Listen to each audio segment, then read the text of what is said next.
one more day of our conference. Actually, Arthur should share this panel. I will begin, and then I will ask to him the mediation.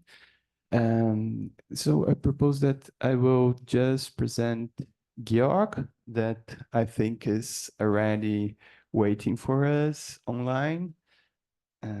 Just see if we can connect him for you to see.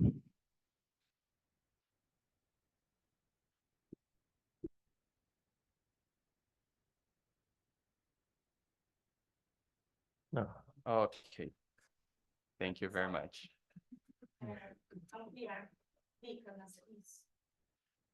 Okay, and can you hear us, Georg? Okay, so let me then present Georg, and then we could start with Georg talk, and then Arthur will present our other speakers of this panel, Oliver and POLYANA. So Georg is research assistant at the Albert Ludwig Universität Freiburg, Department of Classical Philosophy, German Classical Philosophy, from 2022 to 2023. He was a visiting scholar at Columbia University.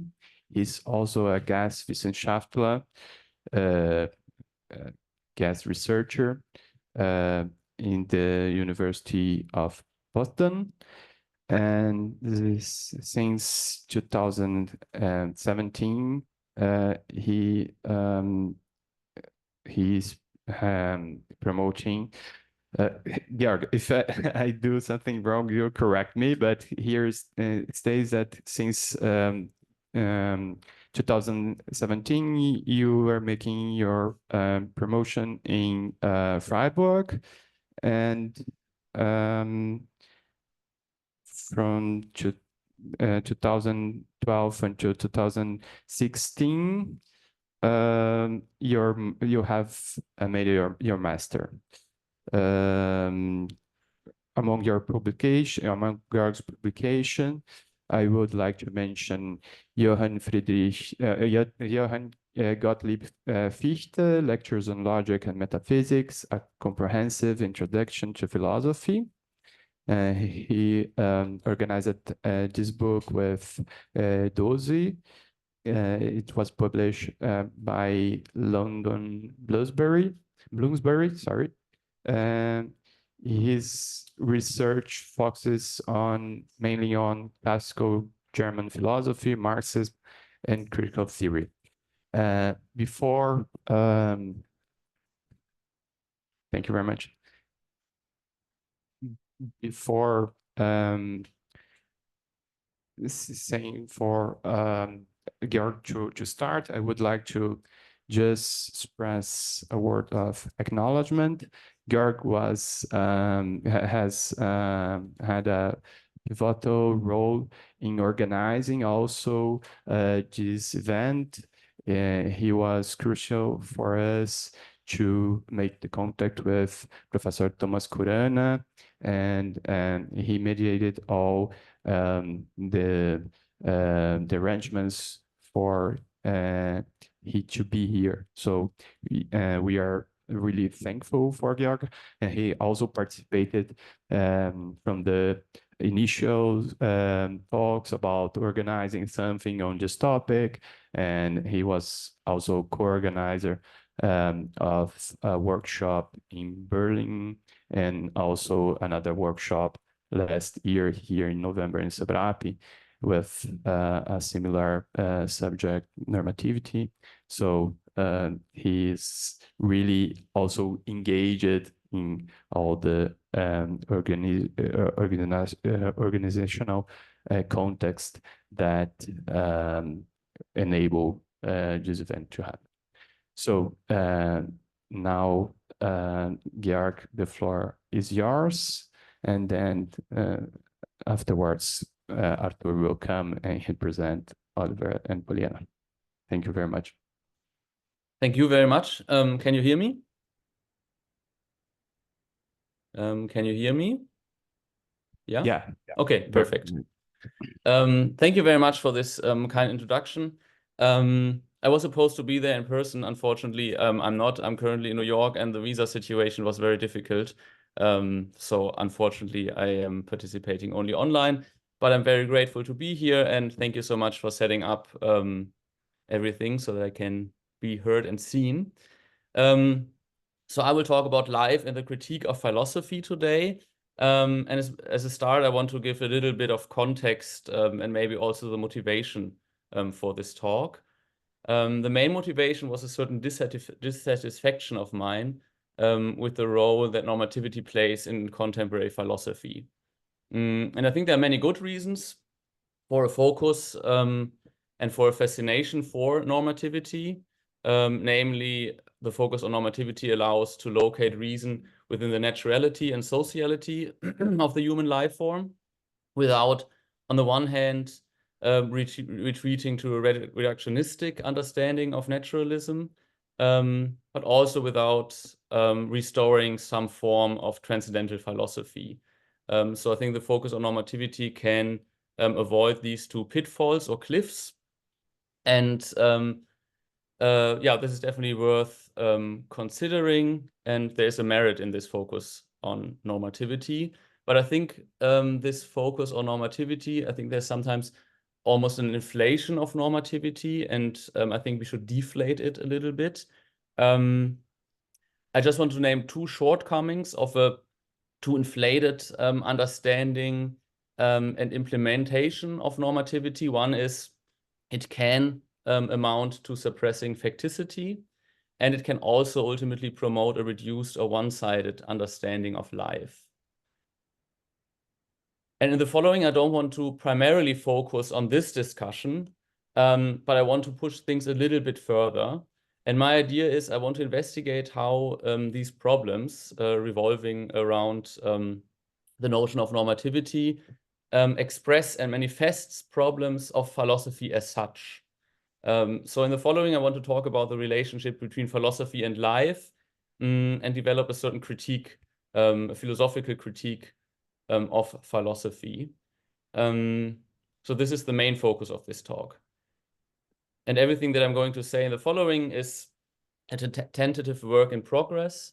I don't want to deliver an ultimate or final definition of either philosophy or life. And I'm more interested in displaying a possible framework of relations, of tensions, and keep the reasoning and the argument a little bit afloat and levitating. And yeah, this is basically it. So I want to start with two core features that I think constitute maybe any kind of philosophy. I don't claim it to be exhaustive. And maybe some people would say these aren't the key features of philosophy at all, but I think there are some good reasons why these two features are key and constitutive features of philosophy. And I think they both ground philosophy. On the one hand, they're unavoidable. If you want to do philosophy, we need these two features. But at the same time, in the same respect, these two key features of philosophy also undermine philosophy. And in some respect, they might be even unphilosophical. And after this, I want to talk about three axes of philosophy. And then in the last and concluding part, I want to say yeah, some concluding words on the relationship between life and the critique of philosophy. So let me start with the two key features of philosophy. And again, I don't think they are just simply wrong. I think they are good in some respects, but they can at least foster problematic tendencies within philosophy. And these two features are philosophical exceptionalism and philosophical rationalism. And I want to start with philosophical exceptionalism. What do I mean by exceptionalism? It's actually pretty straightforward. I think philosophical exceptionalism entails that philosophy thinks in a very unique and exceptional way. That is, it thinks more radical and more holistic than other systems of thought, other sciences, or our ordinary or commonsensical thinking, and so on. So there's really a distinctive philosophy really has a distinctive way of thinking. And this is, I would say, it thinks more radically and more holistically. And just to distinguish philosophy, or to make this feature more clear by distinguishing philosophy from, for instance, the sciences, with all the sciences, one can more or less say what they are and what they do. We can say sociology investigates into society in a rational and scientific way. And we can say more or less what philosophy, also sociology, also biology, physics, and so on do, because we have certain assumption at place, a certain framework that makes sociology, biology, and so on possible in the first place. But these sciences cannot reflect these assumptions and this framework that constitute these sciences. And I'm not a big fan of Martin Heidegger, but he put it very well, this aspect. He says, I cannot say what physics is with the methods of physics. If we want to say what physics is, we need to take a step out of physics, and then we do philosophy. We make explicit the assumptions and questions of physics, for instance, and examine them regarding their meaningfulness, their reasonability, and we draw attention to their consequences and their implications. So if we do this, if we reflect upon a framework or the hidden assumptions, the implicit assumption of a certain system of thought, then we philosophize. And this is also why we can't define what philosophy is, because if we were able to define what philosophy is, this definition would rest on certain assumptions and a certain framework, and this would be unphilosophical in a certain sense. So philosophy is about thinking beyond the framework and the assumptions of all other systems of thought that are not philosophy. So one could say philosophy is a reflection of pre-philosophical knowledge or pre-philosophical consciousness or pre-philosophical reason. And I think this is all fair, and this is indeed a feature of philosophy that I would like to maintain and that distinguishes philosophy from other forms of thinking or systems of thought. But I think there are also problems with this kind of philosophical exceptionalism. Namely, it might, maybe not necessarily, silence, or it might promote a disregard for other forms of knowledge that are not philosophical. And sometimes philosophers tend to think that what is not philosophically relevant is not relevant at all. It's not relevant for life. It maybe has some empirical relevance, but is of a lesser priority than the issues and questions and forms of thought and rationality we deal with within philosophy. And I think this can also amount to a confusion between the world of philosophy and the world of life. So this is, I think, what is problematic about this philosophical exceptionalism. And for the moment, I want to leave the status of these problems of exceptionalism open. One could argue that these problems express a necessity or a contingency or only a tendency. I also want to leave open whether these problems can be reflected upon within philosophy, made transparent, or whether they are unavoidable, and that even in their philosophical reflection, they are perpetuated unavoidably. So one could say probably a lot about all these questions, but I want to leave this open for the time being. It's just a first approach, what I want to do here, to make more explicit the background of my talk. So the first feature and the first problem of philosophy is philosophical exceptionalism. And the second feature and also problem is what I would like to call philosophical rationalism. And again, the definition of what philosophical rationalism is pretty straightforward.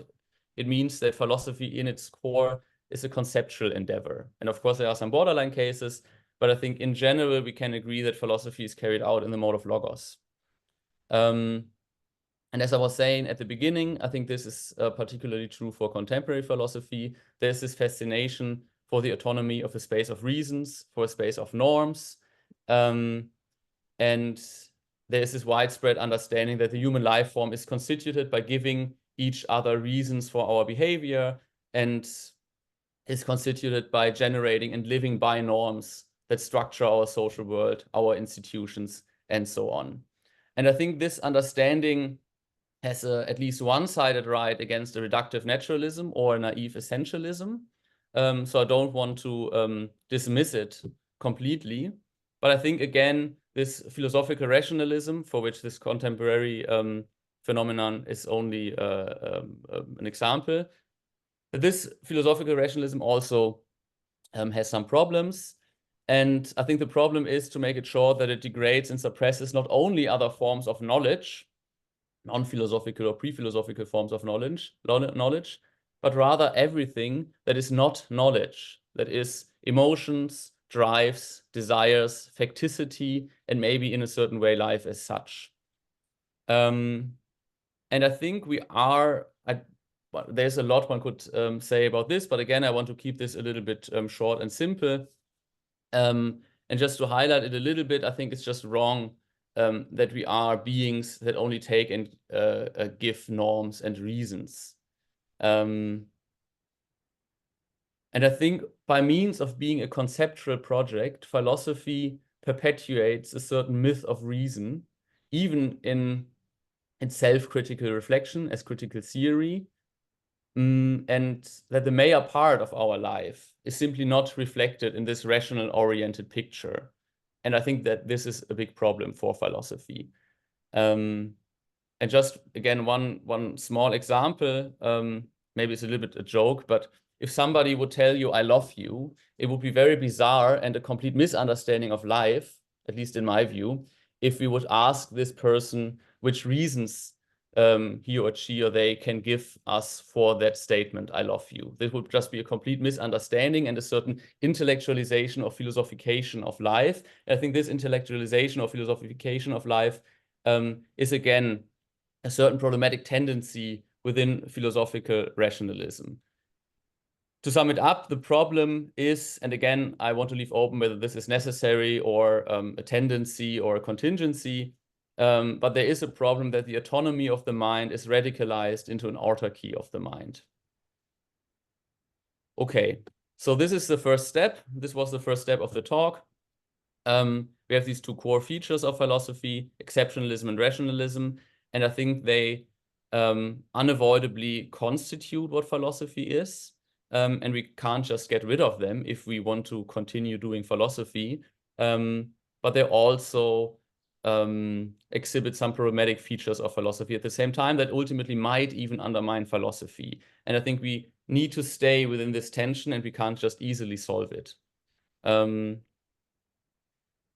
before I proceed and dig a little bit deeper into what philosophy is, how philosophy can be seen, and what might be problematic about this, I want to say a little bit about the notion of life. And this is probably the weakest spot or weakest point of my talk. And I just want to say a little bit about this notion of life. I would say for the time being, and I'm going to refine this definition or understanding of life a little bit more in the following. But for the time being, I would say that life is everything that is not philosophy, and that is either separated or excluded from philosophy. And it depends on the author, on the philosophy, what this precisely is, what is seen as the other or separated or excluded from philosophy. It can be ordinary consciousness, pre-philosophical beliefs, the individual existence, nature, facticity, and so on and so on. I just want to give you one quote by Fichte.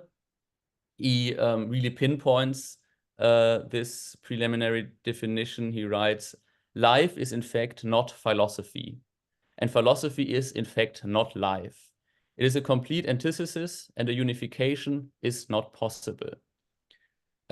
So I can imagine that some of you might be a bit unsatisfied with this preliminary definition of life. So let me just say two brief things. First, this understanding of life is deliberately a black box concept because I want to keep it as broad as possible so that it can incorporate as many phenomena of life or as many examples or cases of what is not philosophy, and that is not defined only for one certain type of philosophy. And it's also deliberately a black box concept because I want to avoid two pitfalls. The first being the naive belief that one could say what life is without also making a philosophical statement. So this is one thing I want to avoid, this philosophical naivety. But I also want to avoid to fully philosophically suffuse the understanding of life and thereby turning life into a mere concept. So these are the two cliffs I'm trying to navigate with this vague black box concept or understanding of life. And secondly, this is a second thing I want to say. One could object, why does it make sense, or why why does it make sense to separate both life and philosophy? One could argue this is not intuitively at all. And this is only a provisional definition. And the following, I will both justify this separation or distinction, at least, of life and philosophy, but also question this distinction or separation of life and philosophy. And with this, we can proceed to the main part of the talk. In the following, I'm going to establish 3 axes of philosophy that also entail 3 different relations between life and philosophy. And these axes, or this whole framework, is of course idealized. It doesn't hinge on a specific author in the history of philosophy or a certain way of doing philosophy. So I'm trying to take a certain meta position here. And I also don't want to claim that what I'm going to say covers everything in philosophy, but I think it is a more or less agreeable picture and draws a more or less agreeable space within which we could locate different forms of philosophy. Yeah. And the 3 idealized axes are the following. The first axis is justification and critique. So you have justification. Philosophy is justification on the one hand, and philosophy is critique on the other. So this is the first axis. The second is philosophy as description on the one hand and transformation on the other. And the third is philosophy as skepticism and philosophy as speculation.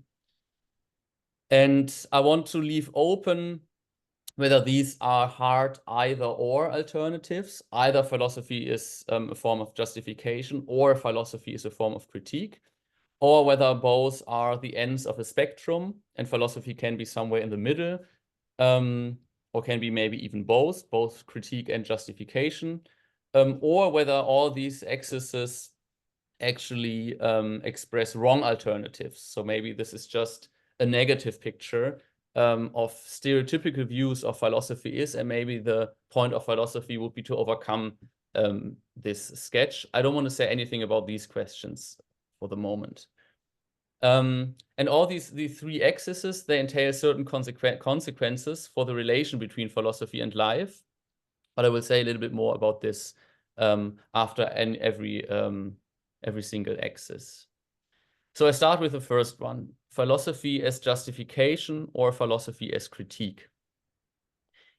If we regard philosophy as a justification, philosophy aims at securing knowledge, securing norms, securing institutions, or in more general term, it aims at securing and justifying all the theoretical and practical forms in which we relate to ourselves and to the world. And this obviously is directed against skepticism or nihilism. And 2 examples are, for instance, Descartes, who aims at securing our knowledge against skepticism, or Kant, who wants to justify our empirical experience. So this is one understanding. Philosophy is justification. And again, this is all idealized. Of course, there are intersections and overlappings and so on. But we could also understand philosophy as critique. And philosophy as critique rejects and criticizes illusions, fallacies, self-deceptions, and ideologies. And whereas philosophy as justification aims to stabilize, philosophy as critique seeks to destabilize matters of affair.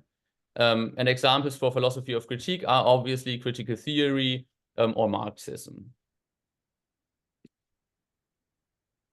And now I want to ask what follows for the relation between philosophy and life from this axis. And I want to argue that these two views of philosophy as justification or as critique entails a certain separation of philosophy and life.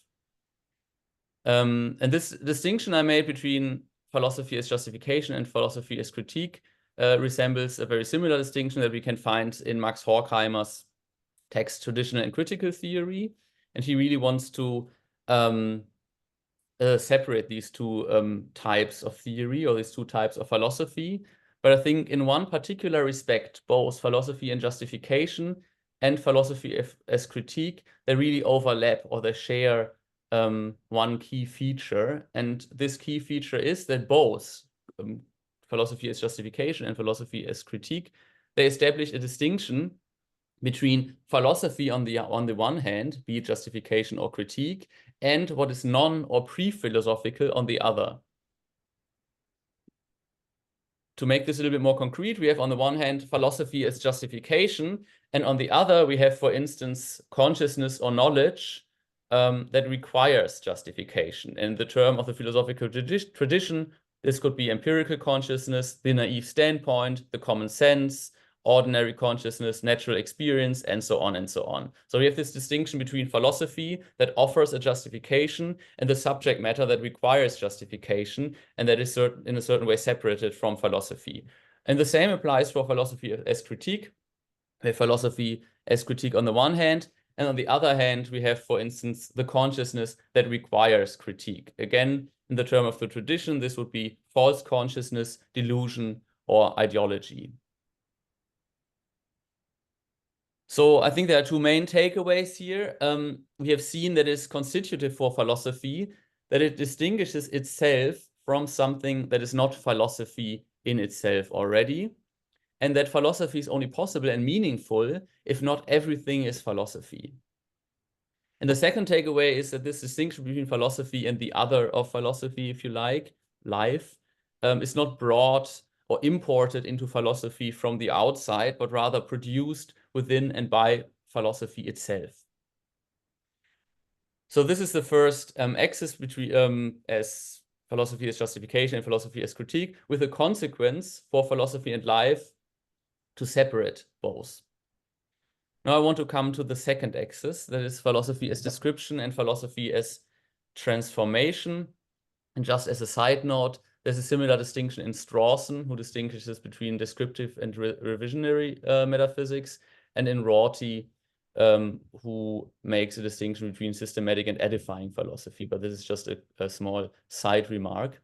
And also one could be inclined to think that philosophy as description and philosophy as transformation somehow coincides with philosophy and as critique and justification, but I think this is by no means the case. Philosophy can be engaged in justification and can be transformative by offering a justification and not a critique. And I think also philosophy can be critical and just be descriptive in a certain way. But of course, also philosophy, this is what we would normally think, philosophy as critique is also transformative, and philosophy as justification is a pure description. But I think this is, I think these two axes are independent from one another, and they can overlap, but they don't necessarily overlap. Okay, but let me start. What is descriptive philosophy? Descriptive philosophy is an attempt to uncover or make explicit the implicit structures of our thinking, our practices, our institutions, and so on and so on. And descriptive philosophy does not interact or intervene with our thinking, our practices, our institutions, and so on. But descriptive philosophy leaves everything and leaves life as it is. There's one example. I just want to read this quotation from Wittgenstein's Philosophical Investigations really quick. He writes, philosophy, and this is an example for this understanding of philosophy as being descriptive, philosophy may in no way interfere with the actual use of language. It can in the end only describe it. It leaves everything as it is. So this is descriptive philosophy. And opposed to descriptive philosophy is transformative philosophy. And philosophy as a transformation aims at changing and transforming the structures and forms of our thinking, our practices, our institutions, and so on. So it definitely aims at transforming life. And again, I just want to give two very brief examples. In ancient philosophy, we have this idea that philosophy is a form of existence that aims to change life. And of course, we all are aware of Marx's thesis that philosophy should not only interpret the world, but also change the world. So these are two examples for transformative philosophies. Again, I want to ask what follows from this characterization or from this axis for the relationship between philosophy and life. And I think the consequence is a certain subordination of either philosophy or life under the respective other.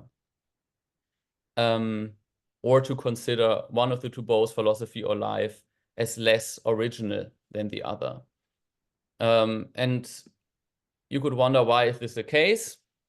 And I would argue, and I will go a little bit deeper into this in a second, but just for the moment, I would argue if philosophy aims at transforming life, this somehow entails that life must be in a certain way be deficient and in need of a transforming philosophy. And on the other hand, if philosophy only describes life, then life itself in a certain way remains the ultimate criterion. And of course, there are different degrees of subordination. I don't want to go into the details. I just want to give now in the following two extreme examples for a subordination of life under philosophy or philosophy under life. The first example is an example of a subordination of life under philosophy, and this is an example from classical German philosophy or German idealism. Let me just give a little bit of context. The German idealists are concerned with the question how we can explain the relationship between, roughly speaking, mind and world. And they attempt to explain this relationship between mind and world on the ground of a non-empirical unity that precedes and grounds the empirical difference between mind and world that we experience in our empirical experience. This, however, if we explain this daily experienced difference between mind and world on the ground of a unity that precedes this distinction, this implies that our everyday and commonsensical conception of the world, mind and world are somehow different entities, is mistaken, and that philosophy corrects this mistaken view. And I would argue that this in turn not only leads to a distinction between philosophy and life, but also, at least in a certain respect, to radical devaluation of life. And there's one good example for this devaluation of life in Hegel's text on the essence of philosophical criticism. I'll just read this very quickly. Some people argue that it's written by Schelling, but I don't want to go into all these intricate details. So it might be Schelling or Hegel. It doesn't really matter for my point here.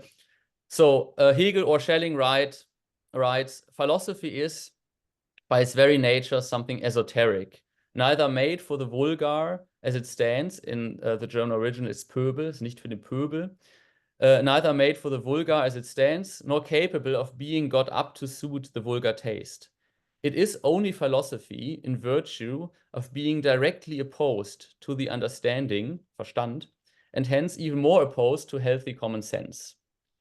So this is one example for the prioritization of philosophy over life. And an opposite extreme can be found in analytical philosophy. And this is an example for the prioritization, for an extreme prioritization of life over philosophy. And again, I want to give a little bit of context here. Like German idealism, also especially the early analytic philosophy, think of the Vienna Circle, Rudolf Carnap and Moritz Schlick, wrestles with the question of how to deal with the dualism of mind and world. And like German idealism, the early analytic philosophy rejects this dualism as delusional and deceptive.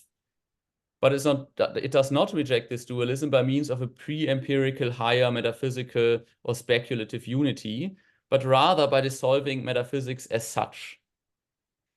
And their argument is that the idea that mind and world are somehow two substances or two separate independent entities is a mistake that is based on a misunderstanding of language. In other words, not an ontological difference. The difference between mind and world is not an ontological difference, but a semantic difference.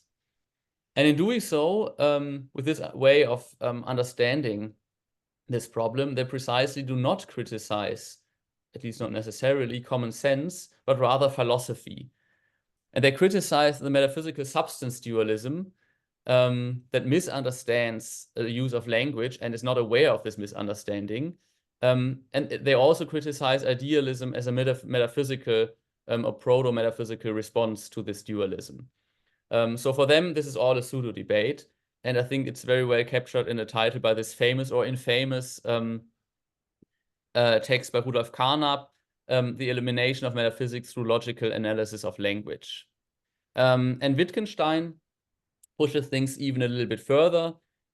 He, in a certain way, argued that philosophy should be simply concerned with clarifying and eliminating these linguistic confusions of philosophy to avoid that philosophy further entangles itself in these confusions, and also to avoid that philosophy believes by further entangling itself in these confusions, it is actually freeing itself from them.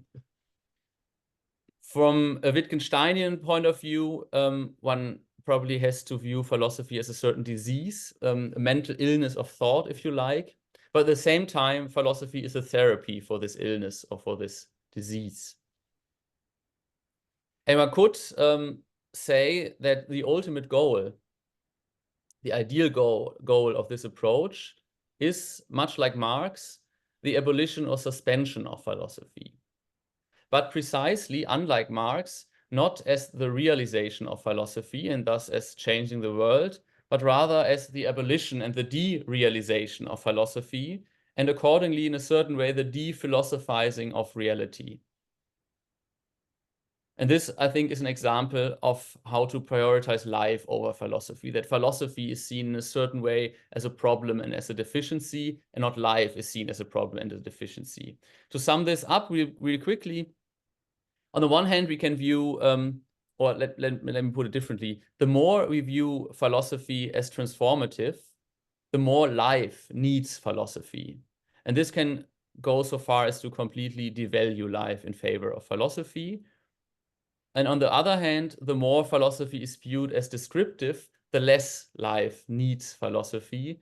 And this can go so far as to completely devalue philosophy in favor of life.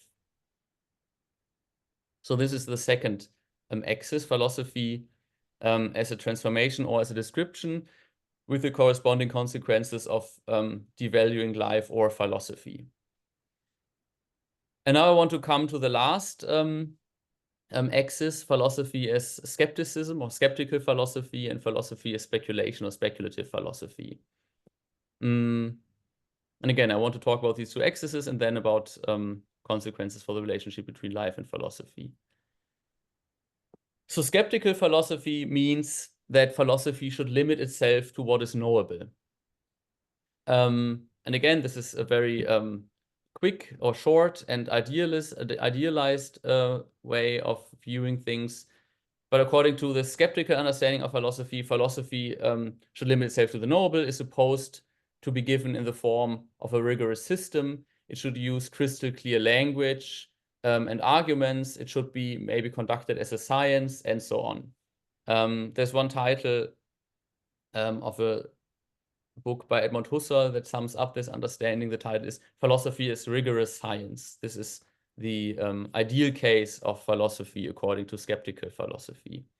And also, again, Wittgenstein, you all know this quotation, sums up this understanding of philosophy, the skeptical understanding of philosophy. What can be said at all can be said clearly, and whereof one cannot speak, thereof one must be silent. This would be a skeptical or account of philosophy as skepticism in a certain way. And the opposed view of philosophy would be philosophy as speculative philosophy. And according to this understanding of philosophy, the point of philosophy is exactly not to stay within the realm of what is knowable, but to push things beyond established and reliable mental conceptual, and linguistic frameworks. And the goal of philosophy is to create and to design uncertain possibilities of thinking. And whereas the understanding of philosophy as skeptical philosophy draws a very clear boundary around what is knowable and sayable, this understanding of philosophy as speculative philosophy aims at undermining and subverting and questioning this boundary. It aims at expanding our knowledge beyond the boundary of what is knowable by establishing another form of knowledge. So it's not just about expanding the boundary or the realm of what is knowable, but to take this distinction seriously between what is knowable in a certain, maybe even pre-philosophical way, and what is knowable beyond this framework by introducing another form of knowledge, and this is precisely philosophical knowledge, that can account for the otherness of knowledge beyond what is knowable. So this kind of philosophy, a speculative philosophy, is inherently paradoxical. And in his text, Hegel, Three Studies, Adorno views it very similarly and gives a very good definition of this speculative understanding of philosophy. And this is exactly opposed to Wittgenstein's sentence that I read earlier as a characteristic of skeptical philosophy. Adorno writes, if philosophy can be defined at all, it is an effort to express things one cannot speak about. So again, these are the two idealized ends of an axis. And now again, I want to ask what follows for the relation between philosophy and life from this axis. And I want to proceed here a little bit differently than before. Before I argued that there are different types of philosophy, and they correspond to different ways of how philosophy and life are related. And now I want to argue that these, and this is probably the most tentative and most speculative part of my talk, now I want to argue that these two different types of philosophy, speculative and skeptical philosophy, are different expressions of life itself.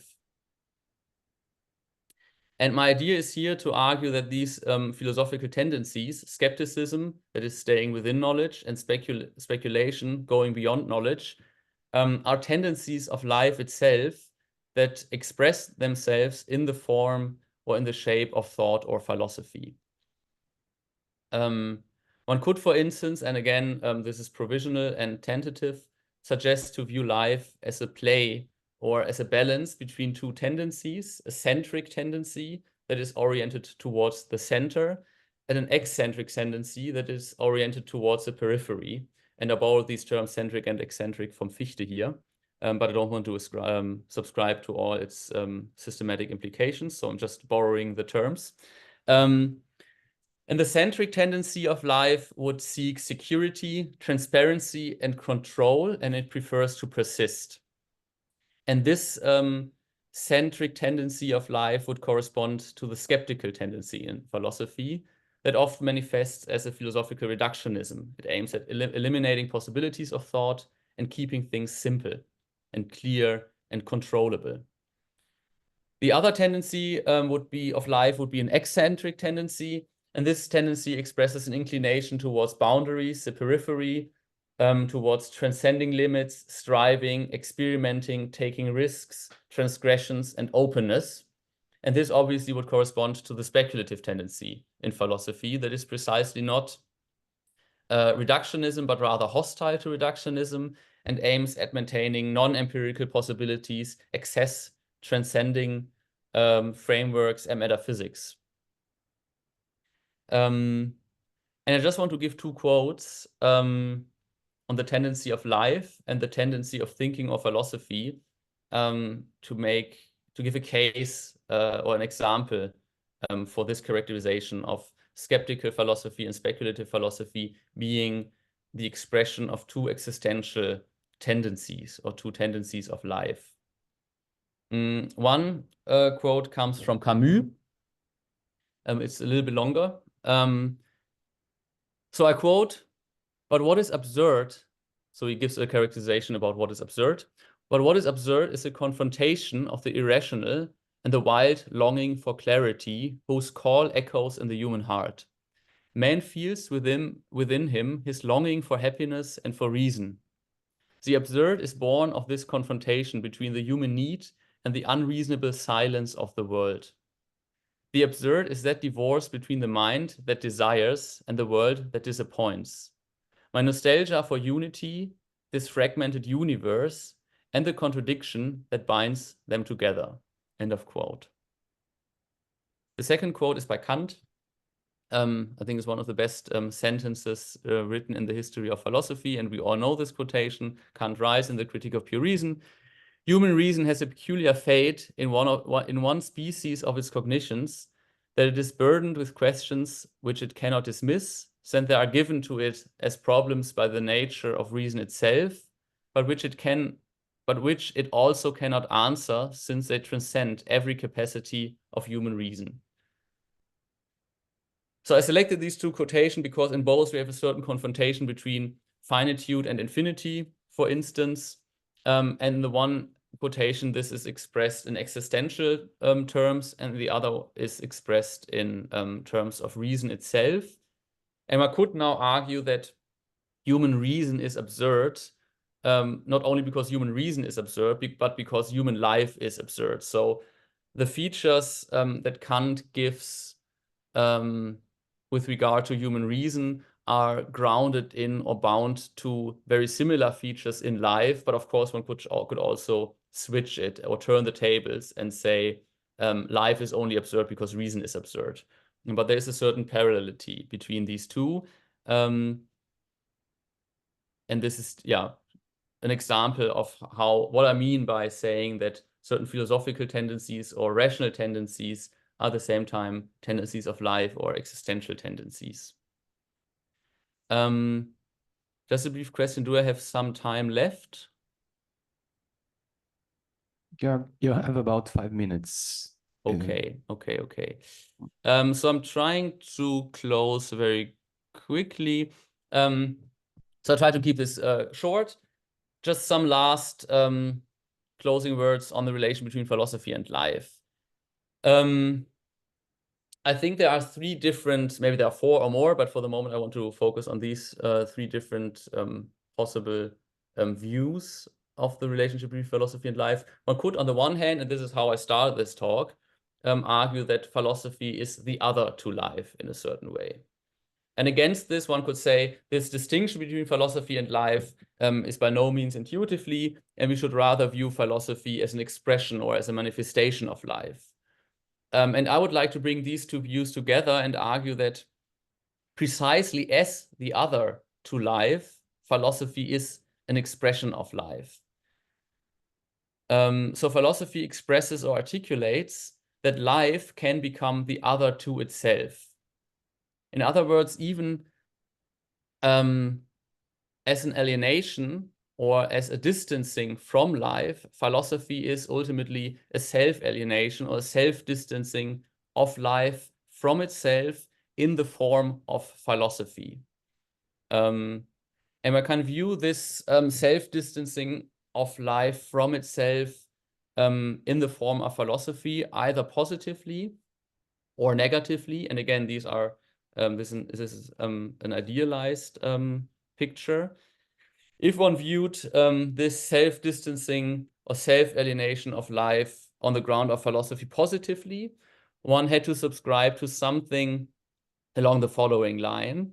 One had to argue that there is a tendency of common sense or of life as such to misunderstand and misperceive itself, a tendency to miss and fail itself and to turn against itself. And philosophy turns against this misunderstanding and self-failing of life and saves life from itself. So if we subscribe to this view, then we probably had a positive understanding of life alienating itself in the form of philosophy. And three examples for this view. One is Heidegger, who argues that the Dasein, the existing being, naturally misinterprets itself in its being. We have a similar understanding in Husserl about consciousness, how consciousness in its relating to the objects forgets itself in this relating to objects. And we also have a similar idea in Kant in his paralogisms, who argue that I, as a thinking subject, misperceive myself unavoidably as a thinking substance. So these are just some examples for this view, that there's an intrinsic tendency in life to misperceive itself or to create an illusion about itself. And I think this is a promising path, but there's also a critical objection, which goes as follows. If all life is deception and misunderstands itself, then I would say there is no real deception and no misunderstanding anymore. Or to put it differently, if life really necessarily deceives itself, and this makes philosophy necessary, then one could wonder, what is the deception? If the deception is necessary and unavoidable, what is the criterion with which we can recognize and criticize the self-misunderstanding and self-deception of life?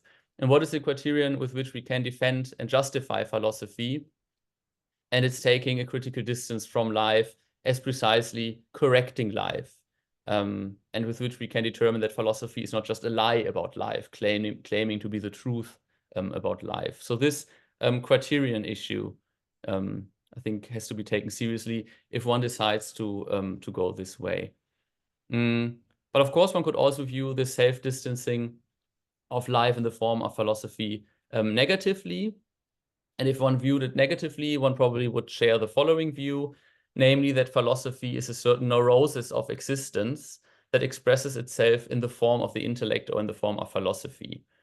So philosophy, according to this view, is not so much a correction of possible or necessary and unavoidable self-deceptions and self-misunderstandings of life, but simply an expression or a symptom of the self-deceptions and the self-misunderstandings of life. So these are two possible views. And I would like to take a middle position. I would argue that philosophy can, in fact, be both a successful expression of life or an enrichment and an invigoration of life, a vitalization of life, or, in fact, a self-alienation and a neurosis of life. And the question, of course, is how can we distinguish both forms of philosophy, the life-affirming and life-aversive philosophy? I think this is a particularly challenging question because the life-affirming qualities of philosophy might manifest themselves as what could appear as life-aversive, and also the other way. And I don't have a good answer, a good conceptual answer, how these two philosophies or modes of philosophy can be distinguished. So let me end with a metaphor. I want to use the idea of a boomerang to describe and to distinguish these two kinds or paths of philosophy. If we threw a boomerang, we have to invest a lot of energy, and we throw with a lot of energy the boomerang away from us.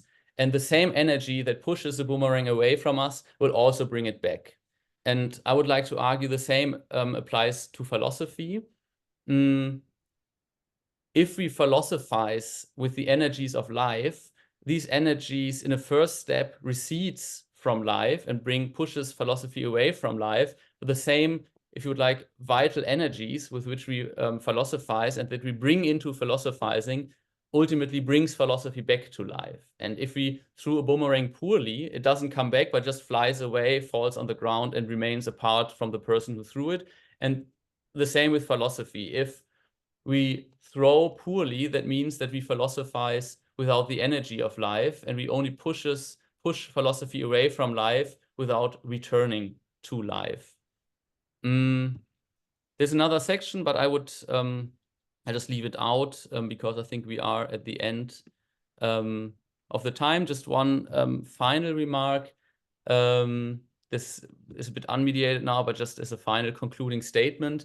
Against the backdrop of everything that I've said, I would argue that philosophy is indeed an exceptional form of knowledge and of life.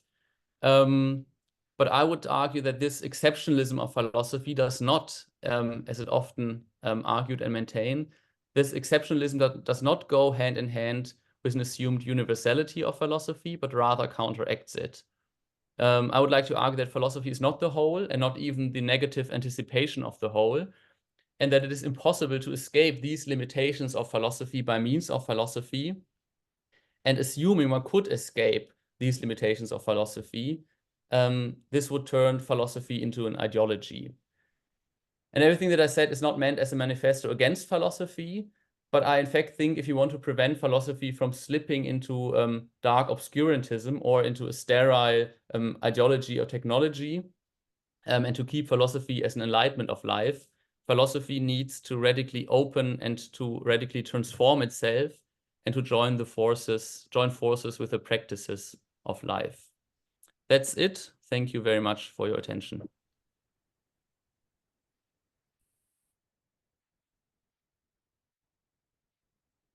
Thank you, George, for this very provocative talk and very stimulating also. I think that it brings, it comes with a lot of questions for us to discuss in the end of this panel. I would like to invite Arthur then to substitute myself to chair the table and present the other speakers of the panel.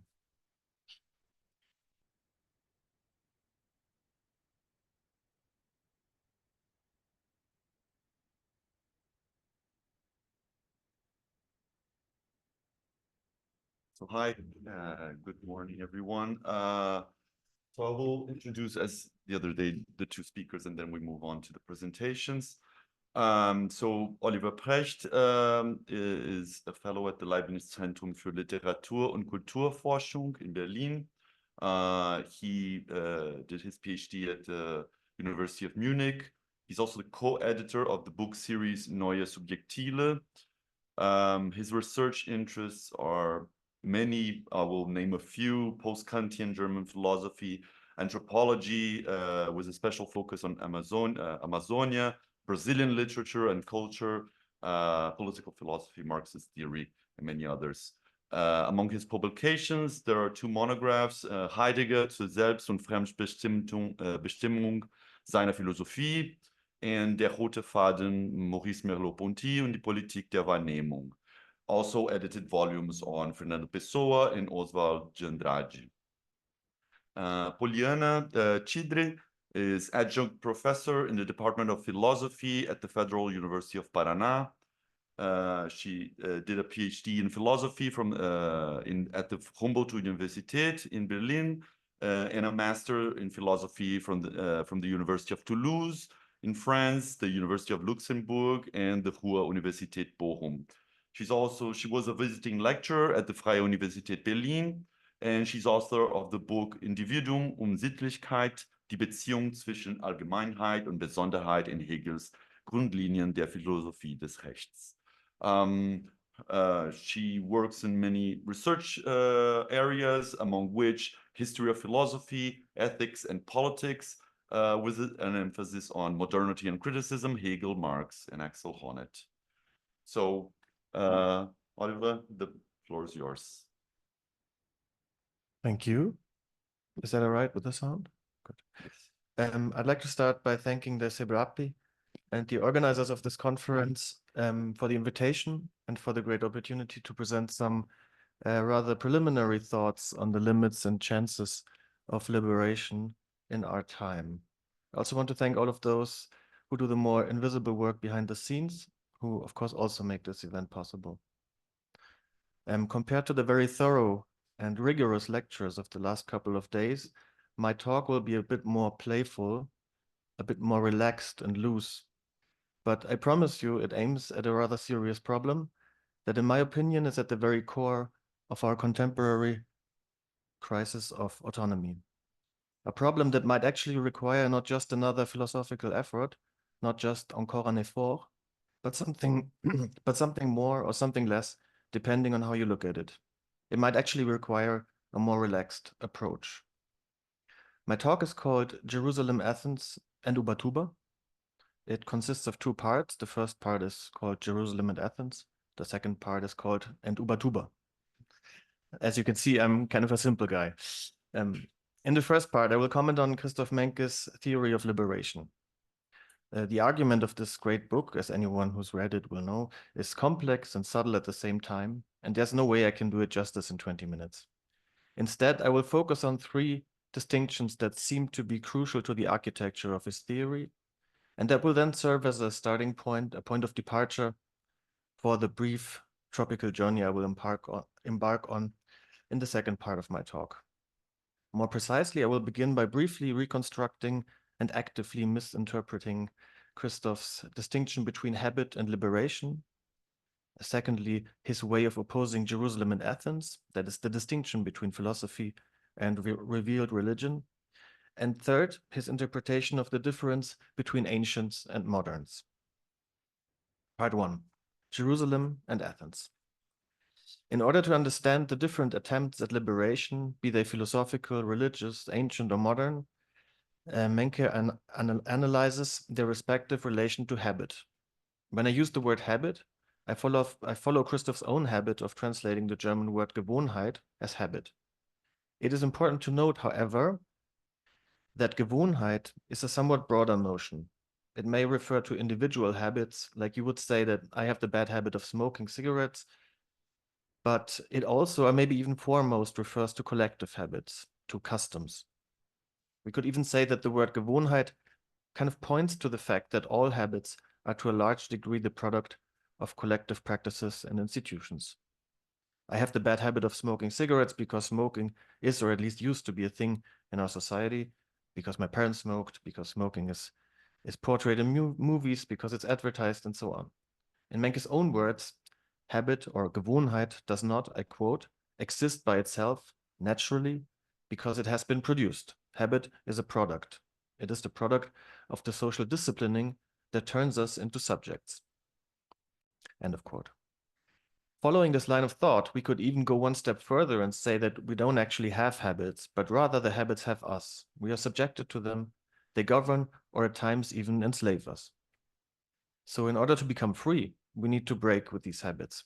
We need to undo what society has produced. But what society has produced is not just something that we do, it is something that we are, and that we therefore cannot simply stop doing. Habit has become our second nature. It is something that often escapes our control and in many cases even our conscience. And because we cannot simply decide to be what we are, even less so when we don't even know that we are what we are, habit and liberation are not just two options from which we can choose. They are not simply opposed, but entangled in a complex manner. In order to understand this entanglement, we have to move on to the second distinction, namely the opposition between Jerusalem and Athens, an expression borrowed from the title of a famous and very important lecture given by Leo Strauss in 1967. Later in the talk, I will try to deepen Menke's reference to this text a little bit and also talk about earlier versions of this lecture that have recently been published for the first time, especially the particularly interesting and far more extensive lecture Strauss delivered under the same title in Chicago in 1950. Strauss uses the names of these two cities as tropes that represent what he considers the two roots of Western culture, namely biblical faith, that is faith in revealed religion, and Greek thought, that is philosophy.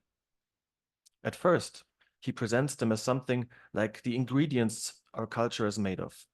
But the Jews and the Greeks are also, no, actually they are above all two cultures of their own. They have their own values, their own habits, and their own ideas of liberation. And most of all, their own way of organizing the city. So in the end, his use of the words is not entirely tropical. Athens is and is not a metonymy. It is and also is not the actual city. I will get back to the semi-tropical use of words at a later point. The distinction and opposition of these two cultures, these two ways of organizing the city that have at their very core revealed religion and philosophy, are the central theme of Strauss's entire oeuvre. All of his texts deal with this opposition in one way or the other. So there's a lot to be said about it, a lot more than I'm capable of saying. For now, I will limit myself to a superficial observation. In his lecture from 1967, the one that Menke cites, when he introduces the distinction between Jerusalem and Athens, in this lecture from 1967, Strauss immediately, from the very beginning, slides into a strange discussion about relativism. So basically, Strauss starts by saying that Jerusalem and Athens are the two roots of our culture, but instead of explaining what they are straight away, he points out that understanding Jerusalem and Athens as two cultures leads to a particular and particularly modern problem. The decidedly modern notion of culture, he writes, implies that every culture has its content, its practices, institutions, and values that are incompatible, even to some degree incomparable. The problem, however, is that this idea then also needs to be applied to the institution and practice of science, and hence to its values like truth and objectivity. I will get back to this specifically modern problem in a minute. For now, I would just like you to keep in mind that understanding Jerusalem and Athens as two cultures, in Strauss's eyes, might cause serious theoretical problems that in turn might inspire very dangerous political solutions, very bad, even catastrophic ways of organizing the city, so to speak. But let's return to Menke's theory of liberation. Menke uses the names Jerusalem and Athens to point at two distinct ways of thinking and practicing liberation. For the Greeks, on the one hand, liberation meant first and foremost escaping and ending the rule of the other, of the master.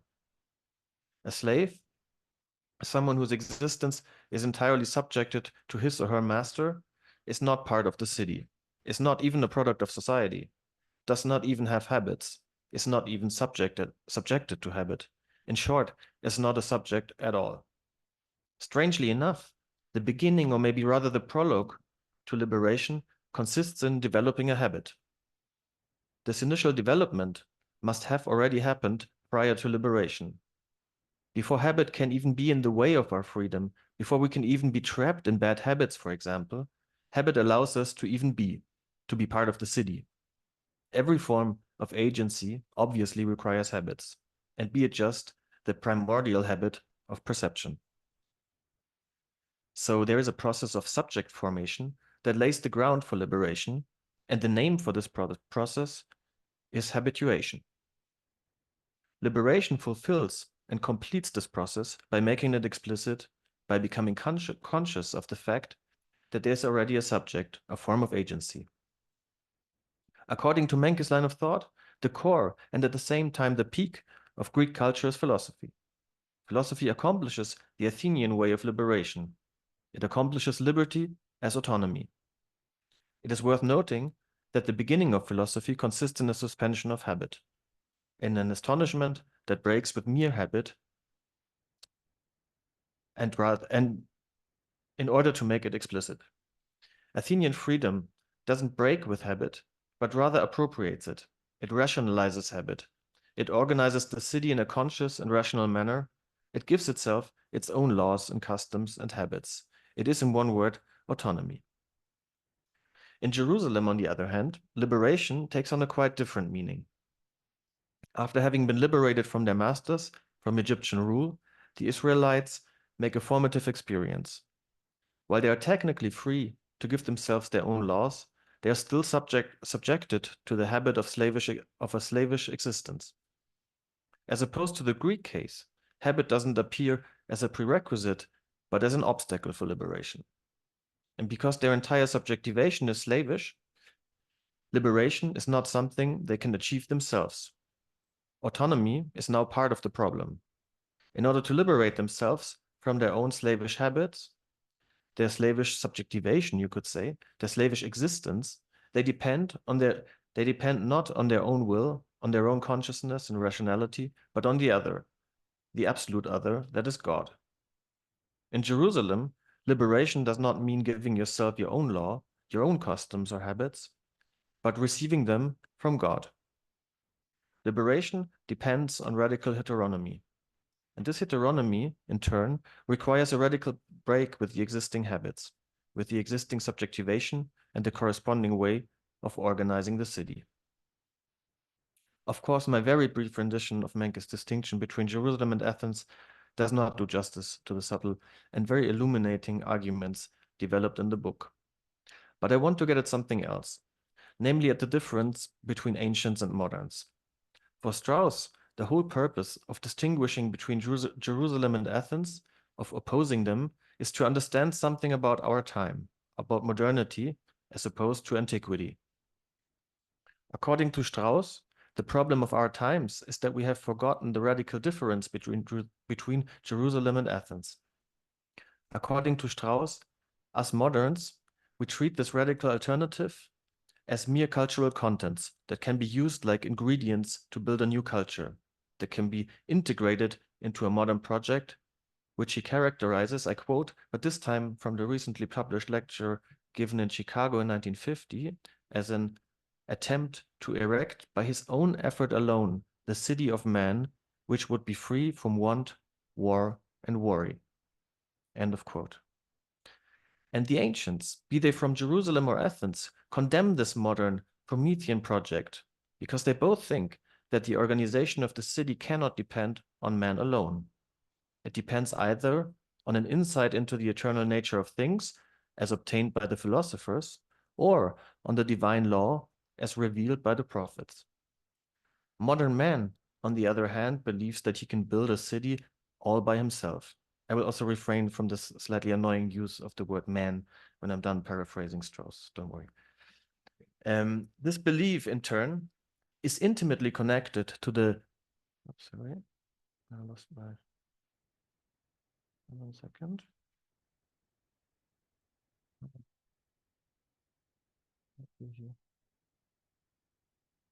Just 1 second. Yeah, this belief in turn is intimately connected to the relativism mentioned before. According to Strauss, modern man misunderstands the radical alternative between Jerusalem and Athens, between revealed religion and philosophy, as mere cultural differences, as mere traditions, as mere habits that are incommensurate. To us moderns, revealed religion and philosophy are not opposed, like a yes and a no, but as 2 out of 1,001 incomparable and incommensurate cultural alternatives to choose from. Strauss likens the modern view on religion and philosophy to a collection of folk tales, to the 1001 Nights. For Menke's argument, the distinction between modernity and antiquity also plays a crucial role.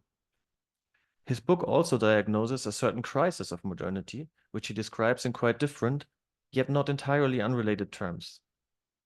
According to Menke, the crisis has to do with the starting point of liberation. The philosophical as well as the religious project of liberation originated in a moment of fascination, understood either as astonishment, as Taumazein in one case, or as wonder in the other case, as the kind of wonder experienced when seeing the burning bush. In modernity, on the other hand, fascination remains trapped in the habitual. It becomes itself habitual. It doesn't lead anywhere. In a city where everything is a product of man, or let's say of capitalism, fascination itself becomes a product. It may briefly interrupt the habitual, but it doesn't lead modern man to shackle the burdens of modern civilization, the specifically modern ways of being unfree. Or to quote Menke, liberation takes place everywhere and always, but the habitual ways of determining happen afterwards just as they did before. End of quote. It's always my translation, of course. The problem of modern liberation could hence be framed in a way that reminds us of post-war French philosophy. Unlike ancient wonder, the experience of fascination only leads to revolt. It doesn't lead to a revolution, to a definitive break with the given social order. And because it only suspends the habitual ways of determining, it requires some form of institutionalization, which in turn requires a foundational act, an autonomous act, that cannot be part of this modern experience of fascination itself. In one word, modern fascination is radically immanent, yet requires transcendence. It is caused by something man-made. It is part of the city that produced the habits and can therefore neither revolutionize the city nor break with the habits the given organization of the city produces. Liberation in modernity has reached a dead end. I will not get into Menke's analysis of what he understands to be the 2 modern projects of liberation, namely a sort of radical, maybe neoliberal entrepreneurship and a sort of radical mysticism. Menke's analysis of these 2 specifically modern phenomena makes up for the largest part of the book, and at least for me were especially rewarding. I can only recommend reading it and state that I agree with his analysis of these 2 modern enterprises. But I'm not entirely sure whether these 2 options really exhaust the possibilities of modernity. I also agree with Christoph that liberation requires an institutionalized politics, but I'm not entirely sure whether I agree with the final conclusion of the book, that, I quote, "The politics of liberation is a politics of education. It has to create a new humanity," einen neuen Menschen in German. There's much to be said about this conclusion, but for now it shall suffice to say that it seems to explicitly affirm the Promethean project that, according to Strauss, is at the very heart of modernity. We need to create an entirely new human being. That would be the Promethean project. The book remains pretty silent on what this education creation might look like. Maybe my talk is just an attempt at provoking a more detailed account of this project. Part 2, and Ubatuba. In the second part of my talk, I want to ask a simple yet complex question. What is modernity? Can modernity, and the specifically modern project of liberation, be explained on the basis of the dual origin of Western culture in Jerusalem and Athens? Or do we have to assume at least 1/3 origin? And if so, what would be the consequences of this assumption with regard to liberation? In his analysis of the two modern projects of liberation, Menke argues that the neoliberal project remains a complete dead end, whereas the mystical project leaves open the possibility of a politics of liberation that could surpass the paradoxes of modernity. What does mystical mean in this context? The word mystical refers to the, I quote, "rationally unfounded authority of the law." The word mystical leads back to a, I quote again, "commandment that cannot be articulated in any law."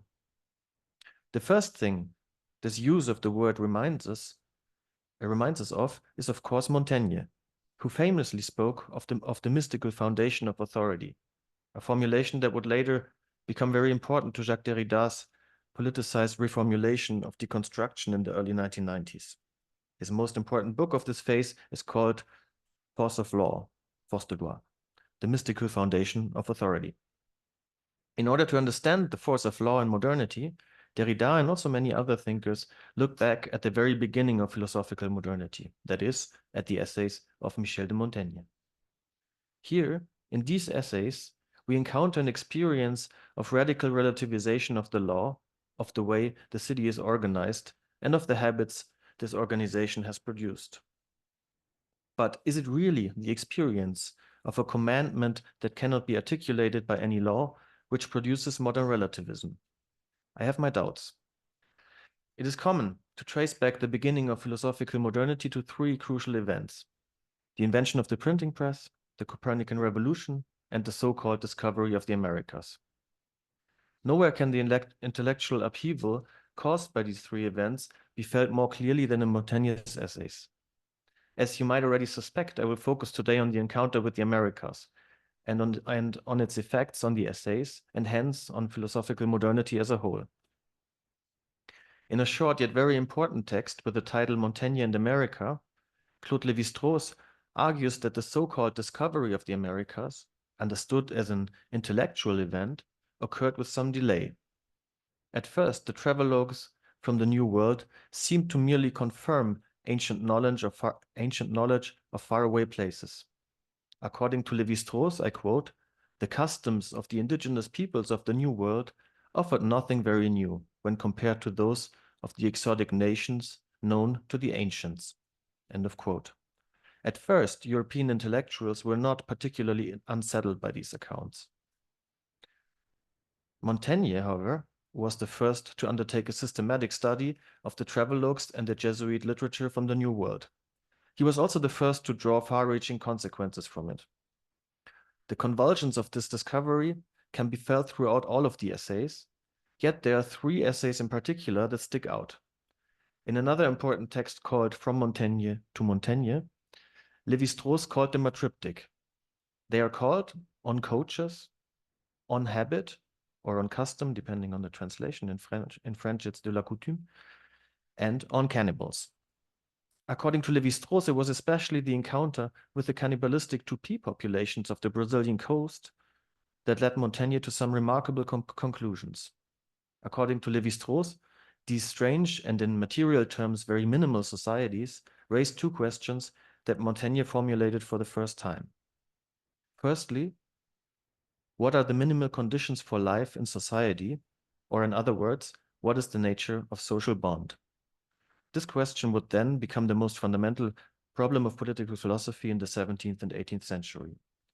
Lévi-Strauss even goes so far as to say, I quote, that the lessons Montaigne asked of the Indians of Brazil led via Rousseau to the political doctrines of the French Revolution, end of quote.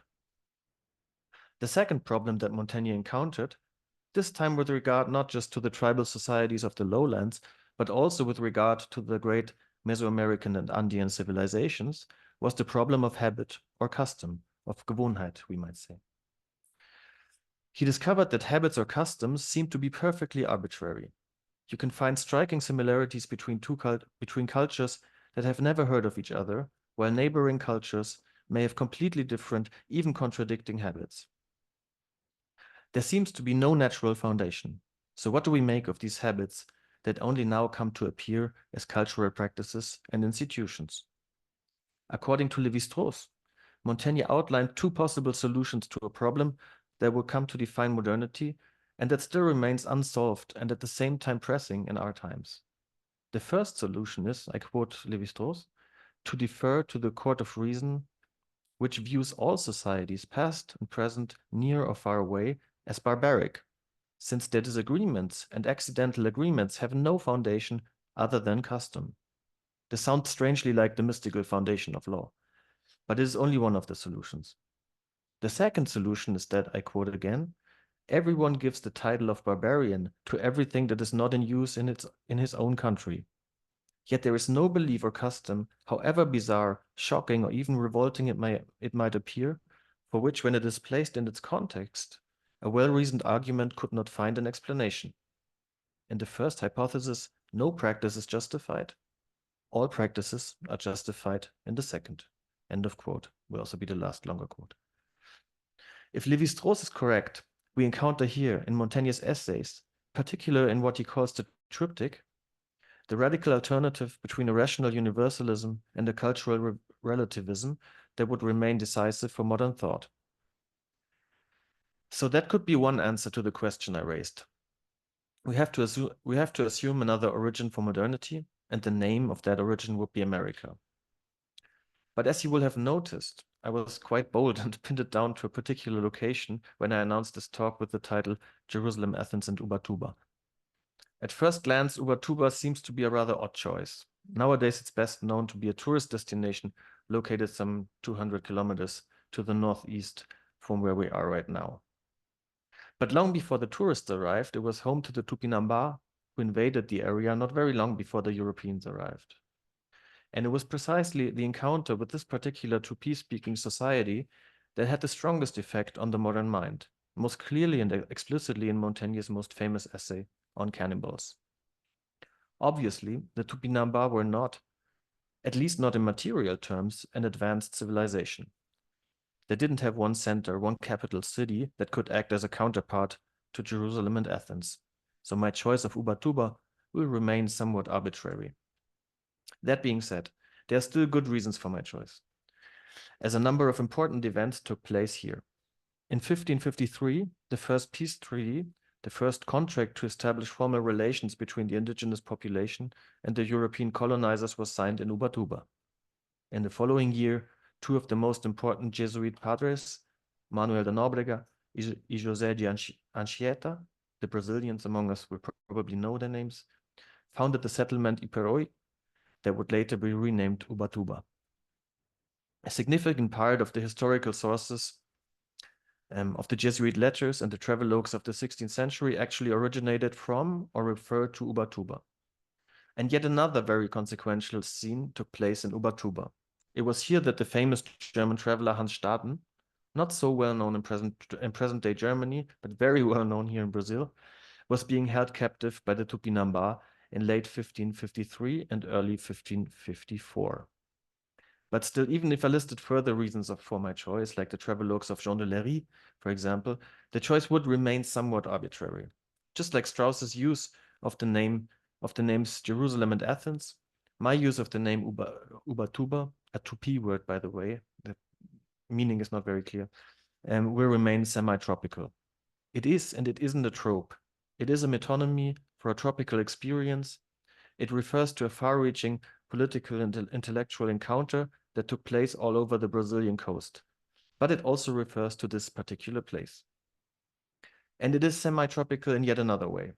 Ubatuba is located precisely on the Tropics of Capricorn, which, as you all know, is the counterpart to the Tropics of Cancer, and hence marks the southern limit of the tropical region. So what happened in Ubatuba? I think Ubatuba was home to an experience that I want to call tropical, or maybe rather semi or proto-tropical. In the 16th century, so at the very beginning of the colonization, there were different groups fighting over the Brazilian coast. First of all, different Tupi tribes, which were in a state of constant yet restricted war against each other. The already mentioned Tupinambá, for example, sided with the Portuguese invaders to gain the upper hand against their enemies, the Tupiniquim, who in turn sided with the French, who for a rather brief period were also trying to establish themselves as a colonial power in Brazil. Another very important group at the time were the missionaries, especially the Jesuits in the case of Portugal, and the Calvinists in the case of France. In one way, the missionaries were of course part of the colonial project, often also in the sense that they provided the ideological superstructure for the military invasion and the economic extraction. But they were by no means confined to that role as handmaidens of the colonizers. From the very beginning, they also had their own interests and goals, which often collided with those of the merchants and soldiers.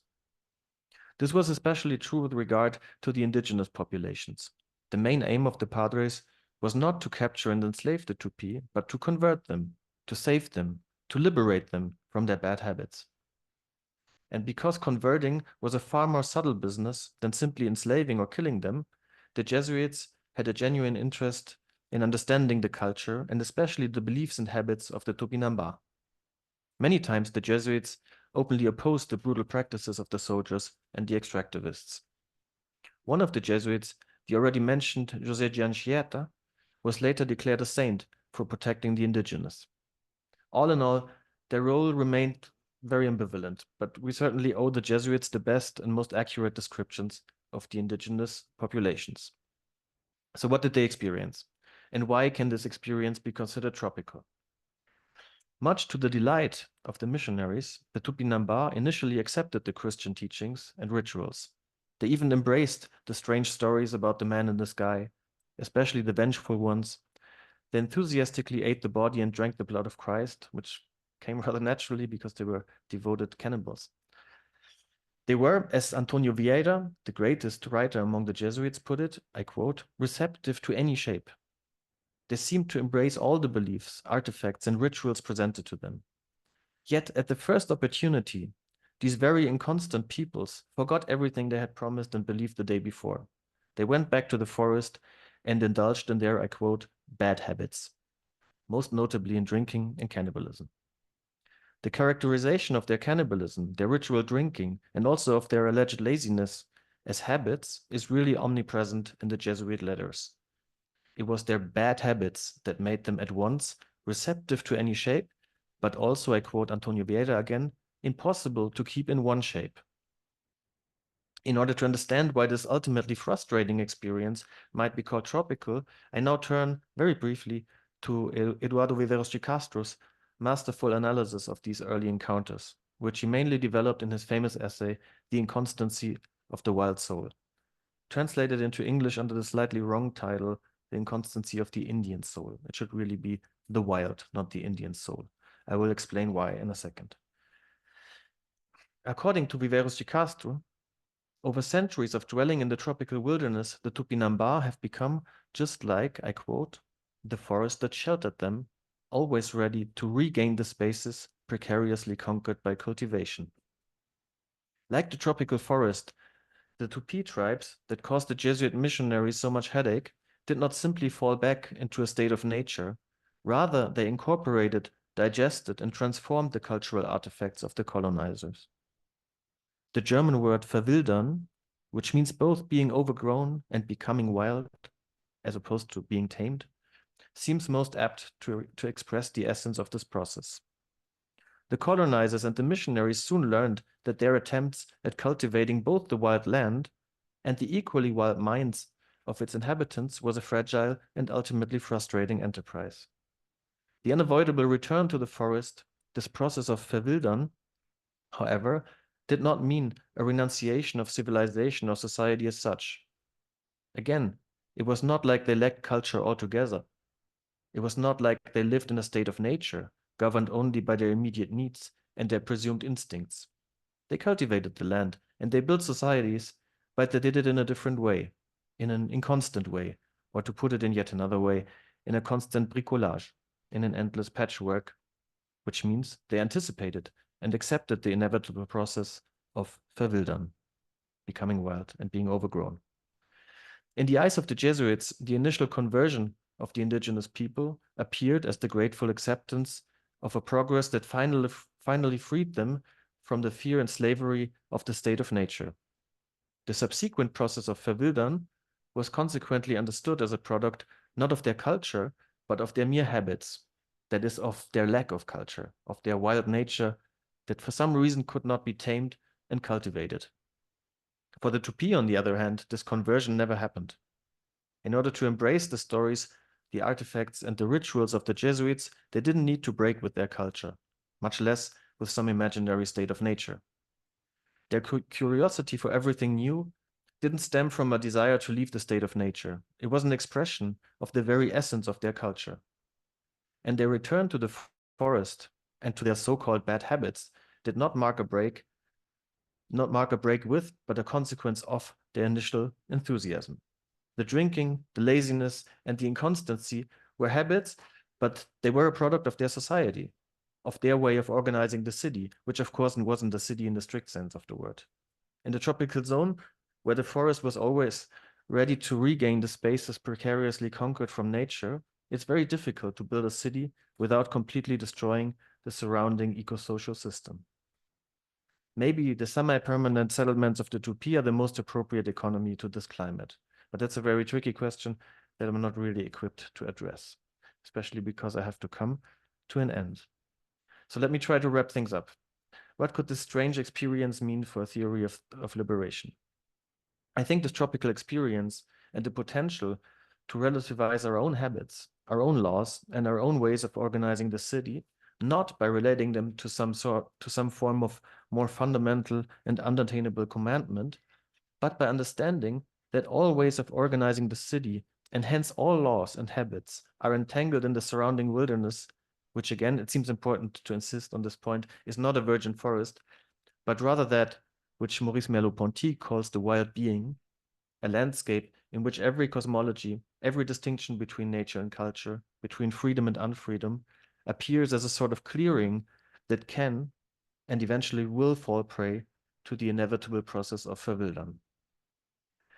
The initial encounter between the Jesuits and the Tupi sparked a minor tradition, in my opinion, the first traces of which can be found in the Jesuit letters and in the tropical, allegorical excesses of the early Latin American Baroque literature. This proto-tropical experience takes on a distinctive form in Montaigne's essays. It then remains a rather marginal tradition, maybe even minor in the sense Deleuze and Guattari used the word, but there's also no time to discuss this question. Marginal as it may be, it seems to me that this tradition has left a distinctive mark on modern attempts at liberation. The specific relativism that follows from an experience not of a transcendent commandment, but of extreme forms of cultural otherness. I mean, the word cultural is not ideal here, but I think you know what I'm getting at. This experience brought forth a liberation from the specifically modern Promethean project to create a city that is dictated by human will alone. Instead of trying to liberate the other by educating her or him, by creating an entirely new human being, this type of liberation aims at something I want to call the unharnessing of the will.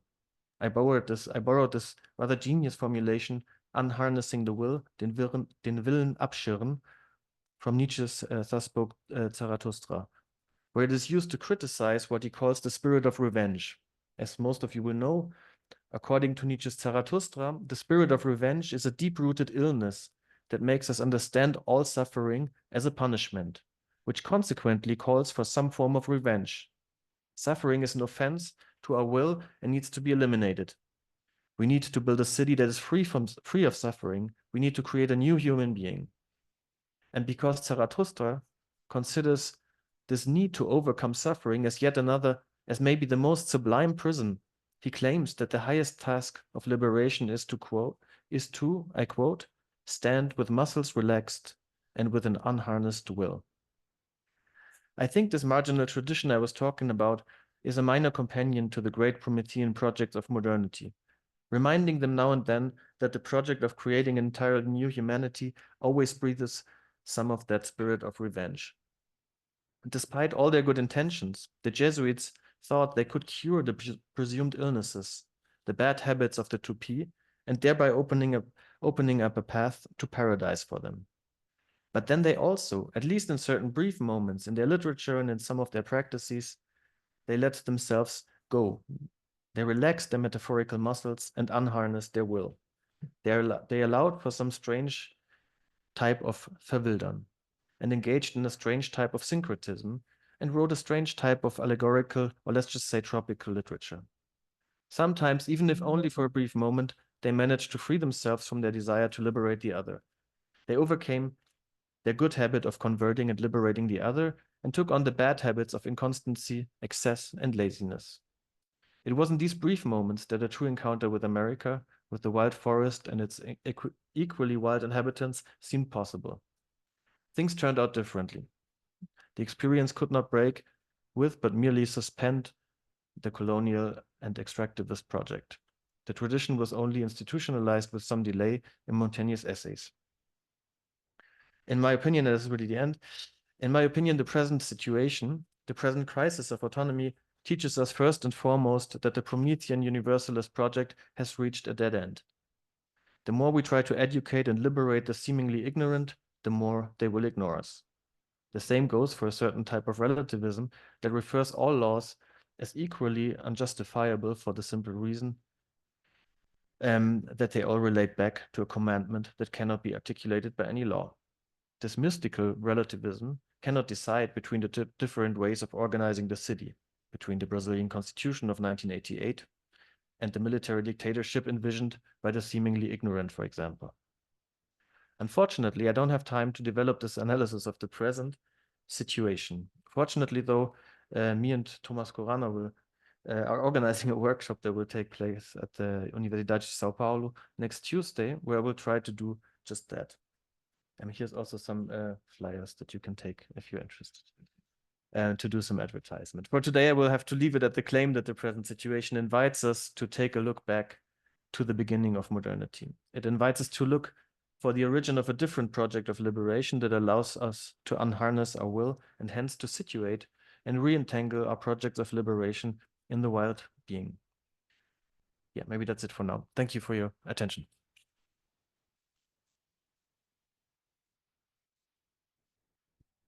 Thank you very much, Oliver, for this very insightful, also very appropriate to the place talk.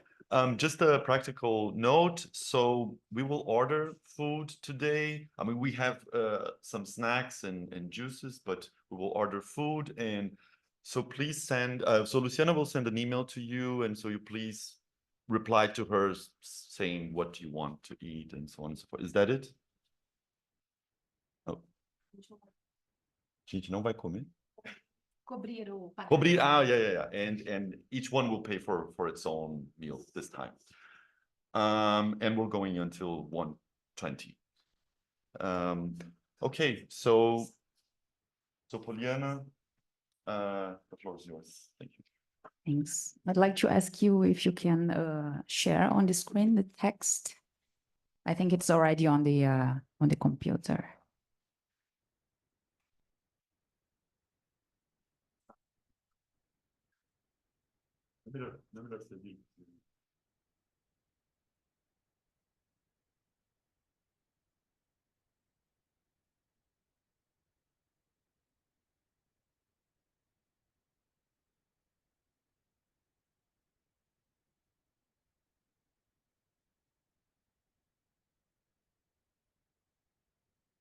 Thanks. So I'd like to start thanking Cebrap and the organizers for inviting me and for having the opportunity to present the latest themes I'm working on with you and to discuss it with you. I'm not gonna read the 22 pages, but I still gonna read lots of it, so don't get too excited. I'm gonna need all the time I can get, but I will tell you when if you notice that I'm not with the text, just skip it a little bit. Thanks.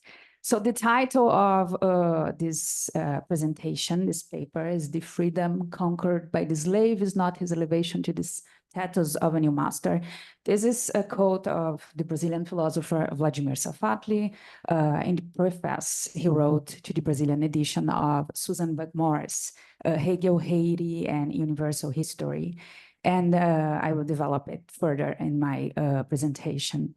And the subtitle From Hegel to Marx on Emancipation Beyond Modern Normativity. So what I understand here under modern normativity is connected to what I call in the presentation after Ludwig Sieb, the project of modernity that is linked to Honneth and to Hegel, and as Honneth presents it in Freedom's Right, it has to do with this main value of freedom, a social freedom and modernity, and the claim for the accomplishment of freedom. So this paper aims to explore the alternative interpretation offered by Susan Buck-Morss, endorsed by Safatli, of Hegel's theory of recognition. The ultimate goal is to answer to what extent some of the aspects highlighted by this interpretation, pointing out to the limits of modern principles and institutions, reappear in Marx's critique, specifically in his critique of the modern conception of property, represented by a political economy incapable of seeing the contradictory nature of a movement that, typical of capitalism, is necessarily linked to the phenomena of domination and exploitation that ultimately mark the alienating and fetishizing aspect of capitalist market economy. Placing the need to overcome slavery contemporary to Hegel as the modern one at the center of the discussion about recognition, as Buck-Morss does by defending that the thesis of a connection between Hegel's elaboration of the theory of recognition and the struggle for independence and the abolition of slavery in Saint-Domingue at the beginning of the 19th century.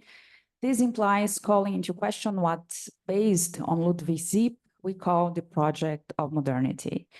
This project, presupposing, as Safatli warns, a hegemonic conception of emancipation and a metaphysics that is inherent to it, consists of the defense of principles, rights, institutions that, in Marx's conception, in accordance with the properly contradictory character of capitalism, lead to a constant denial of any possibility of overcoming modern relations of domination towards true emancipation. Although Hegel himself can be understood as a strong representative of this project, the interpretation made by Buck-Morss and Safatli highlights what in Hegel's philosophical thinking could be used in the critique of this project, such as his conception of recognition and even his theory of property, and through which the activity of work assumes a central function, both in the process of forming subjectivity and achieving true independence, Selbstständigkeit, and in legitimizing the right to property, which would allow a critique of modern property founded on unpaid labor. Furthermore, it's well known that Hegel repeatedly criticizes the primacy, especially in the use naturalist tradition, of the claim for recognition of the person and individual rights, such as property, taken unilaterally. In his conception of the free will in and for itself, Hegel seeks precisely to go beyond the abstract unilateralism of moments of the will that claim to be unique and absolute.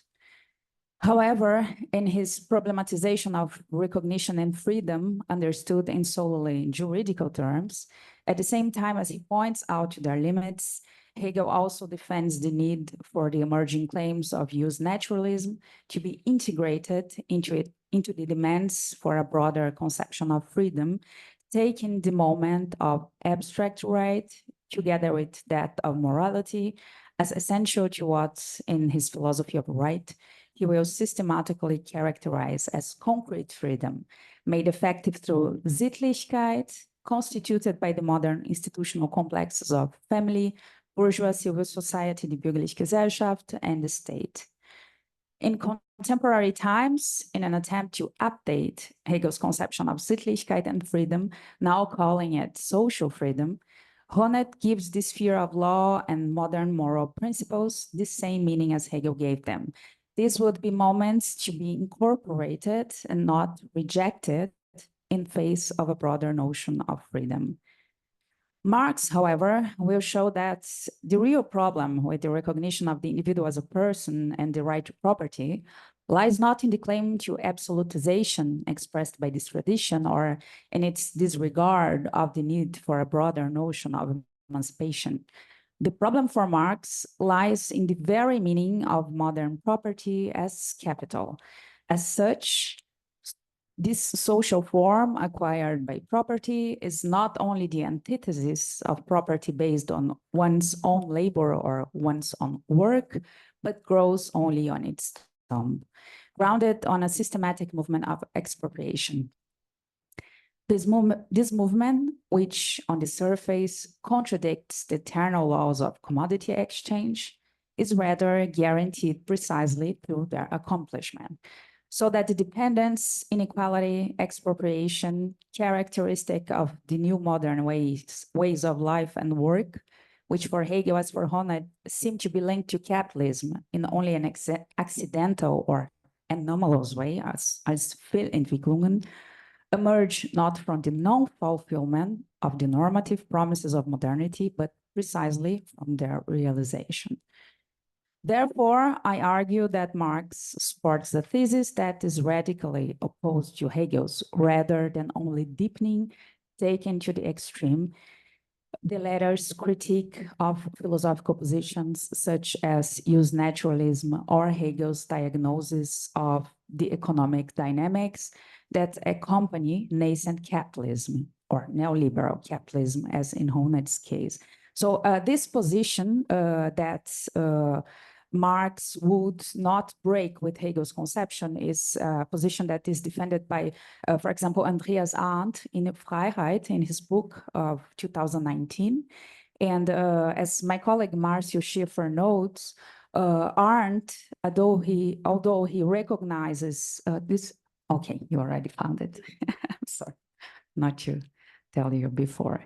So Marcio Schiffer notes that Arndt, although he recognized that individual freedom can only be realized on the basis of another mode of production, and that the domination of social forms proper to capitalism would not be a simple deviation or deviation from the bourgeois rights of freedom and equality, possible precisely because of their fulfillment, Arndt remains a supporter of the idea that it's the right, das Recht, that creates the spaces of freedom, arguing that even in communist society, freedom would be unthinkable without right, without das Recht. Further on, Arndt emphasizes the young Marx positions, defending the law and the civil code to relativize Marx's fierce criticism of the law in his later writings. Opposed to Arndt, Schiffer argues that it is only with the advance of his economic investigations that Marx will come to know that individual freedom, conceived in these terms, it is in the sense of the free development of human capacities, cannot be guaranteed through a legal and political regulation of the capitalist economy, but through its transformation. So it's against that kind of position that I'm trying to go here in my text. So consequently, as Safatlis and also Rancière's critique of Honneth especially helped to highlight, there is a need for a search that is not limited to recognition as Safatli puts it, recognição, but that aims for another form of recognition or an original configuration of the habitual world, which Honneth, reprehending a more radical questioning of modern principles, rights, and institutions, would certainly call moral terrorism. Safatli's and Rancière's positions would therefore endorse the demand for overcoming the horizon imposed by a social organization and a concept incapable of responding to the aspirations of an emancipation, which, as the young Marx already postulated it, would be truly human. So first, I will speak about the interpretation of Buck-Morss endorsed by Safatli, and from Safatli on, I will explore a little bit the common ground existing between Safatli's and Rancière's critique of Honneth, to then secondly concentrate on Marx. So you can skip to the next page, please. Thanks. So for Buck-Morss, Hegel, in the elaboration of his theory of recognition, gives the dialectic of master and slave, Herr und Knecht, but this is the terminology that she uses, justifying it. The dialectic of master and slave, a prominent role. Moreover, in this elaboration, and this is her strong thesis, Hegel was inspired from reading the press at the time by the revolts that took place between 1803 and 5 in Saint Domingue, the western part of the Caribbean island of Hispaniola and one of the most profitable colonies belonging to France. So these revolts culminated in the victorious revolution of that part of the island, which, abandoning its colonial name, renamed itself Haiti, achieving through this process independence and the abolition of slavery. So Buck-Morss argues that only this connection with the problem of real slavery and the struggle for its abolition would enable a theory that seeks to reflect on the conditions necessary for the realization of freedom to think of it in a truly universal way. In his preface to the Brazilian edition of Buck-Morss' work, Safatli takes up this idea, endorsing it. Modern reason, he says, has produced a universalism with geographical and colonial limits, carrying with it an implicit territoriality. This interpretation proposed by Buck-Morss of the Hegelian theory of recognition would, according to him, contribute to highlighting something that marks modern political philosophy because of its lack. So the lack would consist in an absence of the discussion of slavery and the discussion of slavery as a moment of overcoming in the discussion of overcoming slavery as a condition for the realization of freedom.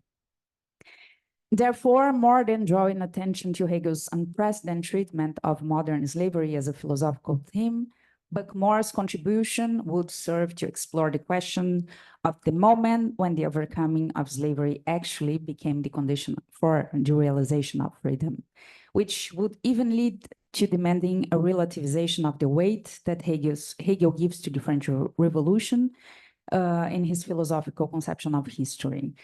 With this, Buck-Morss' proposal seems to have the effect of demanding a shift of the historical paradigm, which for Hegel marks the apex of the development of modern spirit and the realization of freedom in and for itself, and which should enable the objectivation of the principle according to which everyone is free, no longer just one or just a few. Thus, based on this critique, the French Revolution is still marked as Marx rightly notes, by the distinction between le citoyen and l'homme, would only seem to be able to achieve its completeness or truth by opening up to the Haitian Revolution and its demands. This appropriation, however, would not merely imply a demand for an extension of the principles and rights guaranteed by the institution made possible by French Revolution for those to whom until then these rights had been denied. Rather, this would mean the perishing of the narrative of a gradual extension of ideas generated at the core of bourgeois society. This is why Safatli states that true emancipation implies the refusal by those who revolt of a simple appropriation of the system of ideas of the oppressor. And moreover, Safatli argues that thinking about the foundation of recognition processes based on overcoming slavery implies major changes to the very metaphysics naturalized in a certain hegemonic way of thinking about emancipation. So in this sense, he says that what was a thing, what was property, is transformed into an agent, so that what was merely an object now appears as a subject. This movement changes not only the things, but also those who until then were subjects only by force of exclusion and expropriation. Already in the first chapter of his Grande Hotel Abismo, Safatli argued that an alternative interpretation of Hegel's theory of recognition would require a completely new understanding of concepts such as individuality, identity, rights, or subject. Thus, he interprets the concept of Hegelian self-consciousness, central to Hegel's theory of recognition, as the locus of a fundamental experience of non-identity that manifests itself through the subject's material relations with the others, such as desire, work, or language, and which refers not to another self-consciousness endowed with its own system of interests, as he seems to understand Honet's conception of other, but to a deeper otherness, to a beyond that puts me in confrontation with something indeterminate or indeterminate. In his nominal critique of Honet, Safatli is especially interested to show how, from a Hegelian perspective, the process of recognizing individuality cannot be restricted to simply recognizing the claim for positive individual rights that do not find a position in determined normative situations. It's also in the sense that in the preface to Buckmore's, Safatli insists on the fundamental difference between the notions of reconhecimento and recognição, stating that true processes of reconhecimento will not be recognições of what existed before. There is a difference in nature between reconhecimento and recognição. True processes of recognition will be a generalized production and metamorphosis. This will mutate both the one who is recognized and the one who recognizes, bringing to light what has not existed until now. Thus, what Hegel shows us is that the freedom won by the slave is not his elevation to the status of a new master, but the abolition of the modes of relation that were in force until then, such as relations through property, such as relations to oneself, through the individuality of a concept of person incapable of understanding the dialectical force of its relational implications. What the slave self-liberation produces is the collapse of a world and the reconstitution of the general modes of existence and their grammar. This is the only condition for a we that is an I and an I that is we, not to be a simple imposture. So, although this distinction is also contained in the critique made by Rancière of Honet, so insisting on refusing to reduce the claim for recognition to a struggle limited to the search for the attribution of positive rights to individual groups to whom they had previously been denied, Rancière emphasizes in characterizing the sphere of social relations the notion of mésentente, the disagreement that is indicative of the distortion and asymmetry characteristic of an eminently political sociability. And although we might object that in Honet's own defense that he rejects the idea of unilateral defense of the rights of the person and of property or of freedom understood solely in legal or moral terms, so I think Rancière and Safatli in their critiques, they are kind of unfair with Honet, but I think that the common ground of Rancière's and Safatli's critique allow us to emphasize the significance that Honet, in the manner of Hegel, gives to the sphere of law and to modern moral principles. These would be moments to be integrated, of course, as aufgehoben, but in this sense as integrated into a broader notion of what he calls social freedom. And at the same time, Honneth, I'm skipping a little bit, just to the next paragraph. At the same time, Honneth points out that Marx sees liberal fundamental rights, including the right to property, as ideological instruments aimed at exploitative interests of the ruling class over the proletariat. For Honneth, on the other hand, the defense of social freedom should not imply a radical questioning of every given institutional arrangement and all existing rules, at the risk of us falling into moral terrorism. As I have already formulated in previous works, the point to be emphasized from Honneth's critique of positions implying a more radical questioning of certain principles and institutions would be to know to what extent, for him, this questioning could be seen as legitimate or as a mere moral terrorism. This is, in fact, a problem raised by Honneth himself in relation to Hegel, when, although he argues otherwise, Honneth seems to adopt the same path. Leaving aside the open and porous aspect that in the struggle for recognition, he attributed to the framework of orientations from which each society would ascribe value to the qualities and abilities of each of its members, and freedom's right, the author seems to adopt the teleological idea that he himself attributed to Hegel by correctly noting that the latter, considering the presupposition of progress in history, defends that it is in this society of his time, as in modernity, that the institutions capable of guaranteeing the realization of freedom of the Mensch als Mensch are to be found. In this case, Rancière's critique would reveal all its vitality, especially when he defends, in objection to Honneth's theory of recognition, not simply a search for recognition as recognição, but for another form of recognition or for an original configuration of the habitual world. In this sense, he says that if recognition is not merely a response to something already existing, if it's an original configuration of the common world, this means that individuals and groups are always, in some way, recognized with a place and a competence, so that the struggle is not for recognition, but for another form of recognition, a redistribution of the places, the identities, and the parts.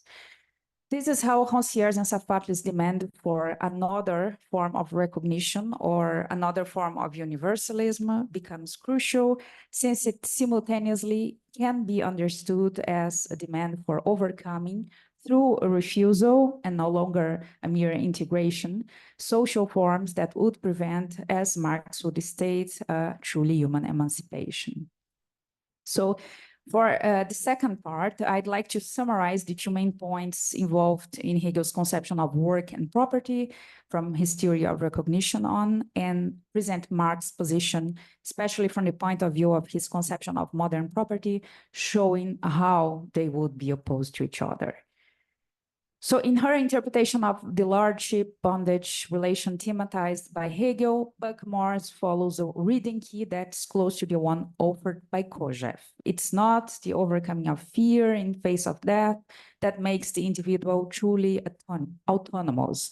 As Hegel's own text attests, the life or death struggle must therefore be followed by a new moment, the moment when servile consciousness transformed into its inverse, becoming the truth of the independent consciousness. Hegel goes on to pose the question of the centrality of work and of the relations to the object as restrained desire, as that through which the true Selbstständigkeit of the consciousness would be attained. So therefore there is an inversion. The servile consciousness as at first but as a thing, an object, the property of the master or of the person, achieves autonomy through its own work, discovering itself as a subject capable of transforming nature without annihilating it in the immediacy of enjoyment. But Morse takes up Hegel's connection between the development of the truth of the independent consciousness and the activity of work, emphasizing how the slave, until then treated as a thing, would achieve self-consciousness by revealing himself in a reversal of what Safatli called hegemonic metaphysics, as a subject capable of transforming material nature. The master, in turn, is the one who assumes the position of dependency, since he satisfies his needs, not through his own work, but solely through the exploitation of the work of others. So this interpretation of Hegel's theory of recognition, which finds support in phenomenology and also will be extended to his philosophy of right, helps to endorse a conception of work that is a condition for the formation of subjectivity, Selbstständigkeit, but also that a work that legitimizes the right to property from a perspective directly incorporated from the use naturalist tradition. Locke, in particular, defends property whose legitimacy is based on work, either on one's own work or on the paid work of others, legally appropriated in exchange for a wage, as well as on the notion of usufruct. However, within Locke, usufruct and the imperishability of owned goods mark the limits of their accumulation. Money unlocks this ties, having emerged as some lasting thing that man might keep without spoiling. However, even though from this conception of money, his theory enables him to undertake a dissolution of the determination of property as a means of satisfying needs, Locke still does not understand the latter as an independent form of value or an end in itself, but as a mere non-perishable means of exchange.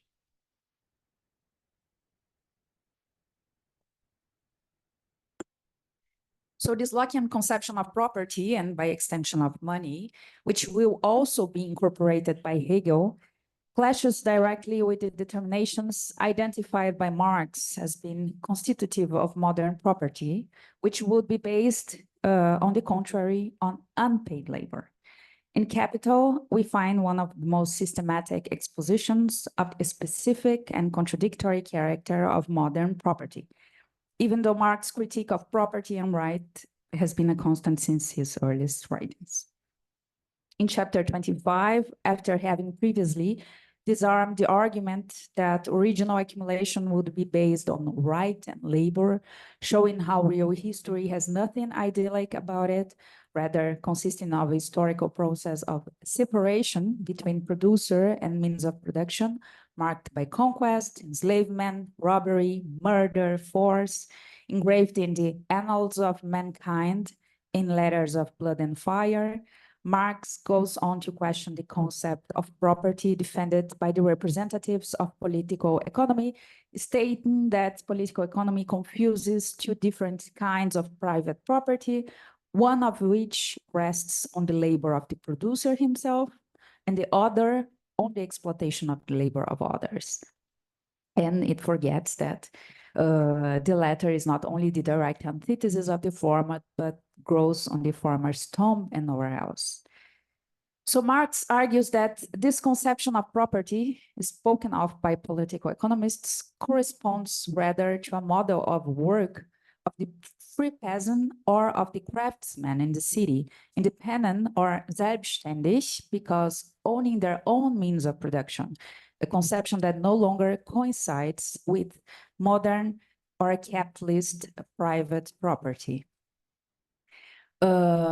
So with this separation between producer and its means of production, which characterizes capitalism, the very discourse, this Protestant discourse, following which the wealth is generated by hard work, discipline, intelligence, and frugality, no longer applies, and Marx will show it, even if this is still very, very popular, this idea. So Marx will show, I will skip to the next paragraphs. Yes, Marx will show combating the anecdote of the genesis of the accumulation of capital from a supposed ethic of discipline, intelligence, and frugality adopted by those who, for this reason, would have become the owners of money and the means of production. He will show that historical genesis of capitalist production is conditioned by a violent process of expropriation of the producers from their own means of production and the disciplining of the workforce, requiring, among other things, the systematic and bloody intervention of the states. And even if this will function to combat or to criticize this Protestant discourse, it is still very present. And there is a Brazilian finance YouTuber coach that stated latest that there is no poverty that can resist 14 hours of work. And this would be an emblematic example of how this idea still remains very popular. I'm going to the next paragraph after this long quote. Yeah, thanks. So in this sense, it becomes crucial to analyze capitalist economy as a process of reproduction, which requires taking into account not only the sphere of circulation, but also that of production, allowing us to understand how in the ordinary run of things, where the use of direct violence is no longer predominant, the systematic inversion of property based on one's own labor to property based on the labor of others takes place precisely, this inversion takes place precisely through the proper observance of the law. So this is the point where I want to come. So this way, Marx argues, especially in his analysis of the market as a sphere of circulation or exchange of equivalents, a very Eden of the innate rights of man, that in this sphere, respecting the principles of freedom, equality, and property is precisely what guarantee in the sphere of production a systematic relationship of dependence, inequality, and expropriation of those whose only property is their own labor power. So in that sense, he says that however much the capitalist mode of appropriation may seem to fly in the face of the original laws of commodity production, it nevertheless arises not from a violation of these laws, but on the contrary, from their application. Therefore, while Hegel states that the right is the immediate Dasein of freedom, Marx, in his debates on wood theft, arguing that value is the Dasein of bourgeois property, ends up putting himself in an opposite position to Hegel, defending that neither the institutional complex of bourgeois civil society, whose system of needs correspond to the capitalist market, nor the rights linked to the person and property can be understood as essential moments of a broader notion of freedom, but that a radical break with the social forms linked to capitalism, as well as with the principles and institutions they require, is necessary. Consequently, positive concepts of freedom or work could only be thought of from a Marxian perspective in close connection with the demand for emancipation from this mode of production, or as Safati puts it, with the demand for the abolition of the modes of relation hitherto in force, or the collapse of a world. But you, in the rebirth of history, seeking to give a new meaning to the idea as the idea of communism, speaks in the same sense of a liberation from the desire for the West and from claims such as democracy and freedom brought about by modern principles of emancipation, which would thus allow us an opening to what he calls in the communist hypothesis an event, something which is impossible until it becomes inevitable, one could say. This characterization is in line with the one Badiou offered in the Rebirth of History, and when he states that in a world structured by exploitation and oppression, where a large proportion of people have no existence at all, The event marks precisely the uprising of the non-existent. It asked of what, according to the conditions of possibility given by the transcendental laws of a zeitgeist, whose forms reduce everything, work, time, wealth, nature, to the logic of the movement of valorization of value, are declared impossible, requiring for their existence, so this non-existence, the eruption of new forms, manifestations of a new principle from which the spirit begins to reorganize itself, actualizing new internal possibilities. So I just wanted, before I go to the final considerations, I want to emphasize that this critique of Marx of the rights and principles and institutions linked to the modern institutions, principles, rights linked to capitalism, this does not imply that Marx rejects the struggle for legal recognition and for rights. This struggle is seen as fundamental. I think we already discussed it in the first day, but this struggle is seen for him as fundamental, but also needs to be understood as instrumental, as having a formative aspect in the organization of the workers towards a transformation that would itself serve to radically challenge the modern forms of law.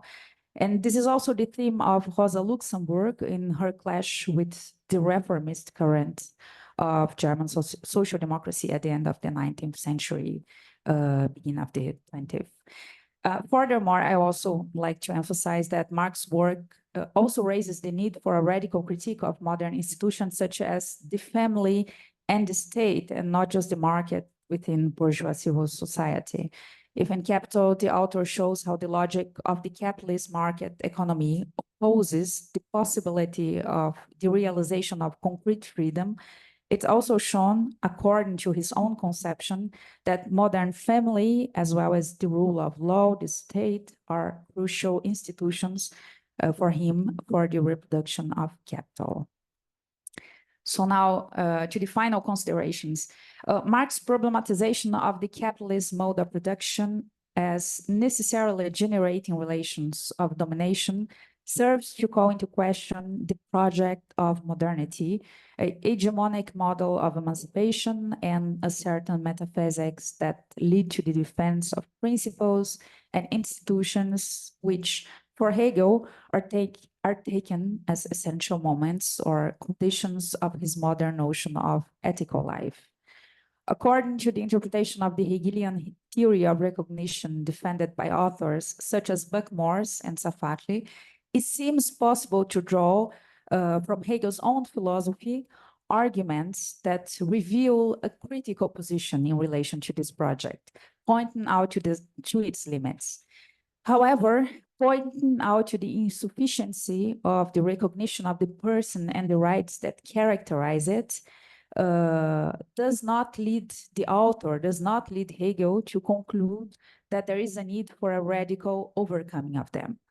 Rather, Hegel diagnoses that the problem lies in the consideration that legal rights alone would be sufficient to guarantee emancipation. Hegel's solution, presented in a more systematic way in Philosophy of Right, consists in the defense of the domain of abstract right as a moment to be integrated into a broader notion of freedom belonging to the realm of Sittlichkeit.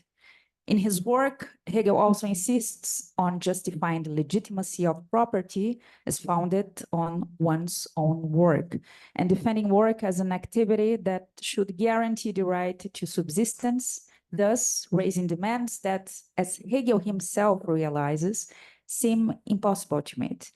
This threat of short-circuiting is particularly evident in Hegel's exposition of issues linked to the sphere of bourgeois civil society and the system of needs that characterizes modern market relations, such as the problem of the rebel, as Uber.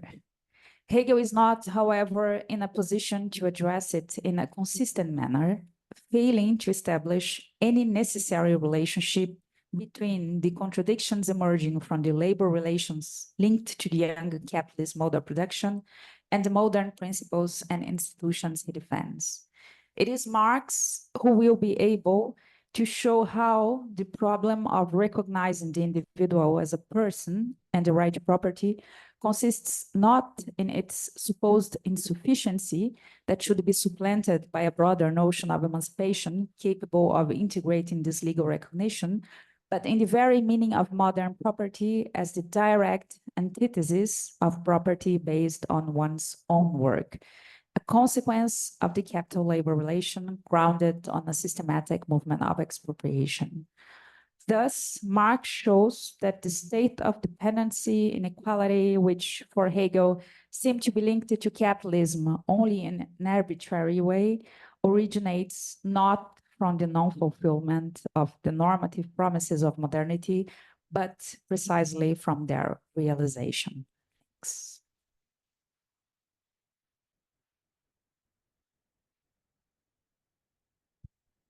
Thanks, POLYANA, for this very interesting talk. So now we have, about 30 minutes for discussion, questions, directed to the three talks we just heard.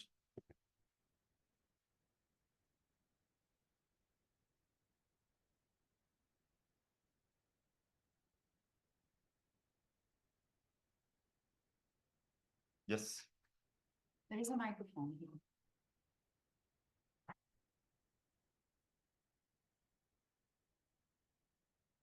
Thank you very much for the three talks.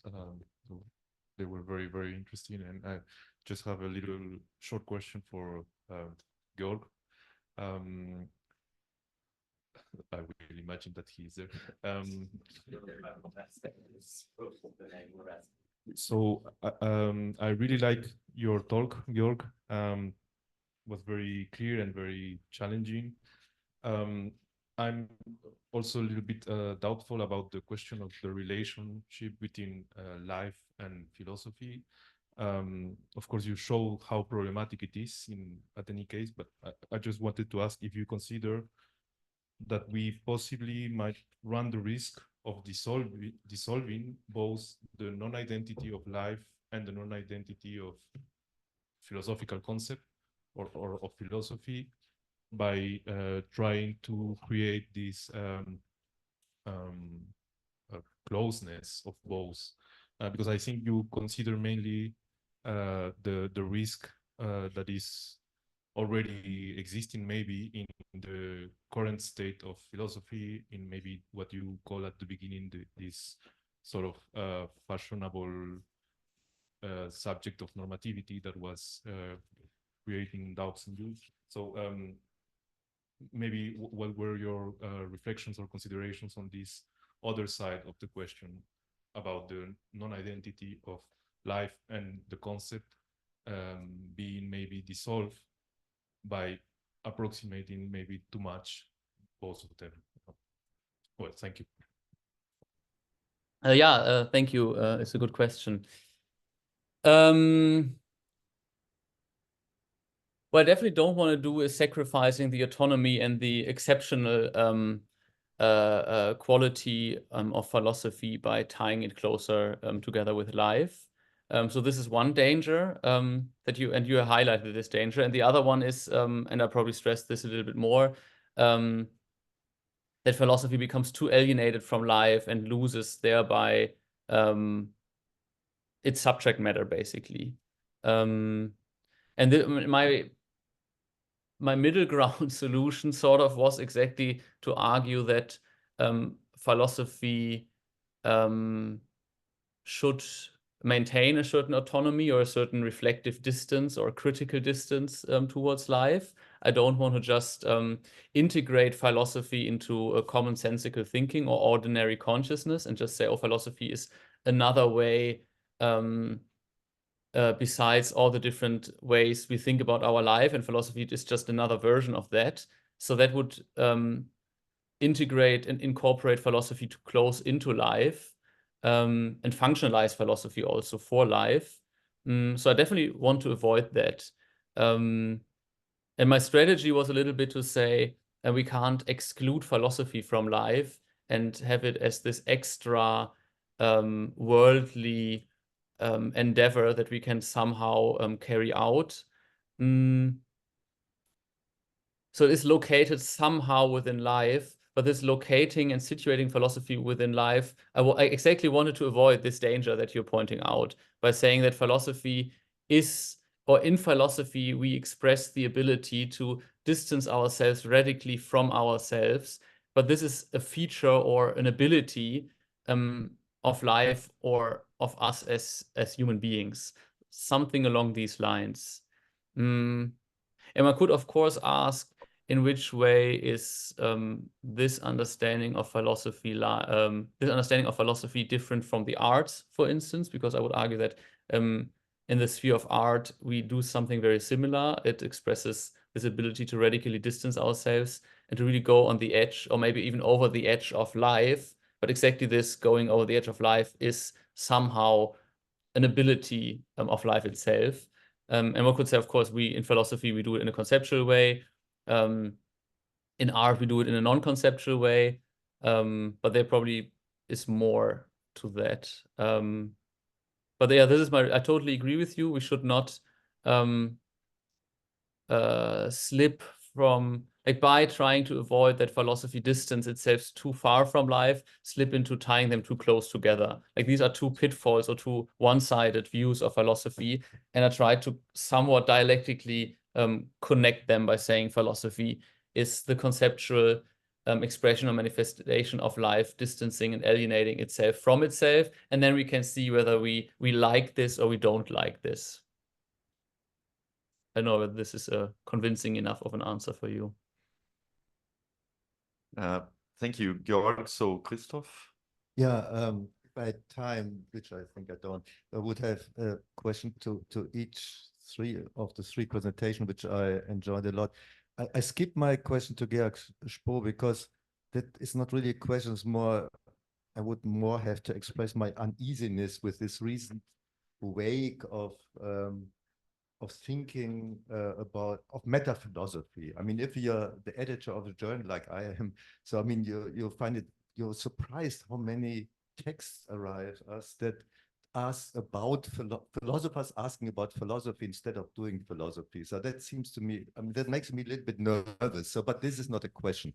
So, Oliver, so I think, I mean, that was fascinating. Oh, that was great. Yeah, so very interesting. I just wanted to maybe not really to ask a question, but just wanted to report back a certain reaction I would have, because when you spoke about the tropical experience and we're using this metaphor of the wild and Verwilderung, yeah, so that reminded me of the fact that where Scholem reconstructs the tradition of Jewish mysticism, he does it in exactly the same words. Yeah. So, so in certain sense, we would have to. I mean, so this is not a question. I just wanted to say, after your talk, I think I will go back to this Scholem piece and try to reread it in a certain sense as a tropical experience. Yeah. So because he's very nervous about that mystical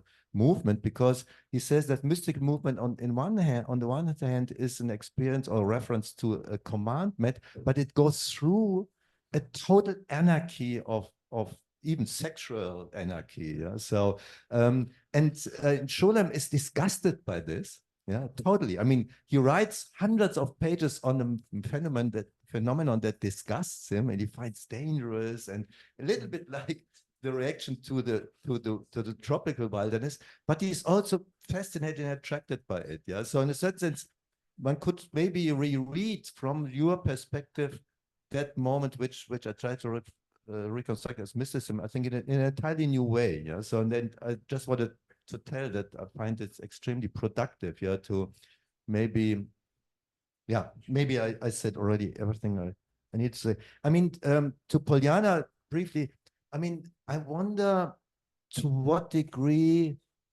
or what your thoughts are about the problem that has been discussed also a lot. I mean, to what degree the Marxist project is a version of the modern story of emancipation, especially I think in the chapter on primitive, or however you want to translate, accumulation. it's also clear that it ends when he speaks about the expropriation of the expropriators, said, but not to forget die Errungenschaften der kapitalistischen Ära, not to forget the progress. Capitalism is progress, yeah? And the progress that we have to keep is the separation precisely of the producer and the means of production. So it's not a return to a reappropriation in any way, yeah? But it's in a certain sense also a progressivist story, right? And do you think that this is to be get rid of in that critique of modern emancipation, or is there an emancipation of modern emancipation which is itself modern in a certain sense? I don't know if this was too quick. I hope it was. Is there anyone else with questions? Oh, not yet. Oh, all right. But I can do it. Yeah, okay, we have the answers. Yeah. Yeah, I can. Yeah, thank you. This Scholem reference is very interesting to me. Yeah, I will also definitely look that up. I just wanted to say one word about the word wild, because it really means sauvage. So when I talk, especially when I talk about the wild being, which is a formulation that Merleau-Ponty used, I think it's pretty interesting. It is wild as opposed to tamed. So this is the most important difference always. And I think even in a future ontology, I think it might make sense at some point to replace nature and culture with wild and tamed.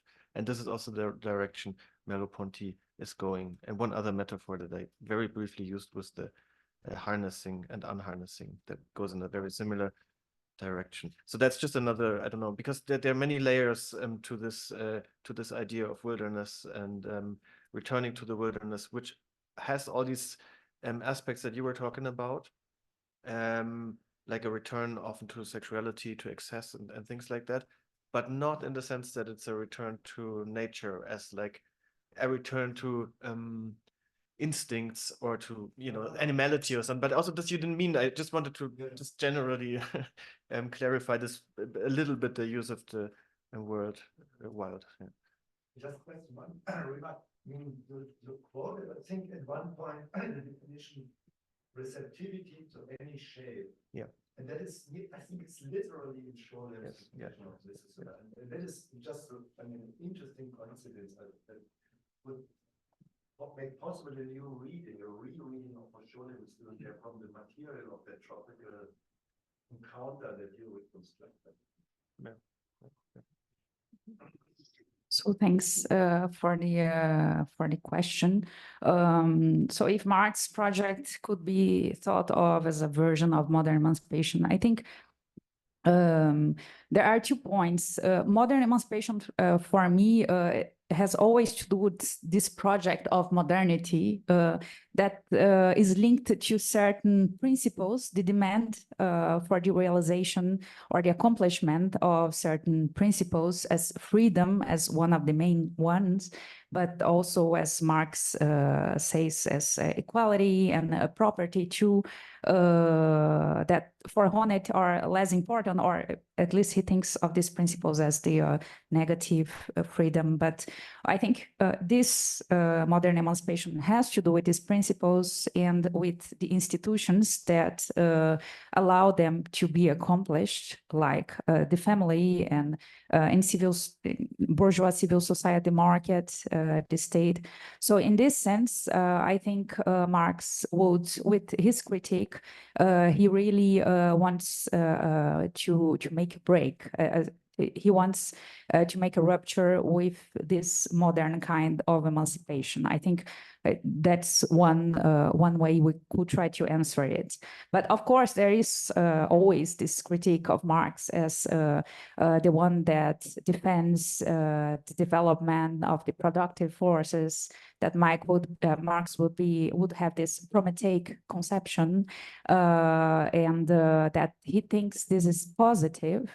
And I think that it's true, it's present in Marx, but for me, I think that's, well, he will show when he speaks about decolonization that this is one condition of capitalism, and that this kind of capitalism requires always trying to break with this different modes of production where producers have directly access to his modes of production. So this is reality. I think he's kind of describing what exists, and he's trying to defend a new model that this one of the Freie Arbeiter, the free union of workers.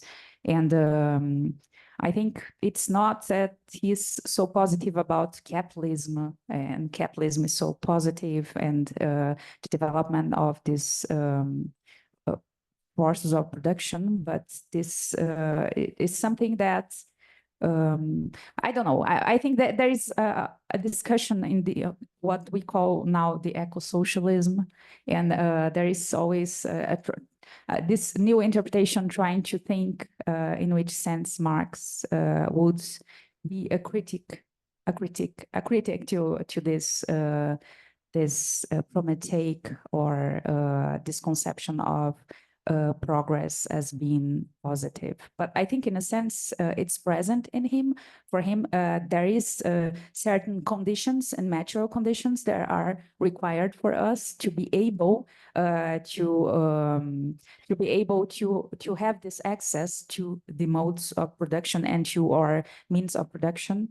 But I think it's a discussion, and I know that like in eco-socialism conceptions and interpretations, it's an important thing. And I'm working with Silvia Federici now, and she is very critic of Marx in this sense, but I think we cannot, it's hard for me because she kind of romanticizes also a way of production that is based on servile relations, and I'm a little bit skeptical with it. So yeah, I would say try to answer like this. So thank you very much for all the thoughts. I have two questions actually. One is more directly directed to POLYANA. Okay, I wonder, hearing you actually about one relation that is, I suppose, important to your project, your reading of Hegel, Marx, and their connection. That is the relation of emancipation and freedom. So it's not clear to me what is your concept of freedom. In a certain point of your text, you quoted that freedom would be free development of human capacities. So that cannot lead to a certain individualistic conception of freedom. In this way, you are not risking to miss the important connection of Marx and Hegel, that is what Honneth is trying to reconstruct, that is freedom as social freedom. So the importance of sociability by recognition. I don't know if in your attempt to reconceptualize recognition, you don't miss also this normative dimension of intersubjective relations completely. And for Oliver, I would like also in a certain way to just express the recall that this term evoked in my mind, this verwilden. That is also about Honneth's article. This I think that's Verwilderung, des sozialen Konflikts. And he argues that we live right now a problem that all the conflicts are getting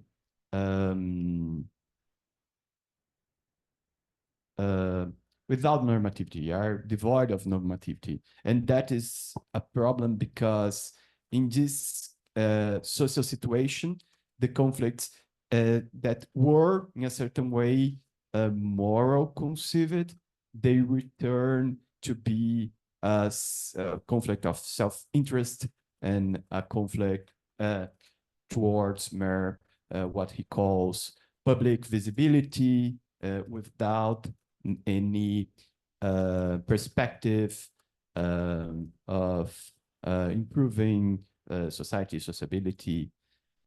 Correlated to that question, does your abandonment of cultivation implies also abandonment of Bildung in the normative sense of it?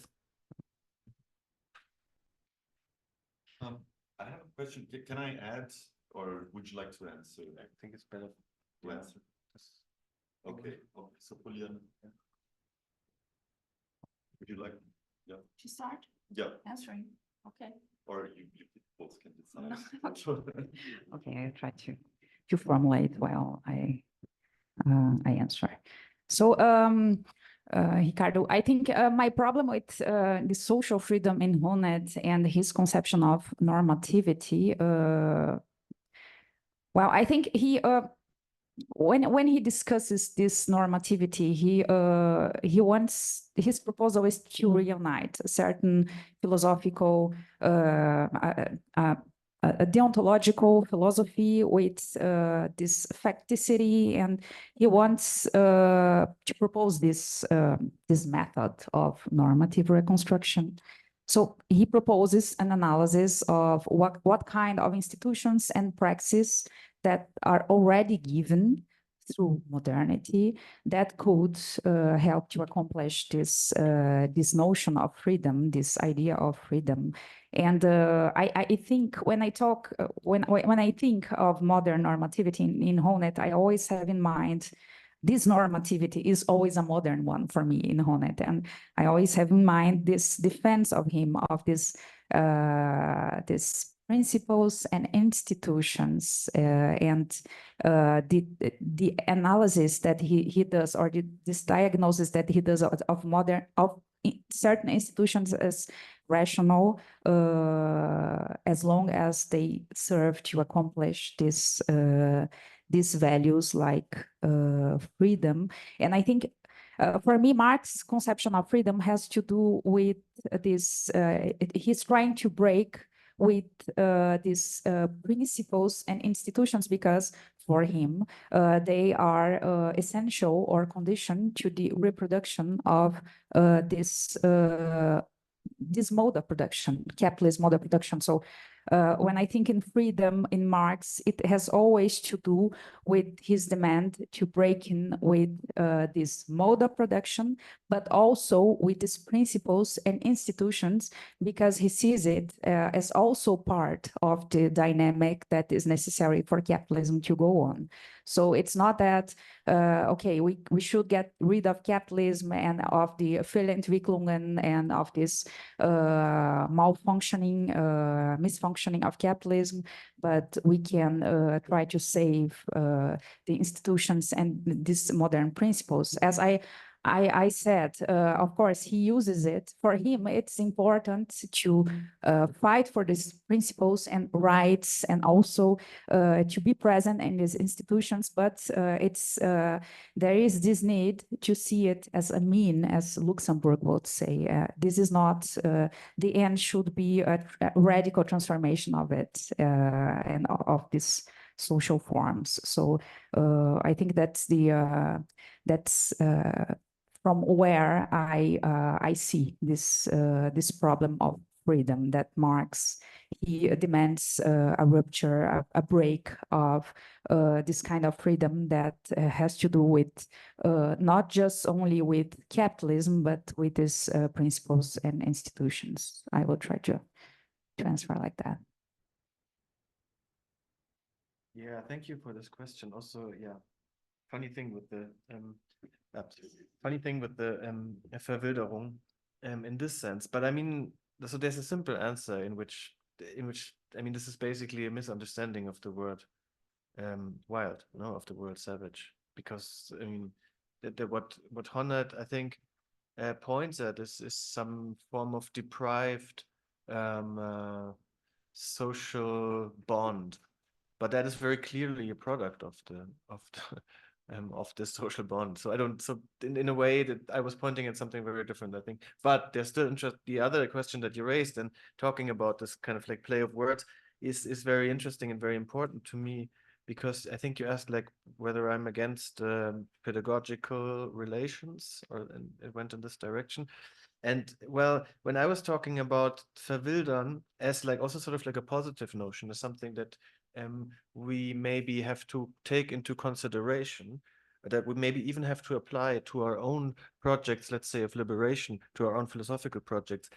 I mean more something like re-entangling our projects in something that can be called, it's of course a metaphor, but it's also not a metaphor, a wilderness, and which that means we have to actively so we have to sort of make conscious the relations that we entertain in these projects with the human and non-human surroundings. And this active reinsertion of projects of which we think that they are not entangled anymore. You know, you think like, yeah, liberation is a universal project or something like this. You know, it has nothing to do with where it comes from, where it is exercised. If we turn away from this, if we try to re-entangle these projects, I think it follows from this, I cannot develop this now, that we have to turn pedagogical relations into political ones.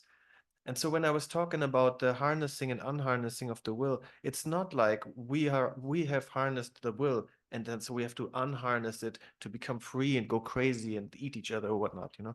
So it's the opposite way. It's the other way. Like we are harnessed. We are the will that is harnessed. And by what are we harnessed? By what is so to speak taming us in these philosophical projects? I think it's unresolved relationships,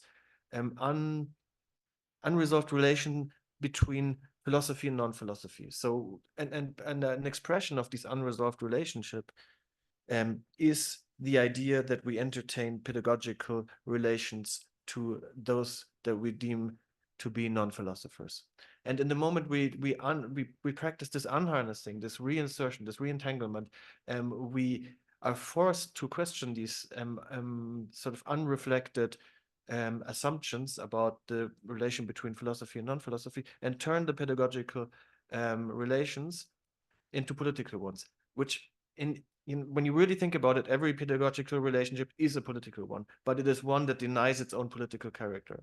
And this is something that we would then have to overcome. That would be one of the, so to say, more practical, more political effects of this process of verwildern that I was talking about. I don't know if that is an answer, but yeah. Does anyone have questions? Okay, I have one. Yeah, I have one for Oliver. It starts with Oliver. I think maybe in the end goes to GEORG. So I was thinking, so Ubatuba, etc. I was thinking Paris, and so I want to check, because of course Pensée Sauvage leads me to Lévi-Strauss. It seems to me that it is underlying what you're doing. You mentioned bricolage, and so precisely because for Lévi-Strauss, as if I remember correctly, it has to do with this makeshift relationship in constant with the world, sort of a practical relationship with the world, or at least that's how Bourdieu came to understand it and sort to incorporate in his sociological theory, in which it's about habit, but it's at least in some formulations, it's about not a habit that is mechanical, but rather that it's quite flexible in a way of dealing with the world. So this would be one so the shift from pensée sauvage to habitus, so to speak. And then my question is, my first question is it this that you're pointing at? And it seems to me that it's so one possible answer would be no, it's more something more radical. And then my question is, so I would think in terms of a radical indeterminacy, not just some indeterminacy like a flexible habit, but something more indeterminate.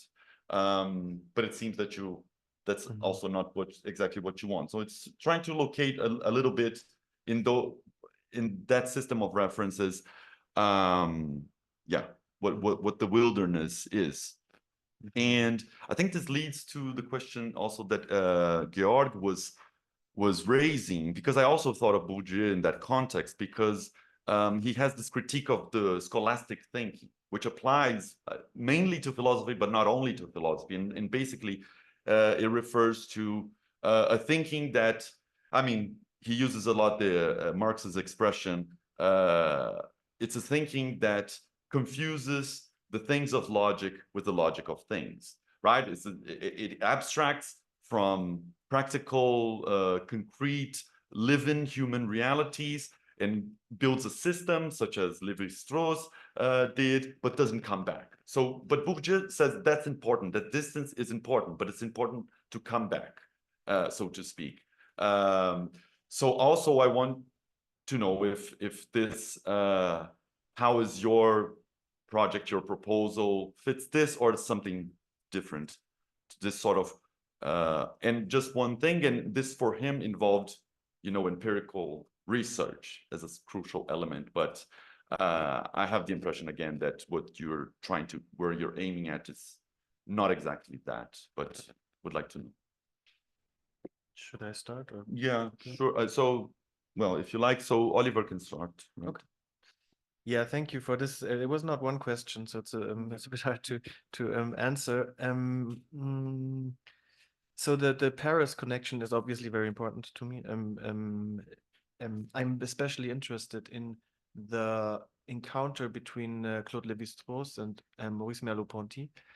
Maurice Merleau-Ponty in 1959, after he worked very hard to get Claude Lévi-Strauss his position at the Collège de France.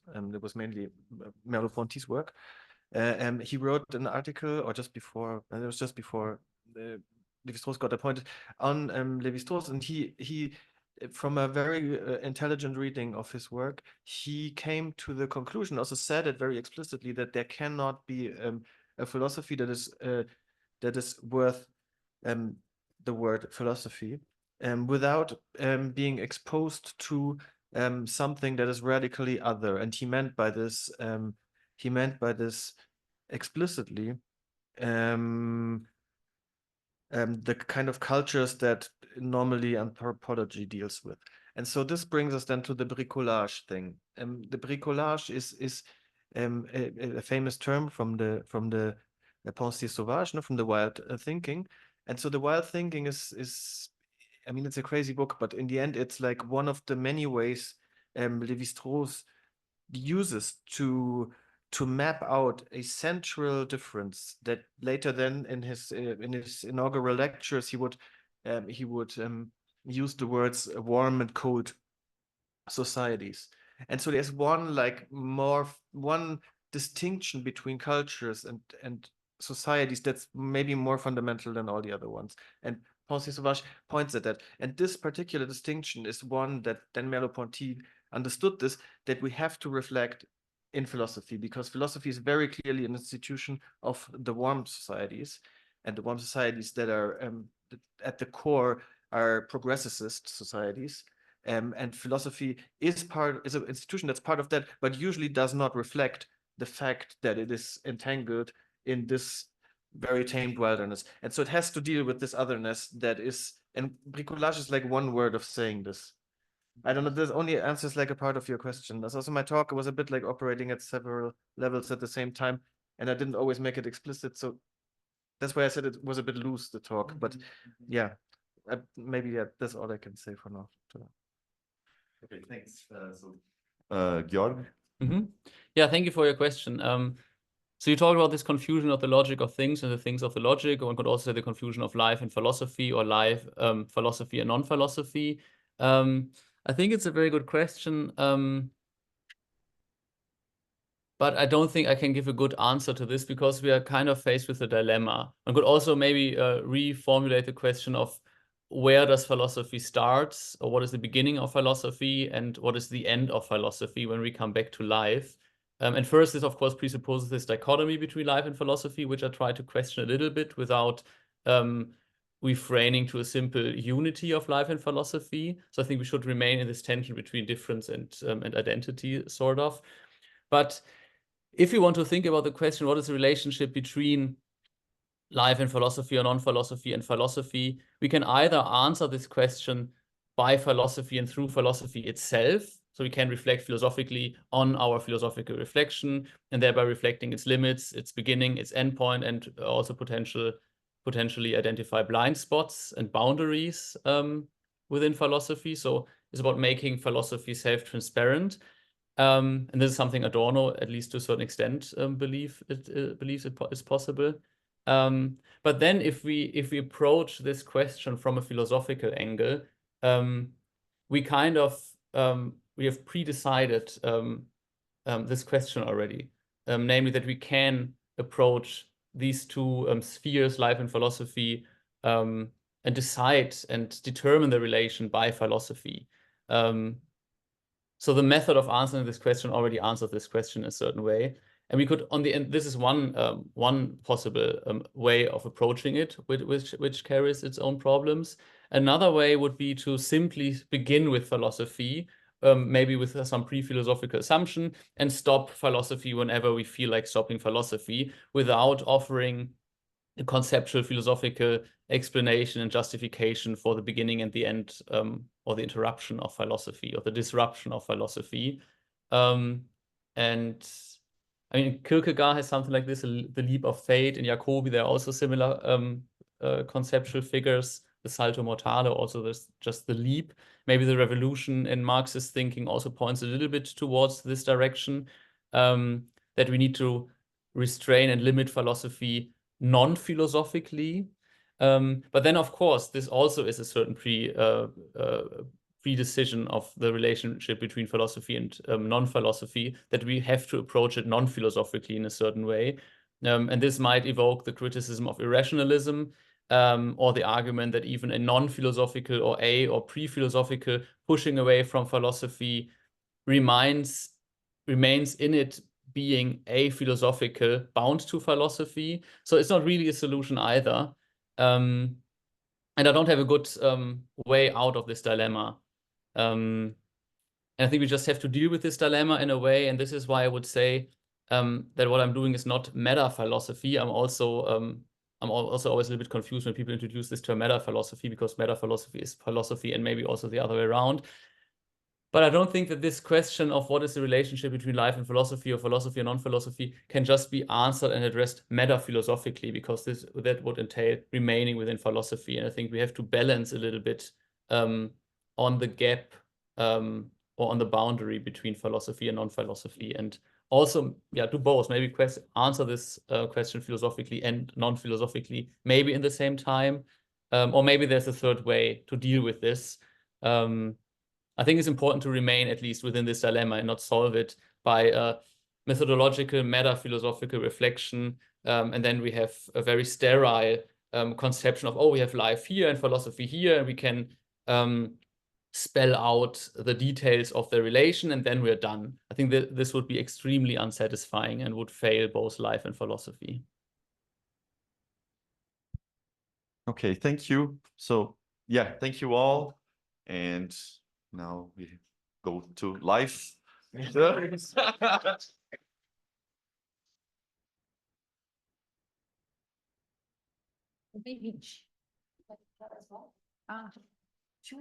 2 p.m. So What time we come back? yeah, it's a good question. That we 2? Okay, good. 2.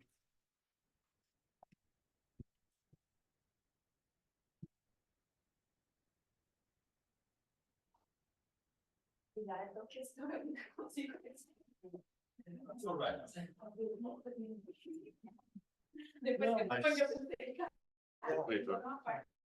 I want to check the. Good afternoon, everybody. We are now beginning our last panel, actually the last conference. I'm very glad to introduce. I will change my microphone.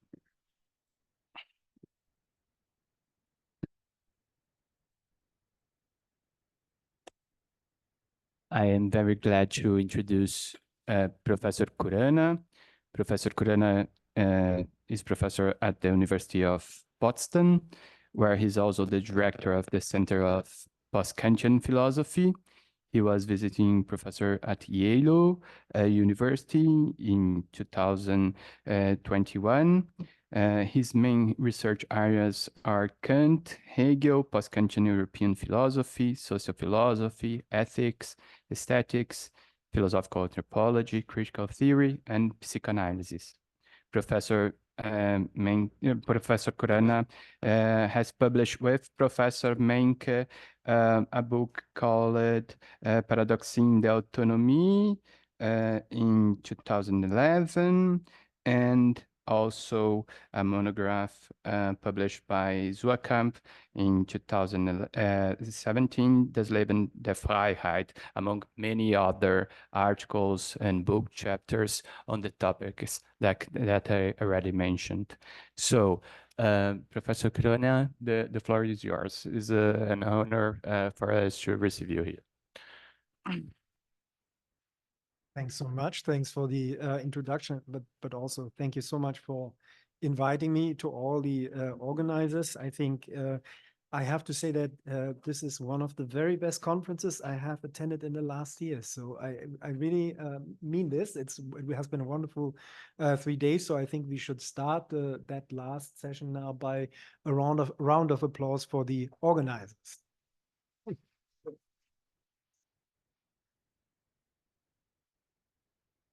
All right. Yes. So what I'm presenting today, if I look at it from a certain remove, then one could say that it is motivated by a similar question than the one that was organizing yesterday evening's lecture. So in a certain sense, starting from the sense that there's a certain deep entanglement between liberation and domination.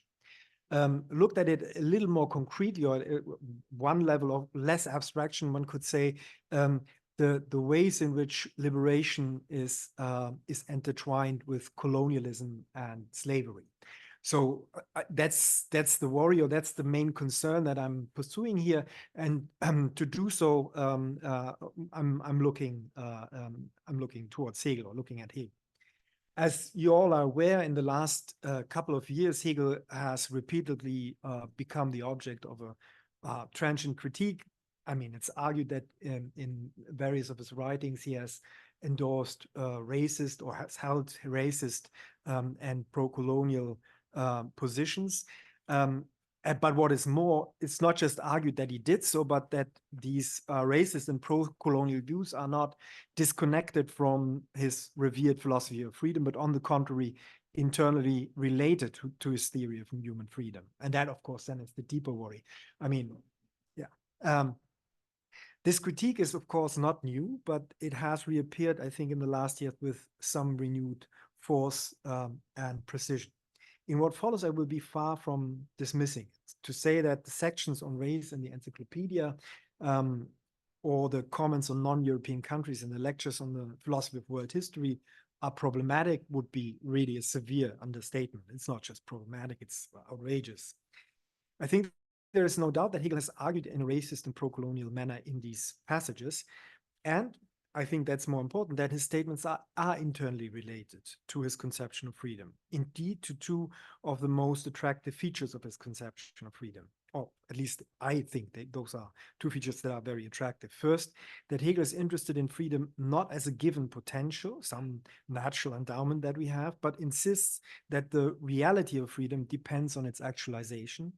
And secondly, that he thinks of this actualization as a social achievement that requires formation and cultivation. It is precisely in connection to the actualization of freedom through cultivation that Hegel inserts his racist and pro-colonial remarks. Even though Hegel is absolutely clear that not just, oh, did we pass around the handout? We did, I think. Not to worry. Sorry. Let me do this. Yeah. It's just, it's not important. It's just a bunch of longer quotations, most of which I won't read out, but maybe it's helpful for the discussion to have it as a material in the background. So even though Hegel is absolutely clear that not just one or some, but all human beings are by essence free, and that descent, I think that's an even more striking remark that he makes, that descent has no bearing whatsoever on our entitlement to freedom. Descent has no bearing whatsoever on our entitlement to freedom. He argues that the human races differ in their natural tendency to actualize their essence and to earn what they are in principle entitled to. So we are all entitled to freedom by nature. We are all capable of freedom by nature, but our tendency to actualize the freedom that we are capable of and entitled to, this differs among the what he calls races. As he famously suggests, the inhabitants of sub-Saharan Africa lack, and I quote, the inner drive to culture. Therefore, he claims they would not liberate themselves to the freedom they are both entitled to and capable of. Against this background, modern slavery, even though, quote Hegel, in and of itself unlawful, can be considered, as he suggests, as a necessary and, in a sense, a legitimate moment in the whole process of the actualization of freedom. In this sense, he characterizes modern slavery in his lectures on the philosophy of world history as, I quote, a moment of progress, Moment des Fortschreitens, and a moment of education, Moment der Erziehung. This is shocking and deeply troubling, as we will all agree. As we see here, Hegel connect elements of his account that are most attractive to contemporary discussions to horrible and regressive views. Does this mean that we have to give up on the notion that the reality of freedom depends on its actualization and that freedom is an achievement dependent upon formation and cultivation? Because these ideas are inherently prone to ally themselves with racist and pro-colonial views. What I want to say in the following is that I don't think so. So I don't think so that this is the consequence we need to take, but we need to take the question very seriously. So it's not absurd to ask that question. So, and that on the other hand means, what this definitely means is that it's not impossible to give an interpretation of the actualization of freedom through cultivation that is open to a racist and pro-colonial interpretation. That calls, obviously, for intense critical attention in thinking about the ways in which the process of actualization and education can be understood in such a manner that it does not underwrite these views.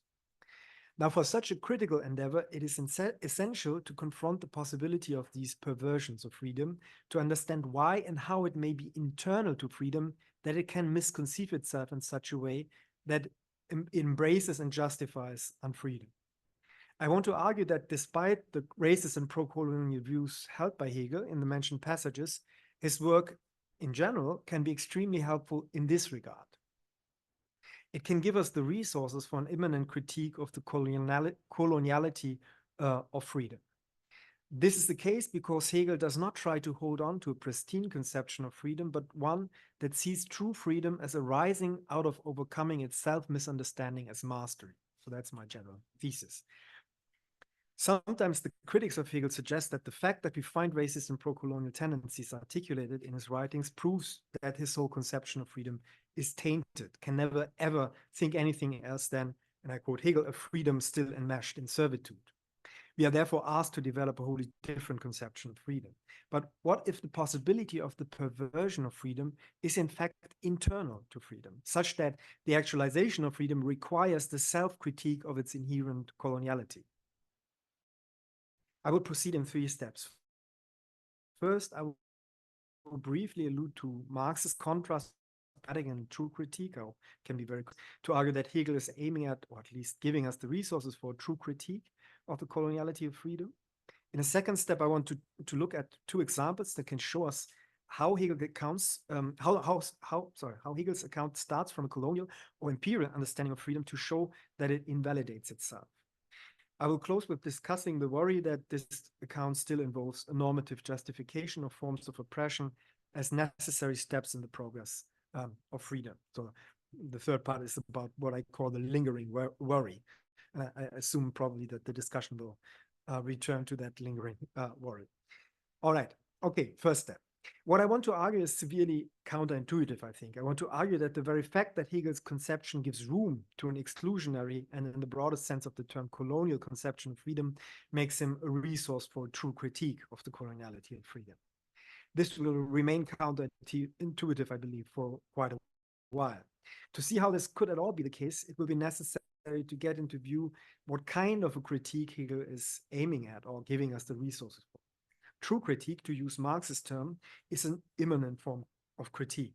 It is neither an external critique that brings external criteria or and ideal norms to bear on a certain object of critique, nor what is sometimes called internal critique when an object is measured against its own avowed ideals.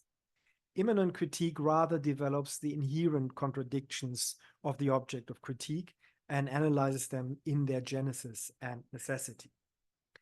Hegel has rarely ever explicitly described his own endeavor as a form of critique, with the exception maybe of the introductory essay to the Kritische Journal from 1802.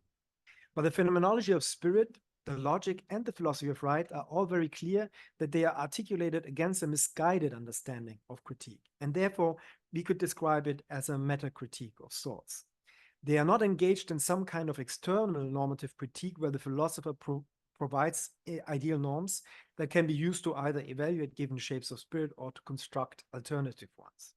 The starting point of the analysis is always the norms internal to a given entity or to a given shape of spirit or something like that. And the transformative work the philosophical account is aiming for has its source in the internal tensions these norms produce that make it necessary to transition from one shape of spirit to the next. Hegel's commitment to immanent critique is not limited to his engagement with alternative philosophical positions, with regard to which he says in the Logic, and I think it's a really great quote, that any, I quote him, effective refutation must infiltrate the opponent's stronghold and meet him on his own ground, rather than proceeding from assumptions lying outside the system and irrelevant to it. So in the Logic, he's referring there to other philosophical positions. And so, but this kind of principle of immanent critique is not only applied to those instances, but also applied to existing practices and shapes of spirit. In his philosophy of right, for example, Hegel is adamant about the fact that what a philosophical account of ethical life needs to avoid most is the attempt to construct the state as it ought to be. Philosophical work is not meant to, and I quote him, bring reason to bear on the object from outside in order to work upon it.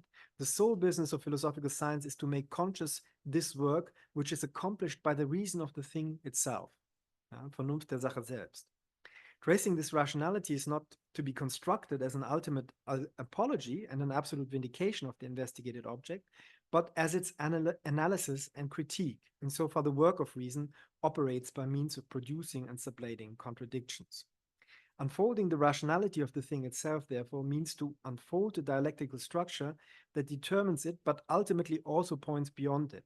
And so it's this, I think, is kind of important, but there's one way of understanding this clause from the beginning of the philosophy of right, where we then assume, so it's just rationalizing whatever is given to, whatever object is given to Hegel, he enforces the internal reason that's part of it. But I think we don't have to understand it in this way, that it is meant as an apology or vindication of the object. On the contrary, it can be understood as the right mode of its critique.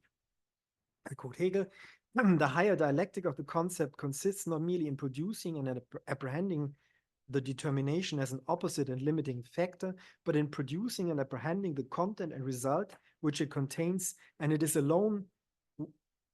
this alone which makes it a development and immanent progression, immanentes Fortschreiten. This dialectic then is not an external activity of subjective thought, but the very soul of the content which puts forth its branches and fruit organically.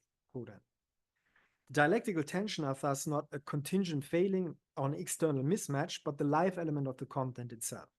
This involves an interesting challenge in the sense that the dialectical account needs to develop both the necessity of the tension as well as the possibility to move past it.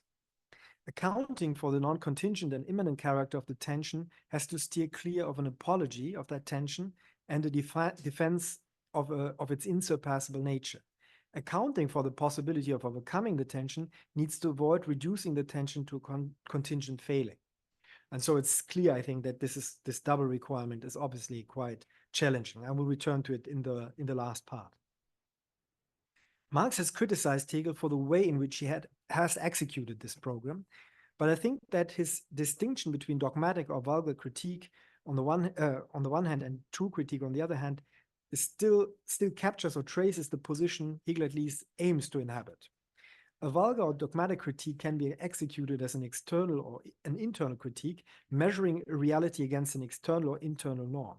Such a critique finds contradiction everywhere, as Marx says. True critique, on the other hand, does not just demonstrate existing contradictions, it explains them, understands their genesis, their necessity. This does not mean that true critique consists in imposing an external dialectical logic upon the objects, something Marx believes Hegel is guilty of, so that he projected this dialectics onto these objects, but it means to grasp the peculiar logic of the concrete thing in itself. Understanding this dialectical logic inherent in the thing itself is the prerequisite of identifying any convincing path forward. Instead of just, I quote Marx, dogmatically anticipating a new world, we have to find this new world through the critique of the old one, as he writes in a letter to Ruben. And he continues, if constructing the future and settling everything for all times are not our affair, it is all the more clear that what we have to accomplish at present. I'm referring to ruthless criticism of all that exists, ruthless both in the sense of not being afraid of the results it arrives at, and in the sense of being just as little afraid of conflict with the powers that be. We do not confront the world in a doctrinary way with a new principle. Here's the truth, kneel down before it. We develop new principles for the world out of the world's own principles. Quote end. We are used to applying this stance in cases of friendly amendments of existing societal shapes of spirit. We may think, that's a Honettian case now, we may think about the inherent norms of equality and justice already contained in the very idea of a liberal market society and see how they may require us to constrain certain market forces, introduce corrective mechanisms, remedying the structural inequalities and injustices of existing market societies. But note that Marx is here not speaking about friendly amendments enabling a better fit between principle and reality. He's speaking about how we might gain new principles for a new world. The transformation he envisions is thus fundamental and concerns the very principles of the order he aims to understand. Still, he, as well as Hegel, insists that these principles can only be derived immanently out of a certain form of self-critique of the old ones. This would mean that on Marx's and Hegel's account, the fact that the new principles emerge out of refuted earlier ones and contain the birthmark of arising out of these severely problematic conditions does not taint them. It's nothing bad. There is no other way to get past the old principles than to take them as seriously as possible on their own terms and force them to transgress themselves. For a world in which racism and colonialism have been and continue to be structural features of the social fabric of this world, an immanent critique of this sort would thus require us not just to identify them as contradictory, but to understand the genesis and the necessity of these contradictions and to develop new principles out of the old ones that have produced these contradictions. I think that despite the passages in which Hegel himself seems to advocate racist and pro-colonial views, he's actually for the most part engaged in such an immanent critique of the coloniality of the freedom informing our world. So that was just the first part, giving you a certain outline of what a true critique, what the aspiration of that such true critique would be. And now I want to come to the actual heart of the matter in the second step. That our conception of freedom is colonially inflected is something that Hegel brings out not by giving an in-depth analysis of concrete colonial practices. In his philosophy of right, for example, Hegel mentions the colonization of his time only very briefly when talking about the structural problems of civil society in the context of the rebel problem that we already discussed during the conference.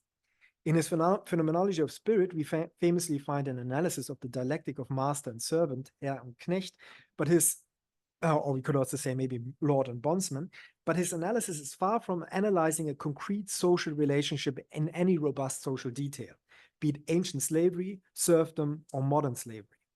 Rather, Hegel develops a structural model that captures a moment in the genesis of universal self-consciousness and may inform all kinds of concrete social relations in certain ways. So if there is an immanent critique of the coloniality of freedom in Hegel, so that's my claim, if something like that is there, it cannot therefore be placed on the level of concrete analysis of colonial practices, but is rather articulated on the level of the general conception of freedom operative in the background of these practices. And I mean, I guess, so all that I can do here would be very preliminary because it only concerns this very general level. And if that has something to say concretely is another question that we would need to look at once what I do today is developed, then one would need to really look more closely at existing social formations and practices. So my thesis is that Hegel aims to show that, my thesis is that Hegel aims to show that it is internal to freedom to be inclined to conceive of itself as mastery over what is not free. So that's I think is the basic idea that he immanently critiques, that freedom is mastery of the free over what is not free. And it is essential to the actualization of freedom that it has to realize that mastery over what is not free is not the true form of freedom. Hegel's master-servant dialectic and his discussion of property in the philosophy of right, those are my two examples, both present us with a conception of freedom as the mastery of the free over the unfree, to show that this conception inherently undermines itself. So let me briefly sketch these two discussions to let the shape of Hegel's immanent critique emerge. This will have to be very quick, I guess. The master-servant dialectic that develops in a certain sense the genesis of the idea of freedom as mastery out of a more basic idea of freedom as independence and self-sufficiency. Once consciousness grasps itself as self-consciousness, it reconstitutes itself as a contradiction. It is both consciousness of an object and pure self-consciousness, and accordingly has two objects, the object of consciousness and its pure abstract self. By virtue of this contradiction, it exists as the desire to resolve its inner tension. In its attempt to resolve its contradiction, it explores a one-sided resolution, according to which it essentially just is pure self-consciousness, and its other only has the character of the negative for it, as Hegel puts it. Hegel shows that this consumptive resolution of the contradiction and this attempt to constitute the self-sufficiency of self-consciousness only produces an empty self that is infinitely dependent on void objects. Self-consciousness cannot reach satisfaction in this way and can only reach satisfaction in another self-consciousness. Searching for this other satisfaction, self-consciousness is still guided by the idea of self-sufficiency and now aims to present itself to another as free by demonstrating its radical independence from its objective mode of existence. Hegel writes, I quote, "The exhibition of itself as the pure abstraction of self-consciousness consists in showing itself to be the pure negation of its objective mode, or in showing that it is fettered to no determinate existence, that it is not at all bound to the universal singularity of existence, that it is not shackled to life." Quote end. Both self-conscious beings have this very same project, which involves them in a struggle to the death. Reaching this death, however, would only turn both participants in the struggle to mere things. Self-consciousness therefore makes the experience that life is as essential to it as pure self-consciousness. Both moments are essential, as Hegel puts it. The essentiality of these two moments is, however, first not realized in a self-consciousness that unites these two moments within itself, but in the form of two opposed shapes of consciousness essentially related to one another. I quote Hegel, one is self-sufficient, for it, its essence is being for itself. The other is non-self-sufficient, for it, life, or being for another, is the essence. The former is the master, the latter is the servant. Quote. The emergence out of this struggle is described in such a manner that it first seems that the master has held on to his ambition of freedom, whereas the servant has given up on it and has rather reattached to life. From the point of view of the master, this freedom resides in the fact that he masters what is not free, the expense of the world, his own life, and crucially, the servant that he interposes between himself and the world. We all know that Hegel aims to show that the one who seemed to have won the struggle, the master has in fact lost it. In describing why, most accounts focus on the fact that the point of the struggle was to win recognition for one's freedom and that the master has ultimately failed to do so. Even though he's purely recognized, he's recognized only by someone whom the master himself does not recognize as an authority, so that the recognition he has won is actually vacuous. Hegel does suggest that, I don't deny that, but it is important to point out that this would not already have to be a fatal blow to the concept of mastery. Could not the subjection of the respective servants allow various masters to reciprocally recognize each other as recognizing each other? So could there not be a society of masters who demonstrate their standing vis-à-vis other masters by their control over their servants? I think this is entirely conceivable. And so if that would be the only problem, to receive a recognition that comes from someone whom I do recognize as well, there could be a society of slaveholders and slaves, or masters and servants, in which the masters recognize each other reciprocally, and thereby constitute an ethical realm, if you will. So if that were the only problem, that I'm not recognized by the right kind of being, then just the masters would need to internally constitute a community. That would be the only problem there. This would mean that freedom is not simply mastery over what is unfree, but rather it would have to understand itself as recognized mastery over what is unfree. But so then we would maintain the idea, freedom is mastery of the free over the unfree, but mastery here means mastery needs to be recognized by other masters. That's the only condition that needs to be supplemented here. There is, however, another way in which the master has not won the freedom he was aiming for. The master has not attained what he was aiming for, the proof of his alleged independence and self-sufficiency, for he can only sustain his position by making himself completely dependent upon another. It is the servant that actually, by means of inhibited desire and labor, manages to engage with the world, such that he can be with himself in the other, and manages to cultivate himself in such a manner that he unifies the two moments of his self-consciousness, consciousness of an object and pure self-consciousness. So ironically, even though the servant has lost the struggle, his subservient position in the resulting constellation is more productive than the position of the master. Only from this position, Hegel suggests, can true freedom emerge. That is not to say that the servants are already free, far from it. Whatever the servant can develop while remaining in this position falls short of true freedom and self-sufficiency or independence, understood in a new way. Actual emancipation requires that the servant deploys the capacities won in this constellation to liberate himself and exit from it. Hegel is very clear that this resolution can neither be attained by everyone becoming a master, nor by everyone becoming a servant, nor by everyone becoming master and servant at the same time. All of these options can only yield what I would call, with Hegel, a freedom still enmeshed in servitude. I should add that Hegel himself uses this phrase, freedom still enmeshed in servitude, in a much more specific, and as I would say also problematic way, to suggest that the freedom of the servant remains enmeshed in servitude, because in the struggle he has failed to go all in. I mean, that's maybe not the most charitable reading, but I think Hegel does so. Therefore, he has not lived through the absolute fear and has not truly been shaken to the core. I mean, this resonates a little bit also then with Fanon's reflections on the fact that freedom can only be gained by struggle and is spoiled when it is received as a gift. This whole line of argument seems problematic to me because it runs the danger of shifting the blame for the incompleteness of our freedom to the lack in courage on the part of the subjugated. Recall Hegels' cynic statement, reported in one of the Zusätze, denn wer für die Erringung der Freiheit das Leben zu wagen den Mut nicht besitzt, der verdient Sklave zu sein. I think it is important to see that freedom enmeshed with servitude is the general outcome of the constellation of mastery and servitude, not a function of a personal failing or weakness on one side of the constellation. The resolution thus is not first a generalization of the mastery conception of freedom. That is an intuition that may lie readily at hand. We just need to correct the wrong of mistaking other persons for things. And once we have done so, we all become masters of our own life and the expense of the world. So we need to get rid of this kind of mastery in that social relation, but we have to recognize ourselves as masters of our bodies and the world, and then we have attained the right kind of conception. I want to argue that's not Hegel's conception of freedom. Right? So it's not a mastery conception. The way out does also not consist in all of us becoming servants of some generalized master, say a big other, the symbolic order of ethical life.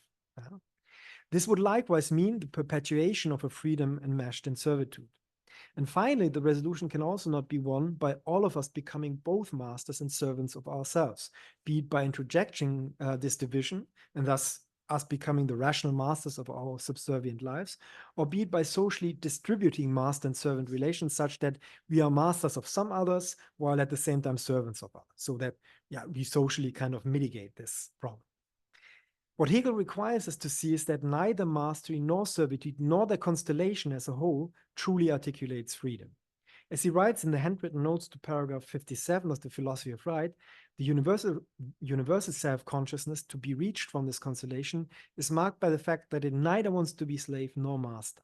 No master, no slave, but likewise no slave, no master.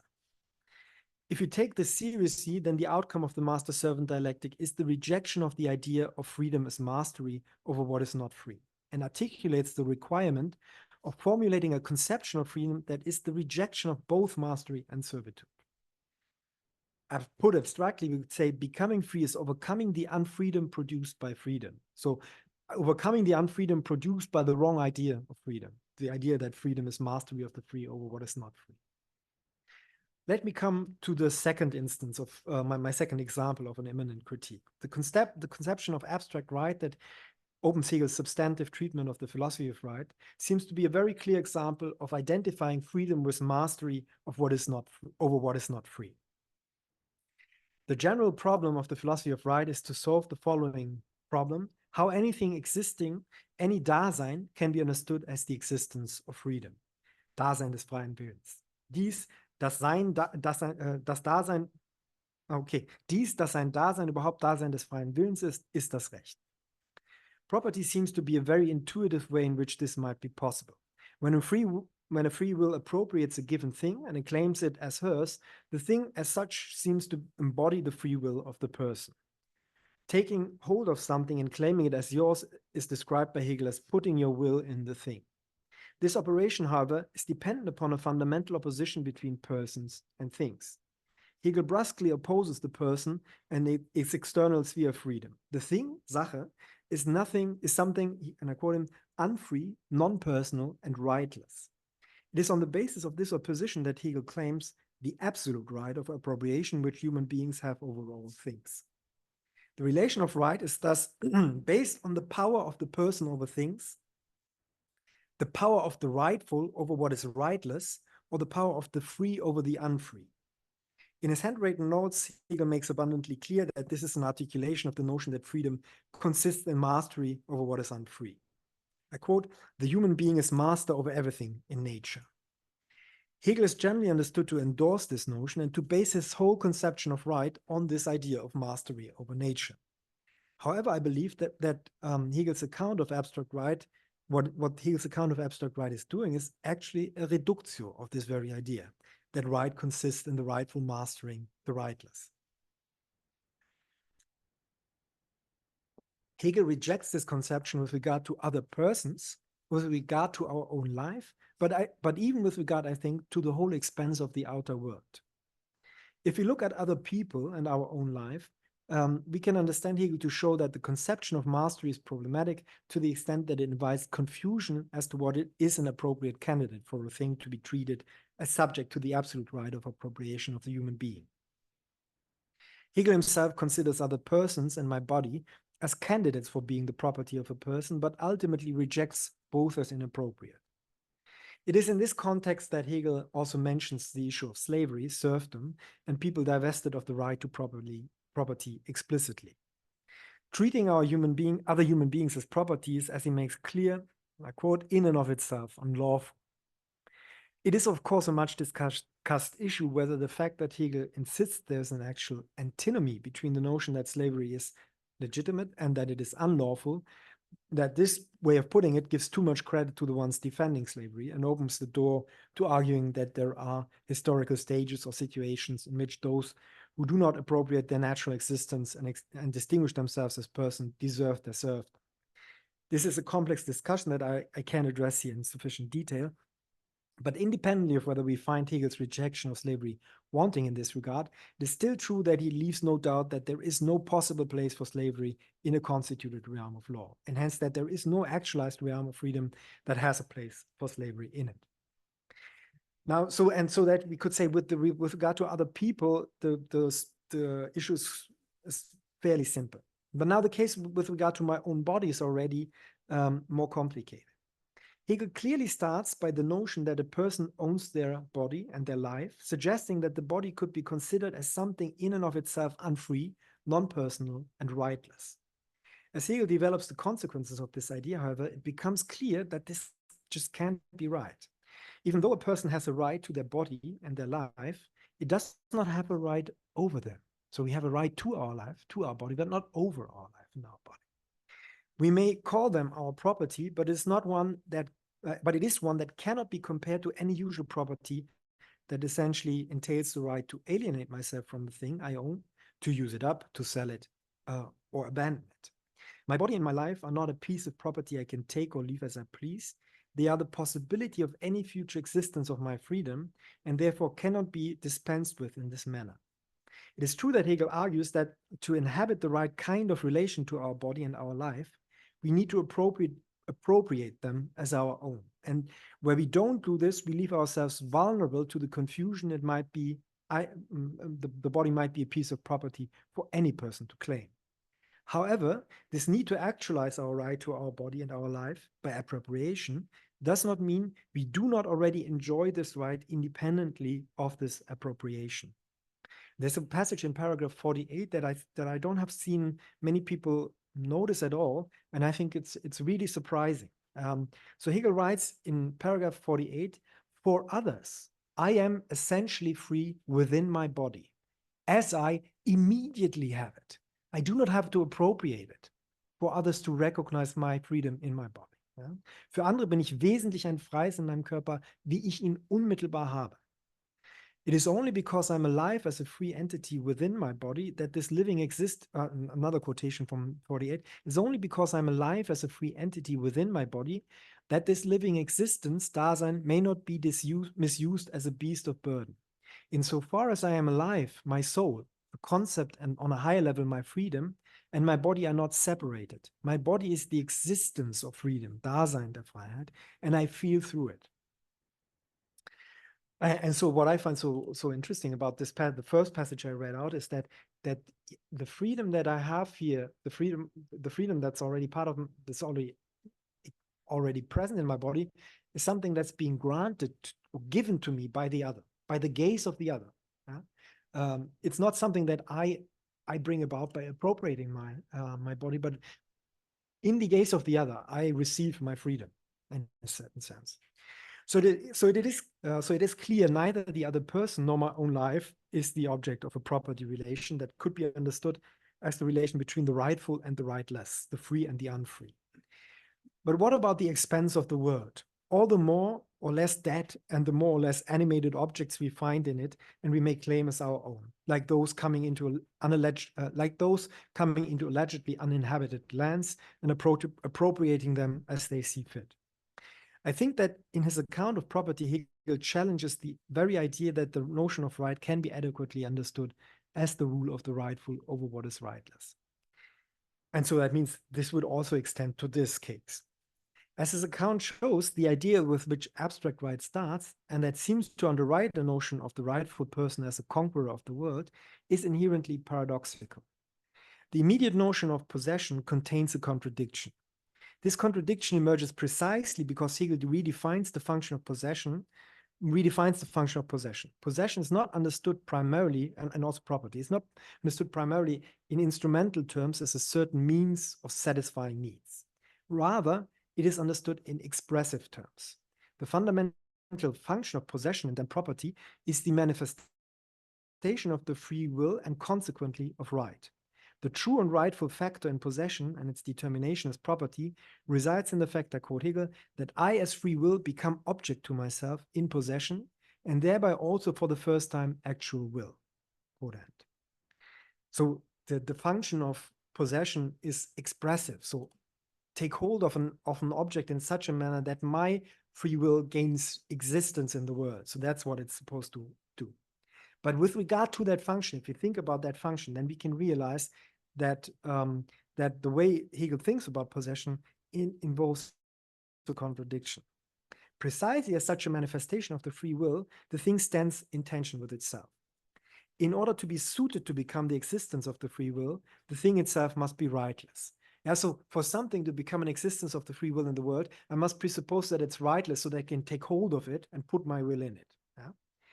But in order to be the existence of the free will, the thing must at the same time embody right. Yeah? Once it takes on that expressive function, my will is supposed to be present in the thing. Yeah? It's supposed to be rightless, but then at the next moment, it's supposed to be an expression of right.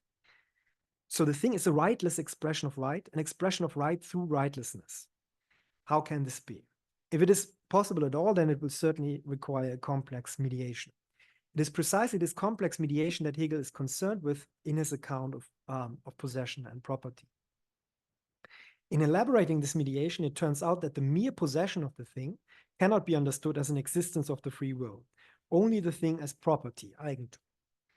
On the relation of property belongs a more complex relation to the thing. This more complex relation is first not exhausted in taking possession, but includes use and alienation, that is, negation and abandonment of the thing. So it's part of the property relation that I let go of the thing. Only thereby can it fully express my freedom. And the relation of property is secondly characterized by the fact that the relation of person and thing has to be understood on the basis of the more fundamental relation of person and person, which is only mediated through the relation of person and thing. In the unfolding of ownership, it thus becomes clear that the thing considered in itself is an essentially inadequate form of the existence of a free will. Though it may seem that in the act of taking possession, will and thing are identified, that I myself become a thing in this act, it transpires in due course that this is in fact a mistaken notion. While possession initially makes me appear as a thing myself, and might suggest that, I quote Hegel from his notes, I myself am a thing, ich selbst Sache, the further development of his notion reveals the contradiction nature of this idea and shows that my destiny is that, I quote him, I as a thing, nature, shall perish and become free, be resurrected. So, as he writes in his notes. So it is not simply through possession, but rather by overcoming my reification in possession that my free will gains existence. To show this concretely, we would need to understand how property relations can only be relations of right if they involve my ability to let go of everything I own, and not just in the mode of consumption and destruction, but rather in the mode of exchange with others. The thing does not become a true manifestation of the will by being a rightless item, but rather by becoming a bond of right connecting me to other free wills. And there's a beautiful passage in Marx about the resurrection of nature where Marx makes exactly that statement, that the thing becomes the bond between human being and human being, and only then does it become the expression of freedom. So if I'm right, the master-slave servant dialectic and the account of abstract right are not defenses of the idea that freedom consists in human mastery over what is unfree, but require us to move past this notion of mastery. Given how close to our self-understanding it is to think of our freedom as mastery over ourselves and the expense of the world, so maybe hopefully not anymore mastery over other human beings, but mastery over ourselves and expense of the world, I think is very close to heart, to our understanding. It would seem that we haven't fully realized the necessity of getting past these ideas yet. To the extent to which our notion of freedom still adheres to this idea, it is colonial in the broadest sense of the term, informed by modes of thinking and acting connected to an imperial or colonial understanding of freedom. That is, they are still in need of liberating themselves, for a freedom thinking of itself as mastery is a freedom still enmeshed in servitude. Okay, I'm coming to my third and very short concluding step. Now, even if it were true that Hegel articulates an immanent critique of freedom as mastery in these two instances, and I'm sure there will be many objections to this reading that merit discussion, and I'm looking forward to discussing them with you, is there not another problem lurking in the background? Is Hegel's conception not irreducibly tied back to this model and thus irreducibly tied to the unfreedom out of which it emerges? We can take this worry on a very formal and abstract level, as well as on a more concrete one. On a formal level, the worry might be that Hegel's conception of freedom is not affirmative, does not start from the reality of freedom, but is essentially negative. It is the negation of unfreedom, and it is therefore dependent for its determinacy on the reality of unfreedom. There is no freedom without unfreedom. This would, it seems, make freedom dependent, and hence, in a certain sense, we could say unfree in the determination of its own shape, and would tie it back to unfreedom. I can see the force of this objection. Note, however, that the structure I have described is more complicated. I summed it up at one point by saying truly becoming free is overcoming the unfreedom produced by freedom itself. What we are dealing with in the dialectic of master and servant and the conception of abstract right is the problem of overcoming a mode of realization of freedom that falls short of itself and produces a freedom that turns into unfreedom. The issue we are dealing with is therefore how to conceive of a true self-affirmation of freedom rather than an actualization of freedom that makes us eternally dependent upon the sheer opposition of the free and the unfree. Yeah? Recall, I defined the problematic notion as the mastery of what is free or what is unfree. That's exactly what we want to get past. Yeah? According to this view, the conception of freedom is indeed negative in the sense that it is self-critical and self-transformative, but it is not negative as opposed to being affirmative. It argues that the affirmation of our freedom requires the negation of the unfreedoms it may produce. Note another thing about the proposal I've made. The fact that a true freedom emerges out of the self-transgression of freedom as mastery does not mean that the conception of freedom we end up with is not radically changed. As I tried to make clear, Hegel thinks that freedom can neither be generalized mastery, nor generalized serfdom, nor the interjection of this division within ourselves, but requires that we overcome this whole framework. I mean, we might very well ask ourselves whether Hegel was successful in doing this. So whether he could come up with a conception of freedom that fulfills these requirements. It's neither generalized mastery, neither generalized serfdom, nor the interjection or kind of social distribution of that division. I grant that, but at least he has defined this as the criterion of adequacy and therefore given us the right kind of perspective on what kind of conception we should look for. I think with regard to the lecture of yesterday evening, what I'm asking myself, or the very interesting question is whether the freedom of the subject that Christoph Menke was developing is one shape of one of these three instances, or is fulfilling this criterion and still problematic. And I think that must be his claim, but I'm not sure. That freedom is not something we sovereignly impose, but maybe, okay. So we have to overcome this whole thing. And so that means that freedom is not something we sovereignly impose, but maybe even a gift granted to us by the gaze of the other. I told you that, I spoke about that passage, is not at all ruled out. Yeah. So it can be a radically different kind of freedom that Hegel is envisioning by telling us we need to understand this self-undermining conception first. So, yeah. Okay, that was the abstract level. On the second, more concrete level, on which we could situate the worry, we could formulate it like this. If it is true that Hegel sees the true conception of freedom arising out of experiencing the freedom of master and servant and the rule of the rightful over the rightless as self-undermining, does this not mean that he suggests that the only way we can become free is by going through a phase of subjugating others or being subjugated by others?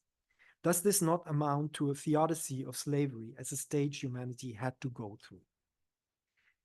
This certainly would not have to take the form, this would certainly not have to take the form of modern colonization, which Hegel explains much more specifically by reference to the endemic crisis of civil society, but it would suggest that the necessity of severe forms of unfreedom, domination, and tyranny. Yeah?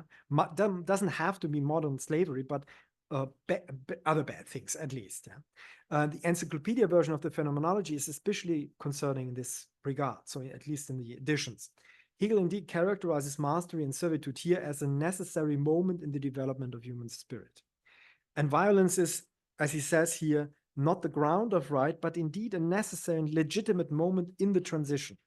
He claims that, I quote, to become free, to acquire the capacity for self-government, all peoples must therefore undergo the severe discipline of subjection to a master.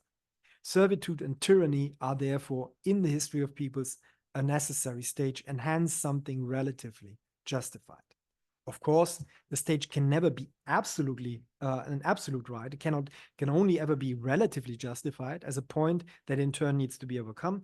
But it still seems that these strong suggestions of necessity seem to make the ultimate freedom that may be reached irreducibly dependent upon an unavoidable servitude. Looking at the concrete way in which Hegel argues for this necessity, namely that it involves a necessary stage of our cultivation, we also see that this problematic notion ties in with Hegel's defense of modern slavery in the lectures on the philosophy of world history, where he characterizes modern slavery as a moment of progress, a moment of education, contributing to the subjugated becoming mature for the freedom they are entitled to. So I feel the deep force of this worry and this problem. I think it makes clear that if we want to make use of Hegel's critique of the coloniality of freedom, we need to address two obstacles. We need to first revisit Hegel's conception of education and cultivation and disentangle it from the colonial ideas he couches it in. We need to secondly, we need to rethink what education means. Yeah? And we need to secondly reconsider the kind of necessity a true critique should involve. And I'm not quite sure how exactly to do it, but one way to go, I think, one way to go would be to question the kind of necessity that is in place here. And the other would be to question the link between necessity and validity, or necessity and legitimacy.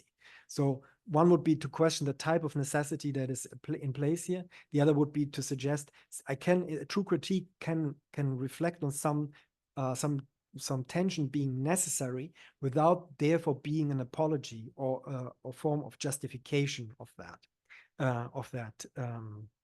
whatever there ensues. Probably those two things are connected, but I'm very curious to hear your thoughts on it. So let me say a little bit more on this. So recall the ambition of true critique to account for the genesis and the necessity of the contradictions we find ourselves in. I think that this case suggests to us that we should understand the kind of necessity Hegel describes with great care. Hegel's endeavor is, as I pointed out, not constructive. His philosophy of right is not meant to construct a state as it should be. I take it that this rejection even extends to the notion of a dialectical construction that would derive from first principles, the first shapes of freedom that contain contradictions that need to be in turn developed. Yeah. So if you think about a notion of dialectical construction, you can say, well, we have a certain starting point, then a contradiction arises, and necessarily out of this we can construct how everything should emerge. I think that if we take seriously that Hegel is opposed to construction, to a certain kind of constructivist account in his practical philosophy, we could suggest that the kind of necessity he's after must be of a different kind. It cannot even be the type of necessity that is part of a dialectical construction. So, so even such a dialectic construction would not be the task of his analysis. The analysis rather concerns the reconstruction of the actual world we live in and its self-understanding. So I don't think Hegel is in any position to show that any thinkable historical process of the actualization of freedom would have to take this route, but at best that to suggest that ours, or a certain history that he calls ours, whatever the extension of that we might be, has taken this shape. If that is right, however, we would need to take much bigger care in questioning the scope and the homogeneity of the we that Hegel claims for the history, for his history of freedom.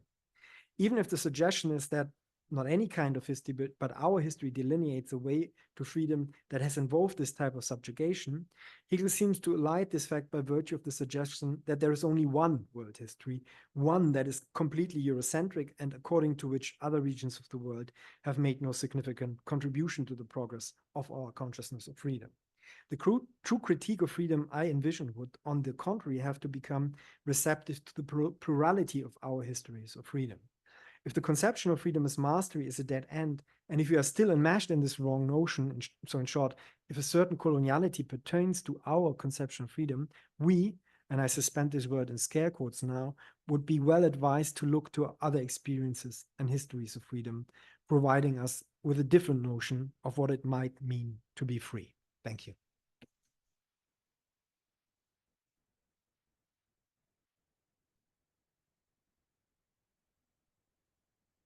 Thank you, Professor KHURANA, for this very interesting presentation. Now you are free to raise questions. So first Oliver, then Ernesto, then Professor Menke. Yeah, thanks for this. Can you hear me? Mhm. Yeah. Thanks for this really brilliant talk.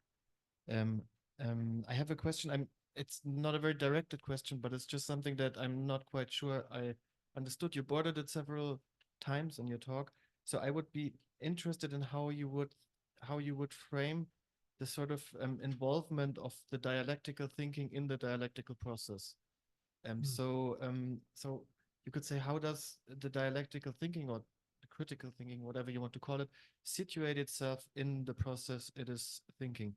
And so there's one option that is kind of like the let's say dogmatic one, that the thinking would situate itself in one way or the other at the end of history or something, at a point of view from which you can overview history and look at it as if it were like a natural process, like something that just that you can just look at, and but that's obviously not very dialectical. Like that's not, there's also many political reasons for why this is a bad idea, I think. But if this is not the case, then dialectical thinking will be in a maybe adventurous or maybe even chaotic way entangled in the dialectical process. And I think you will probably, from what I got from your talk, go more in this direction, especially towards the end. You were saying certain things that pointed in that direction. But then so if we would try to spell that out a little bit, what would that mean then? For history, that becomes a lot more messy and chaotic, and for the dialectical thinking, that is adventurous in the sense that it is involved in this messy and slightly chaotic thing. And does that even like maybe question the possibility of dialectics as we normally understand it?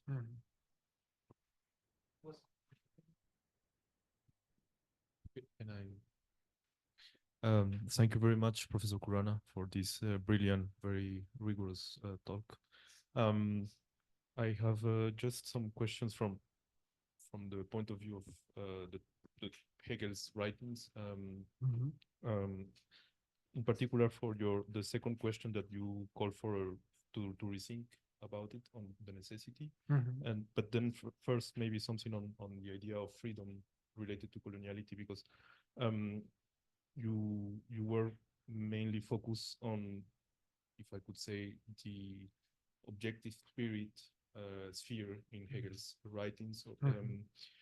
But I was wondering, what about the prolongation of freedom in Hegel's system of philosophy, which would be the absolute spirit? Because I tend to believe or to understand Hegel like this, that the true realization of freedom is somehow reached in a way in the moment of the absolute spirit, and this kind of experience. And I was wondering if there is, if one could also find maybe some elements against the coloniality that appears mainly in the historical moment in this experience of the absolute. I mean, one could think of many examples, like I like to think about, for example, political prisoners, for example. Political prisoners? Political prisoners having not none other thing actually than the freedom of the concept, and in a way it could be like a basis to resist where they are, like in prison precisely. So I think there are ways to understand this sphere in Hegel's philosophy as something quite progressive in terms of freedom precisely. And I don't know if you agree or if you have some reflections on it as well. And then for the second part, I will make it shorter, on the necessity.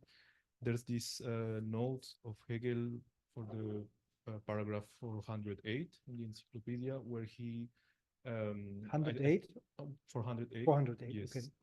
Which I think is very important for this question precisely because there he explains what he means with necessity, and refers to the philosophy of right, for example, to this idea of the lesion in the abstract right, saying, of course, when talk about necessity, I'm not saying we should all pass by these moments each time, because I'm not proposing to suffer again and again this, right? And the context is the mental illness. Yes. But there are all these other cases in his philosophy which are considered which are covered by the same reflection. So necessity, he says, is related mainly to the figure of the extreme that help us to understand what is not the extreme, but is still like in the line for it. So yeah, I don't know if this could be a way of rethinking necessity, maybe with Hegel, still with Hegel.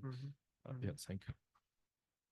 We finish this block with Ernesto's questions, and then we pass to another block. Okay.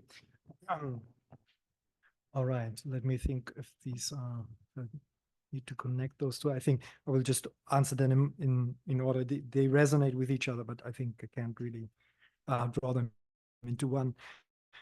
Yes, so with regard to the relation of the dialectical process and dialectical thinking, that's a very interesting point. The quotes that I had were trying to avoid a certain misunderstanding,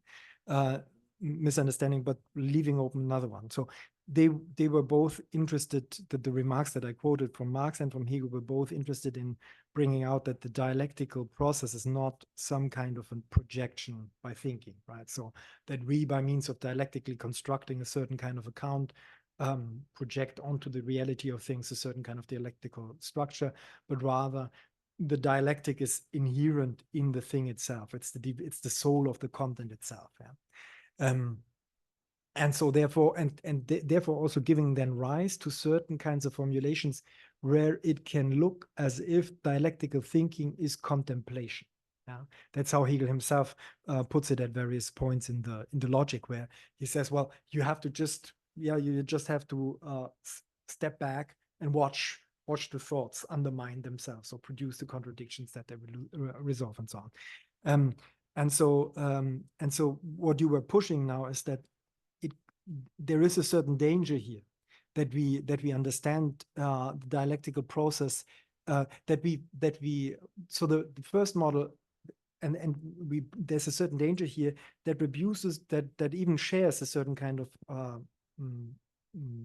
fundamental problem with the other picture, namely that we think of thinking and the thing as separate. To suggest that the thing is what it is and I project the dialectical tension on it requires that I sever the two. To think that it's just a pure contemplation that has nothing to do what's going on there. I'm just sitting at as you said, at the end of history, I'll see that play out, and it's not my doing. Is to sever the two things. Whereas ultimately, what needs to be said is that those things think themselves, but that means we also intervene in these things by doing so. And so I think that you're very right that we need to think about this entanglement, or so need to think about the way in which dialectic thinking is involved in the actual material dialectical process without being a projection. And I think you're also right that this is interesting with regard to the question of history, but also then with it even in a certain sense, I think it would even then give a new shape to the problem, the lingering worry that I created at the end. Because on the one hand, it makes it even more, so if the dialectic process that plays out in history is, if I'm involved in it by thinking it, then my responsibility is even stronger. So the problem of a theodicy of slavery is even deeper. But I can also see how thinking it in the right way is helping me to move past it. So how my responsibility also opens up the possibility of actively engaging in this dialectic to surpass a certain kind of condition. And so I think that's a very very important point and could be helpful in developing this lingering worry more in the end. And with regard to Ernesto's question, so I think that this passage about necessity, that's quite interesting and an interesting resource. And it has a little bit this shape of so his discussions of derangement and also crime and other things. where necessity is being described in terms of a necessary possibility, right? So we need to factor in the necessity that we want to develop is the necessity of a necessary possibility. So there needs to be the temptation of a certain kind of mastery or tyranny here, but it's not the case that we always have to go through it in a sense. Yeah, that might be one resource, and I think it's an interesting suggestion. Another resource I was thinking about was the way in which Hegel himself develops necessity in the logic, and finally reaches a kind of stage that he calls absolute necessity. And an absolute necessity is a form of necessity that involves contingency. It is the necessity of the contingent. And I think we would need that's another helpful resource in Hegel to think about a type of necessity that can involve this more plural kind of historical account that I was thinking about in the end. With regard to the suggestion of objective spirit and absolute spirit, I need to think more about this. So I'm a little bit torn here. In a sense, so I can see how absolute spirit might give us certain resources. So I mean, just literally being in a dire situation, the kind of freedom allowed by absolute spirit gives me a certain kind of space, a certain kind of realm in which I can operate in a different manner. And in another way, I think that when Hegel talks about absolute spirit and its freedom, he is working towards a conception that's at least aiming to leave the mastery conception behind more. So the kind of absolute spirit, the kind of freedom that absolute spirit has, wants to, in a certain sense, also overcome the dualism between freedom and nature in a certain sense, and so therefore works towards this other kind of conception. However, on the other hand, there are also other things that Hegel says in the realm of absolute spirit that show the ways in which absolute spirit can also become ideological in this regard. So become a way of reconciling us with certain problems of objective spirit that we need to address. So I take it, so the point of my talk was to say, well, the kind of conception that he here describes, this kind of the mastery of the free over the unfree, we really need to get over it also in objective spirit. So it's not just that objective spirit works like that and the absolute spirit, it gives us a different way of understanding this or gives us a reprieve from that kind of freedom. No, objective spirit needs to change. It needs to get past this. Otherwise, it's not freedom. Yeah. So, okay, that would be my answer, I guess. So, next round of questions. First, Professor Menke, then Irna, and then Luciana. Yeah, thank you. Thank you very much. I'm not sure if I'm not falling back. And the questions I have is maybe, or the two questions, or the two aspects of my question is too simple with reference to what already has been discussed. So my question is double. So I want, and it's a question that is, both aspects of the question are about what overcoming the master-slave distinction means, right? Mm-hmm. Because you said that it's constitutive for Hegel's understanding of freedom. I think you go with that true freedom is freedom in the process of his self-actualization. Self-actualization is overcoming self-misunderstanding. The self-misunderstanding has this character of the split between master and slave. So yeah, so true freedom is the outcome of the overcoming of the master-slave dialectic. Okay, mm-hmm. So what does overcoming here mean? And the first question is refers to the two cases, so to speak, to the two passages, the two contexts in which Hegel analyzes this explicitly this master-slave dialectic in the terminology, and then the legal version of it. Is this the same? Does it have the same structure? I mean, because one could ask, is the kind of freedom that is won in the struggle between master and slave, is this the same freedom that is the same idea of freedom that defines the person? Yeah, so the legal personhood. And I want, or could one say, in the that we could be derived maybe from a more radical interpretation of the freedom that is won by that struggle between slave and master, also a more excessive understanding, I mean, of that freedom that goes even beyond the freedom that is guaranteed by legal personhood. Yeah, because we could say legal personhood, of course, the big step, as Hegel says, but I mean, everybody around 1800 says, I mean, besides the reactionaries, but I mean, everybody who is in favor of French Revolution, they say the great thing, as Hegel says, and Savigny says this, and so even, I mean, as a conservative he is, the great thing about modern law is we can start from the equation, every human being is a person. Yeah, they're both, I mean, literally, this is what they say. Yeah? So the equation of being human, being a person, a legal person. Yeah, but that does not prevent the establishment of the legal order that,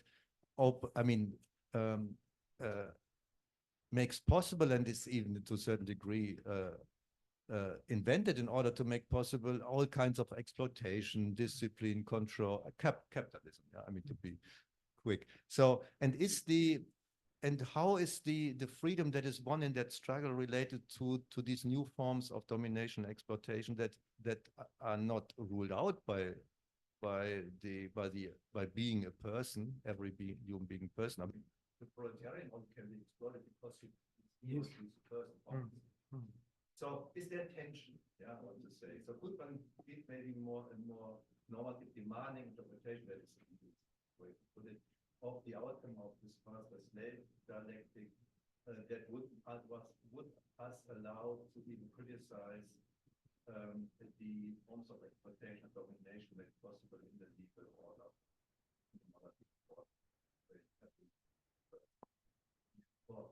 What are they must they be synchronized? Would they lead to the same point? But this is in part a legal interpretation question. I don't know. Yeah, so I would like to see how you interpret it.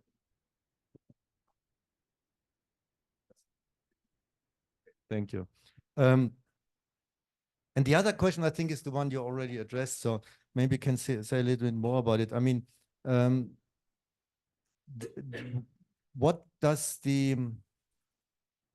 are the problems of the processuality of a historicity, one could say, of that idea of freedom? How to address the problems of this historicity? Because, I mean, if Tom McCarthy and these people are right, and I think they're right, that the only justification for extreme forms of domination that are possible under modern conditions are in the name of development. Yeah, so the main name of Bildung. But within the name of development, you can justify extreme forms of domination. That does not mean that not other forms of justification and regimes of slavery exist under modern conditions. I mean, modernity is not one piece. So there are also pre-modern conceptions of slavery where people would declare they are slaves by nature and so on. But this is inconsistent, one could say, at least with a modern understanding of freedom. But any kind of domination that is consistent with that understanding of the necessarily development towards the point of freedom is consistent with modernity. And so we have Entwicklungsdiktatur, yeah? So rule, domination in the name of development. Yeah, so that seems not to be easily to be ruled out. You said this yourself, but I don't know exactly what would be your perspective to deal with that further, right? Because Hegel always says this in all these passages that are seemingly legitimizing slavery. He always says, yeah, but only in the process that leads to a state of freedom. Of course, under conditions of a state of freedom, slavery is ruled out. It seems nearly tautological. But on the way to that state, and the way there seems to be necessary a way. Yeah, so it's en route. Yeah, so all kinds of domination might be legitimate if they have that teleological structure of overcoming themselves. A little bit like in Lenin, yeah, Absterben des Staates. So the state that is working on its own end, that's a good state. Domination working on its own end, it's good, you know, it's justified, maybe even necessary. What can one say again, I mean, from a Hegelian conception of history against this justification? Is there an argument possible, or do we have to yeah, what can we say here? What can you say here? Thank you very much, Thomas. That was extremely impressive. My question is much less sophisticated than Christoph's, but fits, I think.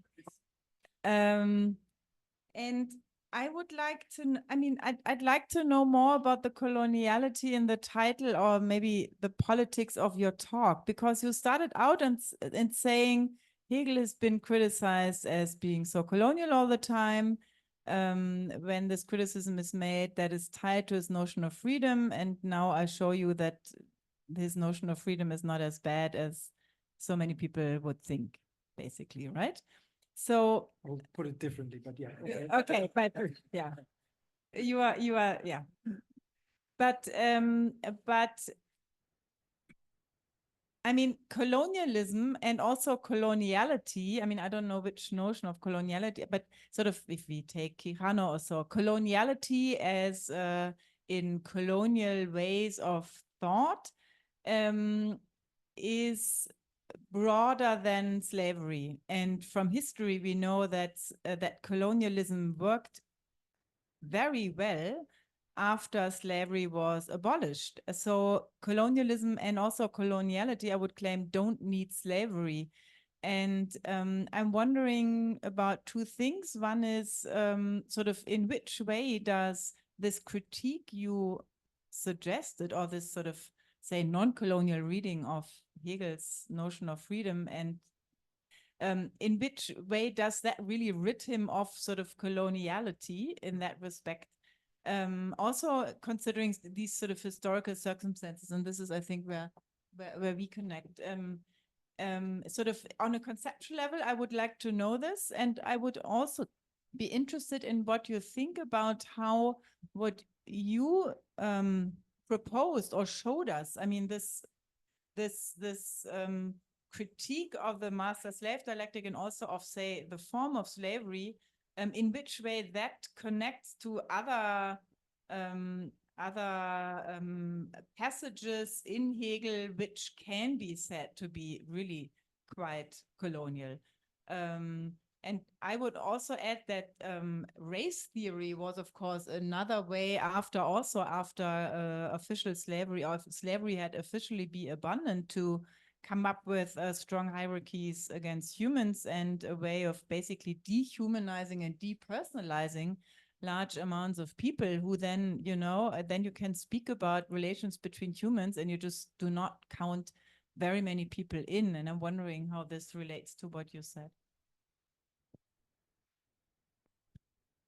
Maybe we pass to time for answer, and then we return to question. Okay.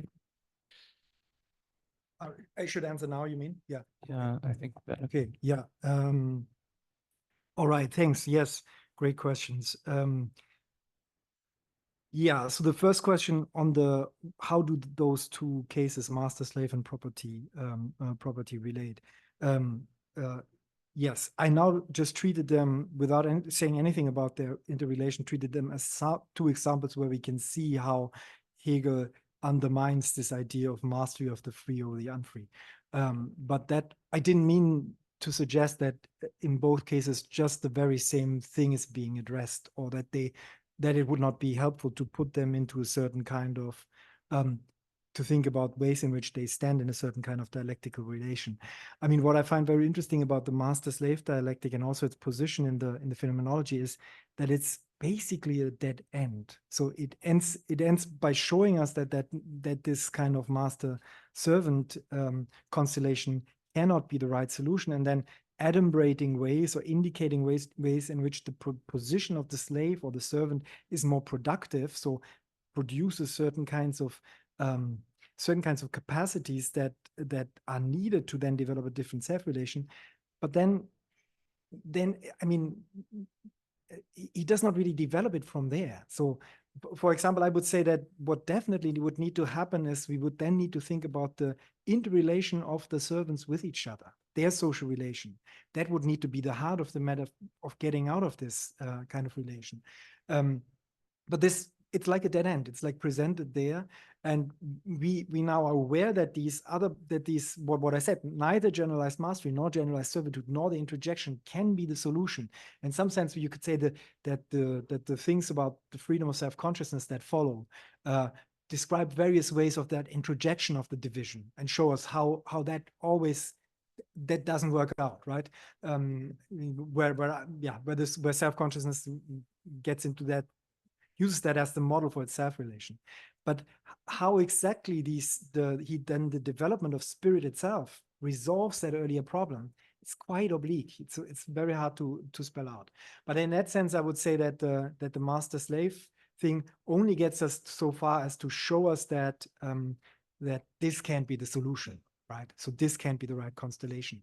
Whereas the constellation of the person in abstract right, I take it that there he thinks that there is that he shows us a certain kind of development where we start out from a conception where we start with the division between persons and things, and a radical one, and then he develops how this cannot be that cannot work, and how we have to understand the thing in a different manner, namely as a manifestation of a contract between, and so on. And then so at the end of abstract right, we are already in a different game.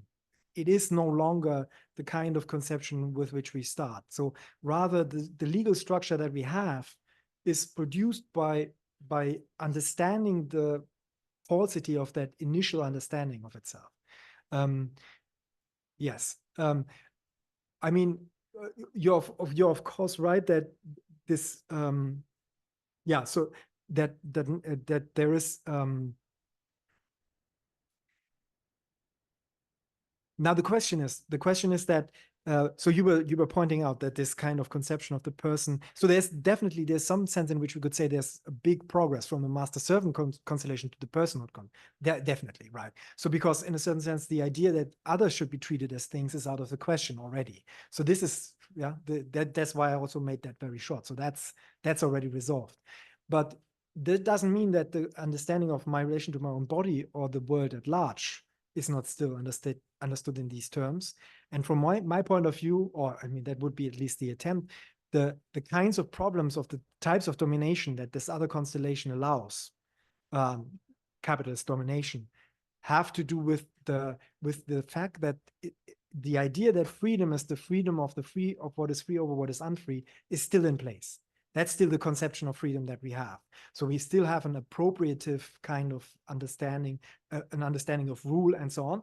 And so that allows then also for social forms of domination that don't necessarily take the form that I would treat the other as a thing and not as a person. I treat them as a person, but yeah, other forms of social domination then become possible. But yeah, that would be, I don't have an analysis ready at hand, but that would at least be the perspective, that those other types of domination still have to do with that wrong conception of freedom that's still in place, even in the property, in the initial property understanding. All right, okay. And the second question was a sentence about the historicity yes. of the becoming of freedom. And I mean, I just reiterated, I think, what you said. I mean, I would need non-developmental mental conception of historicity, because even if you have a development concept, at least in the sense which Cartesians on criticizes, you reiterate the master's, maybe not slave, but master-serf relation, because the one are the masters in overcoming the master-slave dialectic, and the other are the serfs in following, right? And so that seemed to me is a specifically modern justification, right? Just to remind. Yeah, definitely. Yeah. Say that this is yeah. Yes, definitely. No, I agree with you. That, so I think that is the form of legitimation that the only real form of legitimation that modernity accepts, and therefore the one that one needs to undermine or question. But what I'm searching for is to retain the idea that freedom is a developmental, or is a developmental achievement in some sense or form, and that it makes sense to think about freedom in this matter, that it is something to be attained and that it requires such a kind of process, without giving us without entrapping us in this logic. And I mean, on the one hand, what I was saying with regard to Hegel was already in terms of what Hegel is describing, it's not the case that the kind of development that I was trying to show is the self-undermining of that mastery conception. So if there is a theodicy of slavery at all, or a theodicy of radical domination at all, it is just because he would suggest that it is by going through that kind of domination that we understand that cannot be it. Yeah, it's bad enough, but it's not saying we need to do this in order to get civilized. It's we need to do this, or it seems we had to do is to understand, to learn the hard way. This is not what can be. This is not how it can be won or attained. That would be bad enough. But still, I think that on the one hand, I think that the understanding of development or progress needs to be questioned. This kind of world history that he has invites the idea that one avant-garde educates the others, and so because there's just one path to freedom in a certain sense, and some are more advanced in it than others. And then the other thing is that what education is needs to be rethought, and Hegel is just completely enmeshed in this idea of discipline. The only way in which he can imagine we could liberate ourselves from nature is by means of discipline, harsh discipline, tyranny, right? That's the only way. As if there were no other candidates, at least, play, Schiller. I mean, he knows this. I mean, but it never even comes up as a possibility that there are other ways of making us indeterminate, and opening up space for another type of development, other than first breaking our nature. And yeah, I don't. So I think that Hegel, in this regard, in terms of this understanding of education, is severely limited. Yeah, and that. So development needs to be pluralized, but also development needs to be understood in a different kind of manner. Yes, okay, and Ina, thanks a lot for those questions. I didn't necessarily wanted to say that it's not all that bad in Hegel, but rather what I wanted to say is that so what I find wanting in some of the attacks is that they kind of show his conception to be tainted by the fact that he says these things, but do not think about other ways in which this can be productive, or it can be put to use in a certain way. And so I don't say this in order to exonerate him, to the contrary, but rather to make more out of it, make more of it, to use this way of thinking, to use this as a way of rethinking his conception of freedom. So that's just a general comment on what I want to do. Whether or not I'm successful is something else. But with regard to the coloniality, yes, that's exactly the reason. So you said coloniality is not just slavery. That's exactly the point why I used it here. I wanted to say that if Hegel addresses this question at all, it's on a very formal and general level. And I think, and that was, maybe it's groping for terms, but I meant it in that way, that he brings up as a certain kind of a natural temptation or a natural self-misunderstanding of freedom, a certain conception of freedom that is colonial in the broadest terms. It's connected to a certain kind of colonial approach, not just to other lands, but to the world in a certain sense. So some kind of an approach to the world. And this is this kind of conception of that freedom means, to understand freedom, we need to understand the mastery of those that are free over who are not free. And that can play out in the way of slavery. That's a very drastic kind of example.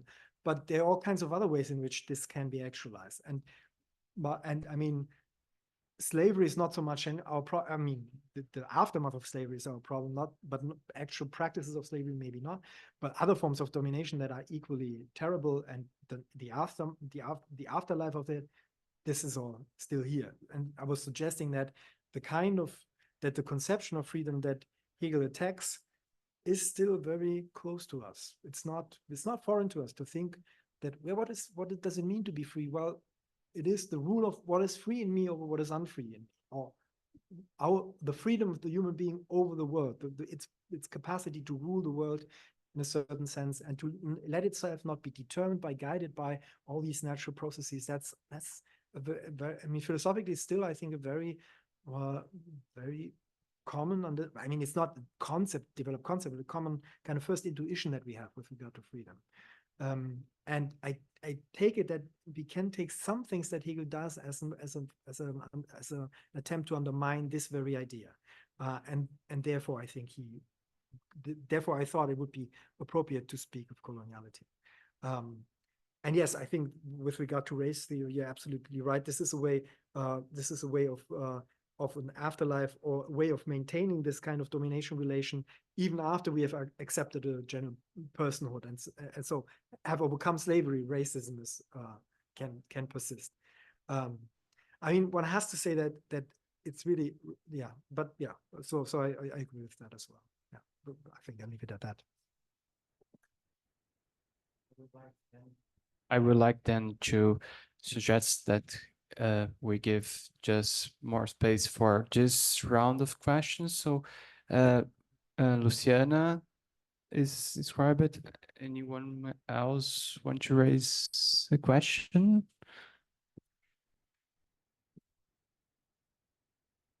Thank you, Thomas, for this very, very interesting lecture and perspective. I was thinking about a somewhat specific issue or a passage of what you said regarding the effect of the mastery conception. As you say, the problem there is not the masters are not recognized by the servants, because masters could be recognized by other masters.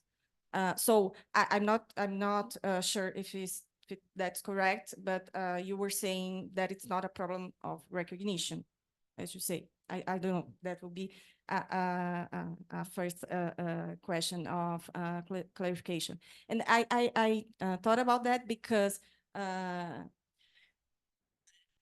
we can think about the lack of recognition as actually a lack of being taken to account. So isn't maybe necessary to introduce in this relation master servant the element of responsibility? Is it not by being held accountable that someone can be truly recognized as standing in a position of authority? So if we think along those lines, maybe we could say that in the dynamic master-slave, what is missing is actually the element of responsibility. And for the master to be responsible, he has to be held responsible. And that's would be the structural defect. Yeah, I don't know if that resonates somehow. How would you see that? And I was thinking that exactly in relation with the concept of counter rights. If we see counter rights as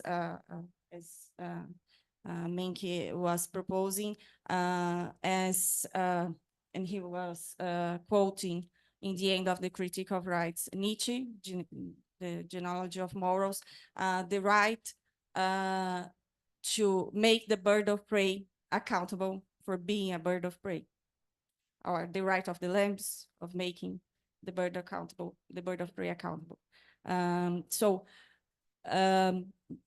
this element of responsibility be one important feature of the this new conception of freedom as not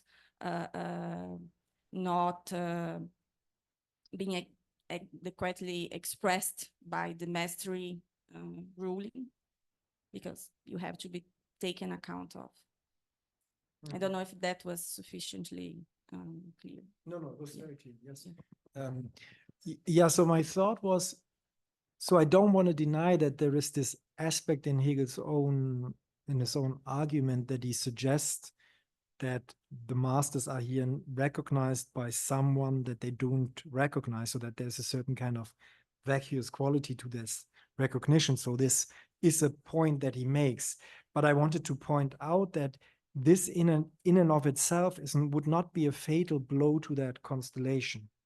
That you could imagine that there is a master-servant relation and that there is a society of masters whom each recognize each other reciprocally as recognizing each other, especially to the extent that they have mastery over something other. So I recognize you as a free being, as you recognize me as a free being, to the extent that we both are ruling others. That's what makes us know, what gives us this kind of status. So that you could imagine, so if the constellation is not limited to two self-consciousnesses or two agents, but if you expand the kind of circle of persons, you could see how such a constellation could be stabilized as a normative order. Yeah. And that would be then, yeah, that would, so I just want to say there's a way for the constellation to be saved if that were the only problem. But that's not the only problem that I want to suggest. So that the idea of self-sufficiency or independence that the master pursues in its relation to the servant, this is self-contradictory, and that won't go away. And so in that sense, I just wanted to say that if the only point would be that classical topos that we always find people pointing to, that would not be enough to destroy the constellation. That was all that I meant. That doesn't mean that the relation between the master and the servant itself is fraught with friction and self-contradiction. So in this, so in a certain sense, there's a way in which that relation is being understood as the relation between two human beings or two persons needs to be. So it's not the case that the servant is being treated as a mere instrument of nature or an animal. You're giving orders to it. It needs to be capable of understanding it. And there's certain kinds of ways of address that are being part of that then come with responsibility and the whole apparatus of a certain kind of presupposition of personhood on both sides. And yet the relation is of a sort that it constantly denies that or says it's not the case. So this kind of relation is in tension with itself in a certain sense, and also not, but that not also it's. But I don't think this means that it necessarily. So the kind of self-contradiction there is not of such a sort that. It turns out it's contradictory, so that will go away automatically. But it's also kind of contradiction that becomes tempting. So I mean, for the ones in this relation, for the master especially, there's a certain kind of aggressive type of power that comes from recognizing the other as a person, but denying this person to them. So that there, the power of the mastery really shows itself. I know this other person is a person I also treated as such because I gave orders to it, but I withhold this at this very same time. So I don't think that this kind of self-contradiction necessarily makes this constellation go away automatically, this is part of the constellation. And so, of course, the self-contradiction is also part of is also giving you resources for kind of a normative critique of this kind of relation. But so that's all of that is just to say that the things that you were saying, I think I would all think are interesting and important in order to analyze the relation between master and servant, or this kind of intensely hierarchical relation. But all of those tensions are not enough to say this is a constellation that could not be sustained. It could be stabilized by as an order of recognition between masters. Yeah, and so therefore something else needs to happen to make sure that it's that to show that that this is an unsustainable conception of freedom. So,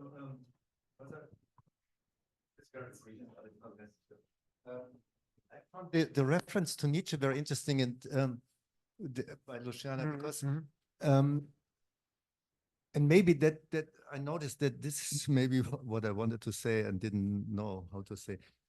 I mean, it depends a lot on how the master's position is defined, right? So is the master conception of freedom only the conception of freedom as rule?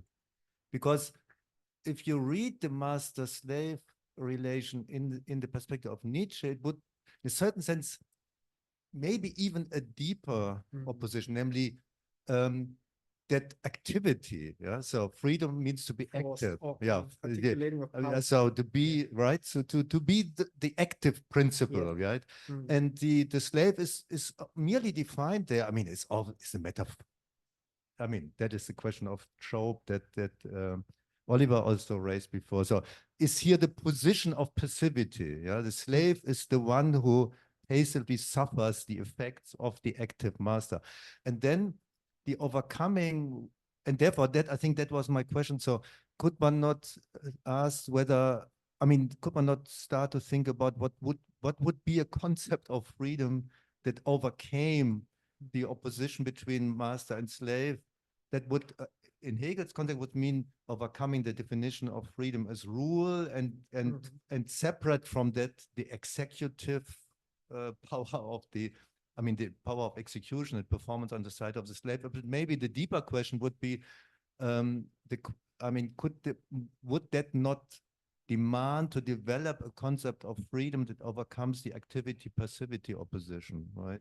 Yeah. And then that would certainly lead us further, maybe than the legal conception of freedom, and so, right? I mean, so that is part of the, of the radicalization, in a certain sense, by Nietzsche of that problem. Yeah, but maybe it's already there in Hegel. I think what Veronica has presented us yesterday, the Bataille Kojève reading of Hegel has very Nietzschean overtones, so underpinnings. Yeah. But this is just I mean, underline why. Yeah. No, I agree. That's a very interesting point. So thank you a lot, Professor KHURANA.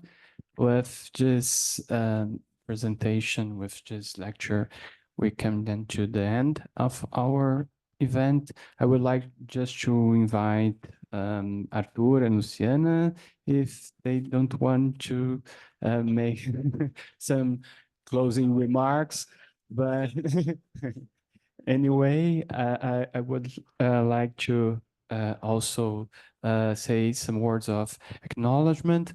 So first of all, for all the speakers that were really committed and engaged in their presentations, in all their discussions, and also for all those that played a role in the conception of our event. So I would like to thank GEORG, SPOO, Ernesto, of course, all the organization committee is implied, but there is also a long process of dialogue and discussions that the outcome was this conference.